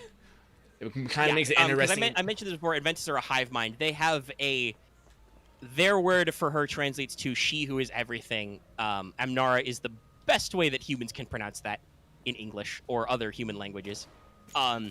So she's like the first Adventus. She's like big mommy goddess Adventus. all Adventists are extensions of her. This is actually noted in their Adventist psychology. Hypothetically, if you're a normal Adventist in their hive mind, you could pick up your mental red telephone and call her and be like, "Hey, Mom? Amnara, what should I be doing right now?" And she'd probably be Mom? like, "What's your job again?" Because Lucky mentioned individually before. Normal Adventists don't have names. Their name is their job, right? Yes. Like one of the stat lines is Adventist Praetorian, basically Adventist bodyguard. If you were to talk to a Praetorian, you would call him, "Hey, Praetorian." If you're really, really good at your job, or if Amnara made you special, your name might be X's Praetorian. Like you are literally Bob's bodyguard. That is your name. So if Bob's bodyguard calls Amnara, she'd probably be like, "Well, are you bodyguarding Bob right now? If not, you should go do that." But so, yeah, Adventists are bad at cunning because shady shit is not their instincts. Like they are, Scapa. almost a species of artificials, right? Like they are all made to purpose. Yeah. And there is actually a thing. You can actually be a liberated Adventist. Some of them have had freaky things go on where they like leave their hive mind and have to suddenly come to grips with individuality. Man, maybe hanging That's out with fun. a bunch of things that actually kind of looks like them but acts differently, like them, have some weird effects. Who fucking knows? Yes. It's funny. The way I wrote this is that like counterculture with humans is to embrace Adventist culture, basically, like Adventist aesthetics, stuff like that. Because hey, that's what your parents are freaked out by. Is like, weren't we in a genocidal alien war with these guys 10 years ago? But they're cute, Mom. All right, now we're up to 5 with assault. Adventist counterculture is to be as human as possible because they literally don't know how to do anything else, right? Yep. Either you are an Adventist or you're a human. I mean, you could be I don't know how you fucking pronounce it. Unity. It's Unity. like unity, but Unity. with slight accent on the double I. Unity. Unity. The Adventist word, which means unison. You can be a hybrid. How does that work? I don't fucking know. Magical love particles. My character's Unity. Anime. But no one knows that. I'm telling you that right now. Nobody publicly knows that. People would know, I believe, by the time I talked about where the setting would be set. People would know that hybrids are possible, but they're not a lot of them aren't public because it's a weird. Actually, is there a backstory thing. disguise skill? I should probably actually fucking have that now that I think about it. Deception. Yeah, I should probably. By the way, there's actually one of the things I talked about. I mentioned earlier. I added some mods. There is a table for biomods because that is how Adventists do cybernetics. One of them is the disguiser plant, I might do that. which it's a little expensive, but I could figure out probably a way for you could pick it up. Basically, you can. Normally, Adventists take it to suppress their alien look, so they look completely human. Yeah, that's. You also can use it to suffer one strain to add a success to a deception check to hide your identity. Yeah. So we might work out some backstory stuff where you could get a little biomod installed because you're trying to be on the DL. For reasons. Who knows what reasons? GM talking. Yeah. Yeah, fuck this wall, by the way. I love tech weapons. Walls, not a problem. Enemy net runners, I can see you from here. That is the solution to net runners. I know some people have complained about how they like try to overheat you and shit. No, my solution is Widowmaker. There's an asshole crouching behind a wall trying to blow up my brain. I don't have a sword. So, as befitting an anime-ass setting, Unity are cool. Yeah, they are. So they are human Adventist hybrids. So let me double check. I think are they 2s and everything? Yes. Yes, they're still 2s and everything. But they get a point of interface for free. They get the Born to Fly talent and the touch telepathy talent. Yes, they get special abilities. They have slightly less starting strain because their biology is a little bit weird. It's like, what am I? Why am I? But they start with interface, right? Like Adventists start with Psi. They can access Psi, which is basically my equivalent of a magic skill. So you can do certain abilities to like do things with Psi, like shoot lightning bolts at people or telekinesis stuff. But Unity start with interface. They are naturals at interfacing and flying this stuff. It's almost like a lot of this man-machine interface tech was secretly built around some Unity as examples. Or something. I mean, people can read the GM section. They're one of the major characters in Yggdrasil, the NGO that designed this, is Alexander Knight, who is a Unity. Like, His dad was a war hero, and his mom was also a war hero, but actually she was also secretly an alien observer who was like, "No, humans are rad. I don't want you to blow them up, Mom." And Mom was So, all like, It was like, So that was interesting how that happened. I'm gonna make another one to test this. That was interesting how that happened, but also, I keep losing my toys. I'm mad about this. I'm gonna make one to beat up the humans. Oh no, this Adventus I've built to beat people up is trying to beat me up. Who could have guessed?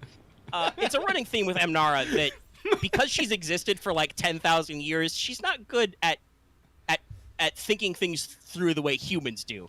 Like, she plans ultra long game and sometimes does not like bring herself down to an individual level. That has occasionally fucked her over. slow to change. Yeah. There's something I talk about. There's a lot of parallels. There's a lot of numbers in sequence. 3 is a big number in Sky of Hope. Amnara made 3 what she calls her minds. She's got the passive mind, the aggressive mind, the defensive mind. These are basically bits of her personality she carved off and copied so she has a Greek chorus to tell her stuff. And they like debate things back and forth and comes up with solutions. And then there are 3 major Adventus characters she made. Adventus Queen is the nemesis stat line for basically big boy individual leader Adventus, because Amnara is a lady, so the aliens are vaguely ladyish. It doesn't actually matter. You could probably have a male queen. It's just the queens are supposed to be the Adventus that are closest to Amnara in form. It's a trap! And I actually talk about this when talking about their psychology and stuff. By default, Adventus are probably what we would call like pansexual. They don't really... Gender identity really isn't a factor for them when they build interpersonal relationships. The way I phrased it is they see hearts.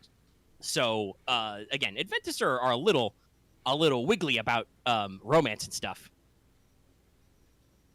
They're cunning one, after all. But yeah, so we talk about Uneti. So they get bonus interface. The Born to Fly special ability is whenever you make a pilot check in a zero-particle dense environment, you get a boost. Mm-hmm.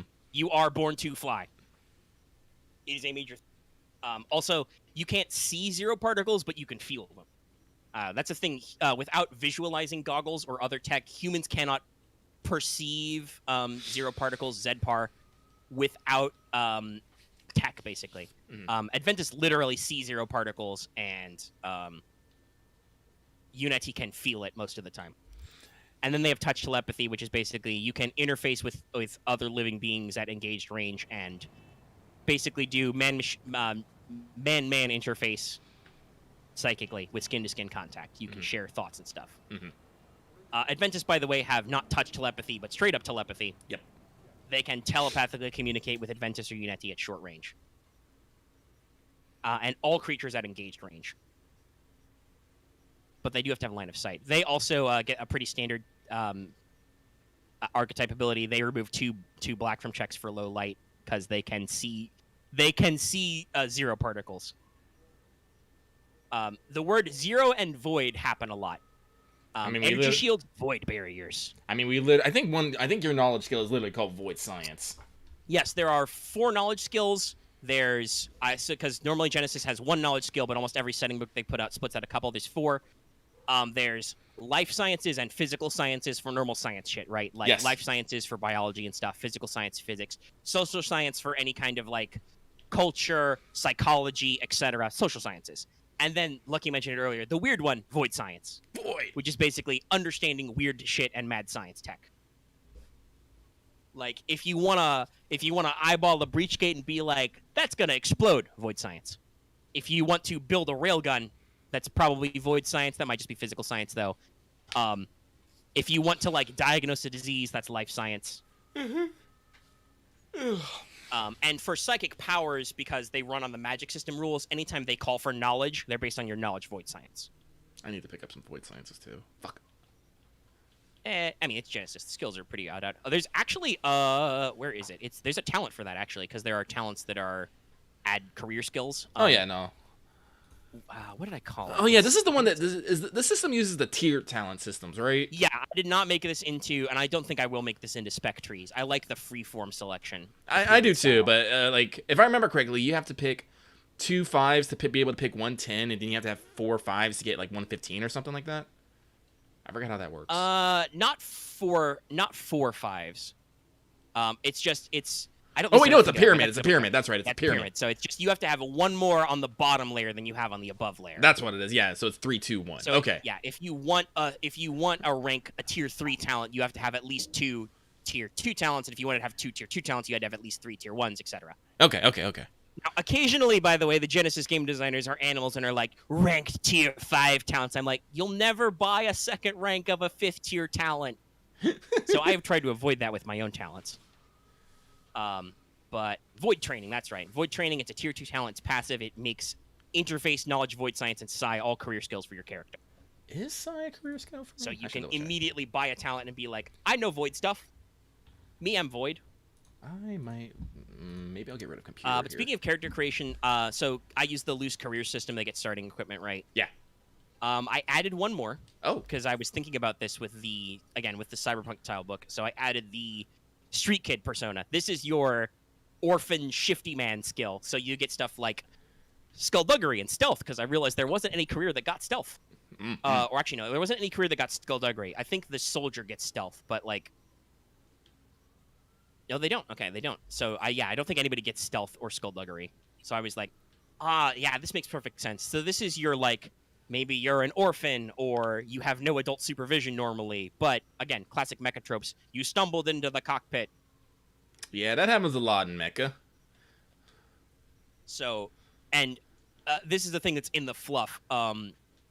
There might be a small child soldier problem. There are absolutely PMCs and like I said, rogue nations out there who are like trying to figure out this brave new world we live in. And because kids are the best MMI index, they are absolutely hiring them to, if not fly mechas, like operate, like I said, surplus tanks, APCs that have man-machine interface. There's a stat line for what's called a load lifter. Basically, it's called a forklift with legs. It's a MMI-powered exoskeleton. It's not a full mecha suit, but occasionally people glue machine guns to them and use them like mecha. Oh. So, Street Kid is a perfectly good background for, like, I was an orphan who was adopted. So they get, their career skills are brawl, coercion, driving, mechanics, melee, skullduggery, streetwise stealth. So, yeah, they're Sneakman. They get a collapsible baton. They get a portable toolkit or a wearable. They get a heavy jacket and a backpack and a chem. Oh, also, Android had more encumbrance modifying gear. Oh, neat. Which is pretty interesting. So I added a few more. Where's my gear table? I have tables. They're numbered by Roman numerals, so you can check them easily. So you can still get the backpack for +4. There is also the pilot's bag for +3. Basically an easy satchel that goes around your front of your back. It's weatherproof. It's got a zipper. It's perfect for piloting. And I brought back the utility belt. Yeah. Plus, which, by the way, in Android, utility belts are +2. Oh, powerful. Too powerful. Yeah, so it's basically your standard issue. It's a belt full of pouches and clips and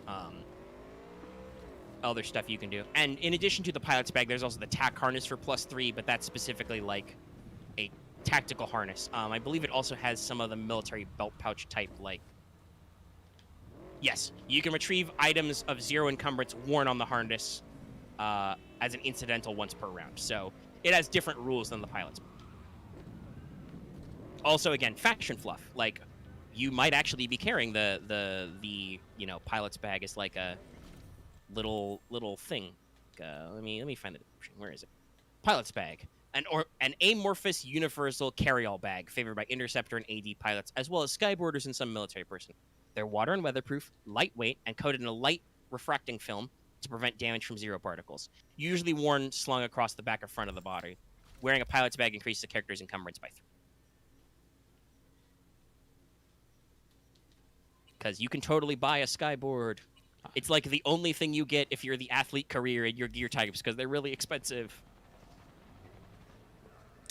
Hey guys, how you doing? I need to level up my blades. Sorry. Ooh, what katana is that? I think it's just the standard legendary katana. Yeah.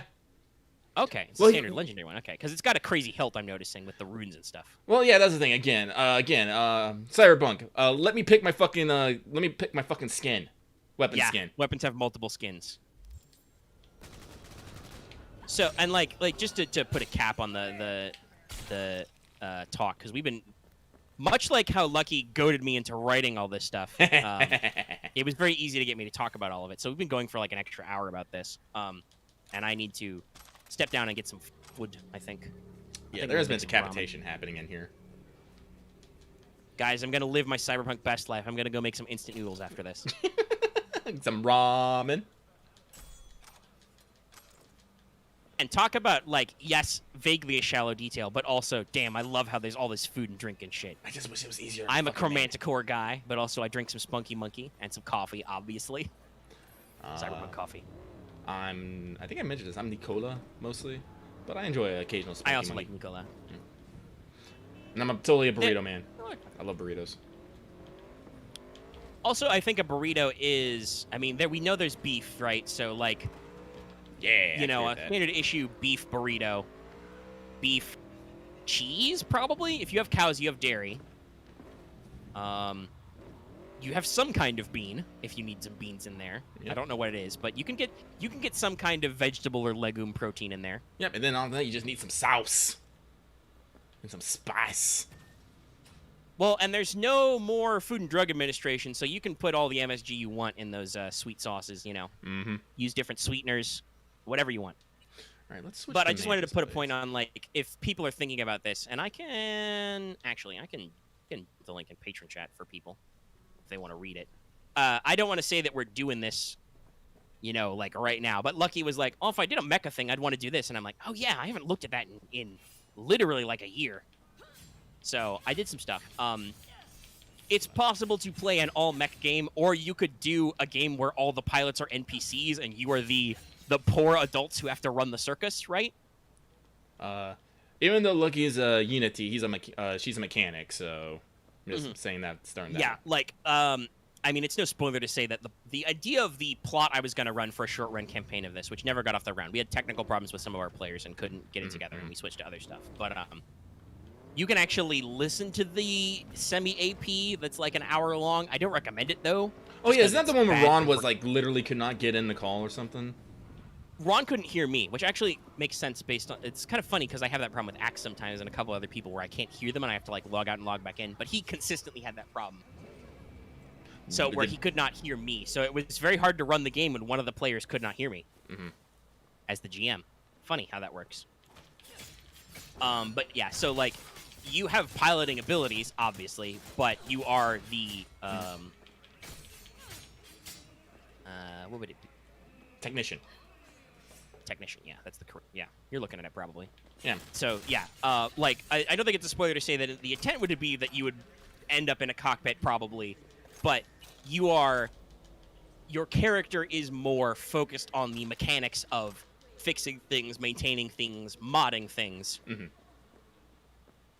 But technicians do have interface as a skill because I believe my intent there is that, well, you have to operate the mechs you test, you know. Is that a fucking axe? No. Probably.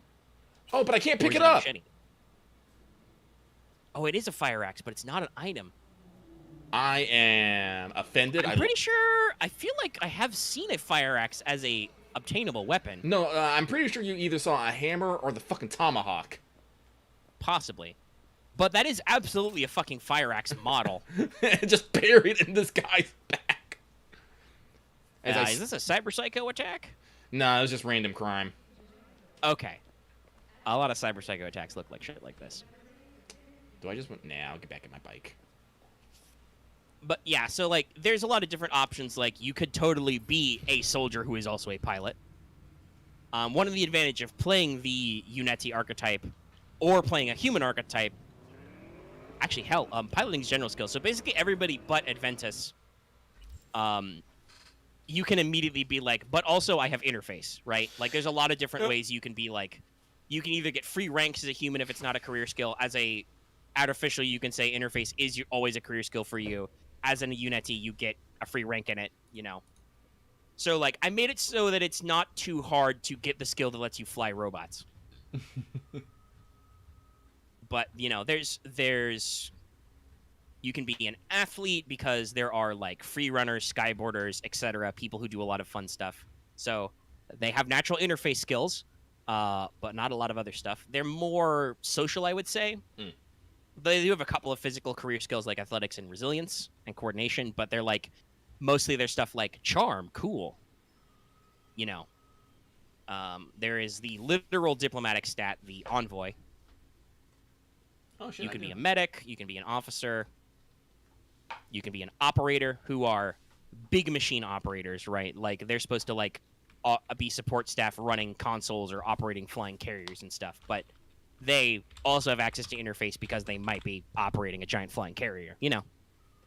That's how it do. There's the actual pilot skill, the pilot stat block, who gets some different opportunities. Big on eyes and stuff. There's the Scion, which is basically with the PSI. Those are basically the wizard type. Like, you start with Psi as a career skill, you can get into Psi stuff. You can be a scientist, a soldier, a street kid now, or a technician. And actually, I was looking over this, so technician also gets skullduggery. Yes, they do.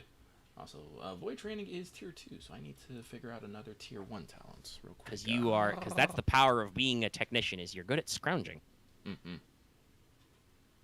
Computers, coordination, discipline, interface, knowledge, physical science, mechanics, melee, wrenches, skulldugger. So you can operate things, you can hit people with wrenches, you're good at, like, coordination, I figured is a good climbing into tight spaces kind of a skill. Computers and mechanics, obviously, because you need to fix shit, and then you got a knowledge skill, discipline, skullduggery. All right. Ooh, man, I think I need to open a window. I'm actually getting a little sweaty sitting here.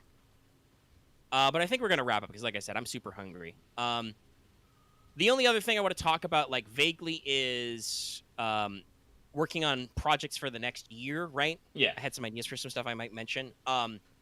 So I don't want to go into too detail because I don't want to, like, bore Lucky with this. But I'm thinking about a new Yu-Gi-Oh! Video series based on some ideas called, like, the Progression series, where basically, Lucky, the idea is that me and a couple of the other Scrubblords in the back are going to do an online draft because there's simulators to open old booster packs, right? Mm-hmm. And we're going to actually, like, open card packs the normal way and, like, play games against each other. And maybe do that, like, hopefully, like, every couple of weeks or weekly, depending on timing. And I've got a rough outline of the rules up. We've got, like, our own twist on it. Like, I haven't seen a lot of people doing actual, like, trading between their drafts, which is the thing I want to bring up. I talked about this a lot on my birthday stream because I was playing card games. I've got my rough outline of the rules. I just need to discuss it with people. The main thing is I want to do a couple of improvements to my own tech level first, right? Like, I got some hurdles to overcome. Mm-hmm. One is I think I want the second monitor because I want to be able to, like, split my display so I can capture different screens and stuff at different times. Super useful. Because a lot of the beauty of these videos is, like, I would capture my drafting process and at least some of my deck building process. The other thing is the drafting is... I don't have a webcam, and I don't think I want to get a webcam just for the series, so you're not going to get, like, my live reaction face. I'm sorry, I don't want to think about having to shave before I draft Yu-Gi-Oh! Cards. But also, I don't necessarily want to look like an unshaven bum on the internet, even though I do. I am a perma stubble guy. My facial hair grows aggressively. But one thing I want to do is I'd probably want to figure out maybe, like, a time lapse. I don't know how to do that with my current tools or what tools I would need to set that up easily, right? So that's something I want to research. So, like, people don't expect this, like, right away, but this is actively a project I'm thinking about doing and how to, like, improve it and do some stuff. And look into some new tools to make it better. I also should probably think about, like, something we should think about in general, Lucky, is at what point can we hire an editor? Well, depends on what their going rates are, I guess. Yeah, that's a research thing. Like, if you do video editing and you're in our community listening to this, how would you? What would your going rate be? Right? Like, what would our budget be to pay you to get in on this? But like, because I would probably want some kind of intro, right? Mm-hmm. Like for an ongoing video series. Well, actually, here's the thing. If you just want a specific intro, you could, like, instead of just hiring someone, you can probably commission someone just to make the one thing and just continuously use it. And that might be too, right? Like I'd have to figure out what it is, and who knows, if I use the right clips, I could probably do it myself. I just need to like stretch my chops a little. Video editing isn't my forte, but I could get better in some aspects, you know. So like just like I said, figure out the basic stuff I need is I need to figure out if I can do a time lapse and how easy that would be. Like just record some video of me flipping some cards over and then speed it up so you can see all of them, and then I can talk about it after or not. I don't know. Like I probably want to get some feedback maybe on people about what they want to see. Like, are people more concerned about the games or the drafting aspect or what? Because there'll be some stuff, like I said, like I have a trading phase planned. That'll be all off camera because that I don't want to be like, all right, guys, let's all sit down on Discord and trade. That'll be like over the week before we do a video of the single elimination tournament style. That would be like, hey, I got some cards. You want to trade, etc. So that's just something I wanted to throw out there. And like, if people got some feedback on it, to let me know, what would you kind of want to see in a draft series, right? Mm-hmm. Like, how important is it to you, the audience, that you see me draft my cards? Because you're only going to see my angle. I'm not going to ask like the other, like possibly 4 or 5 people I've got on track to do this, right? To like record their angles as well. And who knows, maybe it's just because of the virtue of like the fact that we're gonna have to edit together. I will have to edit together video files of a few of these matches, which I can do. That's not a problem. That is well within my current technological skill level to make several different recordings and string them together. But just like if we're doing a lot of those, maybe we cut down and I don't focus so much on the drafting and deck building periods, right, for the video. So because we don't want them to be like a million years long. But also sometimes our audience is like, man, I really like long videos. I don't know. I need a little bit of feedback. I want some piloting. Mm-hmm. So like I'll think about this. I need to finalize the rules with the guys because like I said, this is a very popular sub-series in Yu-Gi-Oh stuff, which I know you don't really notice much, Lucky. Nah. Well, like I said, like I noticed you've been getting more traction on Twitter from people who like Yu-Gi-Oh. Yeah, we got a couple of hits, so like maybe a little something out there. We'll get some more stuff, you know. Yeah. The videos are a little swingy. So, but I would like to see what people do. But I've been theorizing this with some members of our audience back and forth about this idea. So I want to like, I want to finalize what we think our rules should be. Mm-hmm. And kind of stuff. So I am planning on it in this year, probably sometime. I am not ready to pull the trigger on it. But all right, now I'm super sweaty and hungry, so we should probably wrap up. Lucky, do you have any more things in Cyberpunk to yell about? Not about Cyberpunk, but I do want to say Lucky's going to try and do bigger and better projects this year. Like I said, don't worry guys, I'm still on the hook for my top 10 servants ideas. I just died eternally on them. But I'm gonna figure out something. I was able to finally get fucking Vegas back on my computer. I'm looking at getting me a new tablet so I can maybe make some better art assets for myself. And I'll be starting to be doing research on the things myself. No timelines, but it's I mean, and I want to say, since we've switched to these live stream formats for What's Up and even for Let's Talk FGO, like you've definitely been killing it with like being like, wait, I have an idea, and smashing out some of these art edits. Like currently, we are New Year's versions. Expect these to go away next week. Yes. But we are New Year's versions. We were Christmas versions last week. Like, I don't want to like sound like I'm stroking your ego too much here, right? Like they're not huge, but you still were able to go, wait, I have an idea, and like turn around pretty quick, and they do look good. But like we're up in our production value. Yeah. So again, this is a matter of Lucky just having the time and having the drive, and both of those are kind of hard sometimes. But like people, I don't want to like put any pressure on you, but like people shouldn't expect like your Monster Girl game project isn't dead, right? Like, no, that's something you're still thinking about. Just you did a lot of work, and then it was kind of like, okay, there's another hump, and I don't feel like crossing that right now, which happens a lot in project design, by the way, guys. Yeah. God, how many like not to harp on it, but to talk of an example from my own life. I don't know how many weeks it took me to come up with all these mech mods for Sky of Hope, right? Like that was a shit. I need to work my brain and come up with like a lot of ideas at once, right? Yeah. It's the same thing with like a lot of projects. You have these big humps you got to cross. Yep. Okay. All right. Did I lose my man? Oh water. wait, no. Hey everybody. Any other things meant to bring up? Nope. It's just this. It's Mantis Blade time. These are great. Ah, my favorite time. No, Mantis Blades are great. I love them. If I ever make My I mean, I think so. You talked about like maybe playing the killer. I think you can get implant weapons. Yeah, no, I'm totally I might think about that. There's a lot because the like he's talking about basically the equivalent of a solo in Cyberpunk. The killer is the I murder people playbook in Sprawl. Yes. And they get custom weapons, so you can be the guy with an antique katana or a super specialized rifle, or like I said, I'm pretty sure they can get, if not custom access, they can get generic access to implant weapons. Yeah, I was either thinking the killer or what was it, the techie? Can't remember the fucking. Yeah, that's the beautiful thing. Like I said this, I think another week, where some people complain about how only the hacker can hack. That's absolutely wrong, because a couple of other things can take the hacking cyberware, but a techie can literally be anything. If you don't have a person playing a certain playbook, have somebody play a techie and just pick up that thing, right? Want some drones? Techie can have some drones. Want to heal people? Techie can be a healer. Want to have custom guns? You can be a gunsmith. Oh, techie. that gave me cold blood? What? Okay. Oh. Did the instant kill count as a stealth kill? Yeah, it did. I think it also gave me fucking cold blood. Weird. Cool. I have done the Mantis Blades instant kill before, but I've never noticed the cold blood stuff. All right, anyway, I think that's about us to wrap up. Like I said, I gotta go make some instant ramen. Gotta eat. Yep, I'm ready to take us out. Take a head out. All right, let's do the outro. Hey, this was 4 hours. Well, it is a new year. New show, new year. How you doing? So, hey, if you're watching this on YouTube right now, give this a like if you liked it. Hit it right now. Hit it right now. Do it. It's right there. Do it. You won't. No balls.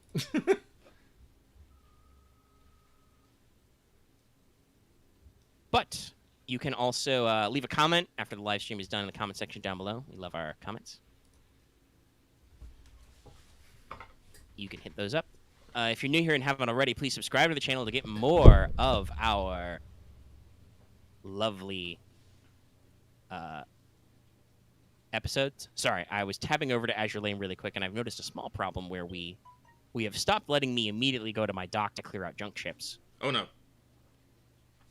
It just says no slots. I'm like, that's not great. I gotta manually retire these ships. Anyway, subscribe to our channel for more biting commentary like that. And more videos. Like Let's Talk FGO, flagship podcast. Wanted. More live streams. This eventual Yu-Gi-Oh! Video series I'm gonna do. And some replay compilations and some other stuff. Some people do watch those. And also our streams. Make sure to hit that bell for notifications, so you always know when we post a new video or when we stream. I gotta be honest, I have no flippin' idea what I'm gonna stream this week. I really can't stream Kingdom Hearts because music. Disney is just waiting. It's just like... Disney already gets me with Star Wars stuff. I might organize another board game night or something. I don't know. When is that Among Us map gonna come out? I should check if they've said any more news. You know. I'll figure something out. Or I won't. I'll take a day off because I didn't take a day off my birthday. Attack. Neat. Pay no attention to me. I just murdered criminals. I swear. That's it. So yeah, hit that bell for notifications so you guys know when we stream. Hopefully, Lucky is done building cabinets and can stream again this week. I don't fucking know. Who knows? Like I said, like the cabinets are up, but we got some of the wrong cabinets, and so we can't put some of them in. But we need a sink, so we got the sink. So we made something weird to set the sink in. We got most of the island put in, but we don't have the countertop, which is gonna be like a granite / marble thing. I'm not entirely sure, but it's gonna be fucking heavy. It's a fucking thing. Ooh, actually, that reminds me. I think I talked about how I have not played it yet because I'm busy with other stuff, but I did get Stellaris to run. I also, over the Steam Winter Sale, acquired a new game that I'm really excited about, Oxygen Not Included. Oh, I heard about that. Yeah, I do want to get that too. Maybe I will. I hope it'll run okay because I know it's got like some like temperature and water physics. Yeah, dude. But I'm super interested in that space survival stuff. It's made by the same people who made Don't Starve and Don't Starve Together, and I've seen Markiplier play it and stuff. So I don't know if I can capture that video, but you know, I'll play around with it. Maybe talk about it next week if I can. So hey, consider joining our channel membership so you can get sweet emotes like Doot and Fancy and stuff. And good Zintight. Membership to Bless Lucky for his sneeze. I'm destroying media. Down with the conspiracies. And of course, like I said at the front of the show, consider supporting us on Patreon. Wait, did we say it at the front of the show? I don't even know. Now, the problem with the live stream is I can't go back and edit it in, but I could put it in the audio format. Haha. So I will double check the audio, whether or not I put it, and it will be in the audio version, which you can get on Patreon for as little as $1 a month. Also, shout out to Reshkigal in chat, posting all the emotes. Yes, join our memberships now. You can get access to it. Wait, no, do not. Nope. Switch accounts, Lucky. Twitter. Sorry. Danger. Also, Twitter danger. Yeah. Don't worry, happens all the time. I caught myself this time. Honestly, I try to run our business Twitter pretty clean and just not retweet even spicy fan art. Who knows? Maybe that would give us more appeal. Anyway, that's the show. It's done. I've done all the stuff. I need to go back and double check if I did the Patreon read. If not, and then record it. If I didn't, somewhere in there and edit all this. And like I said, get that ramen. All right. So. All right, everyone. I will talk to you guys later. Goodbye, everybody. Goodbye. See you next week. Stream over.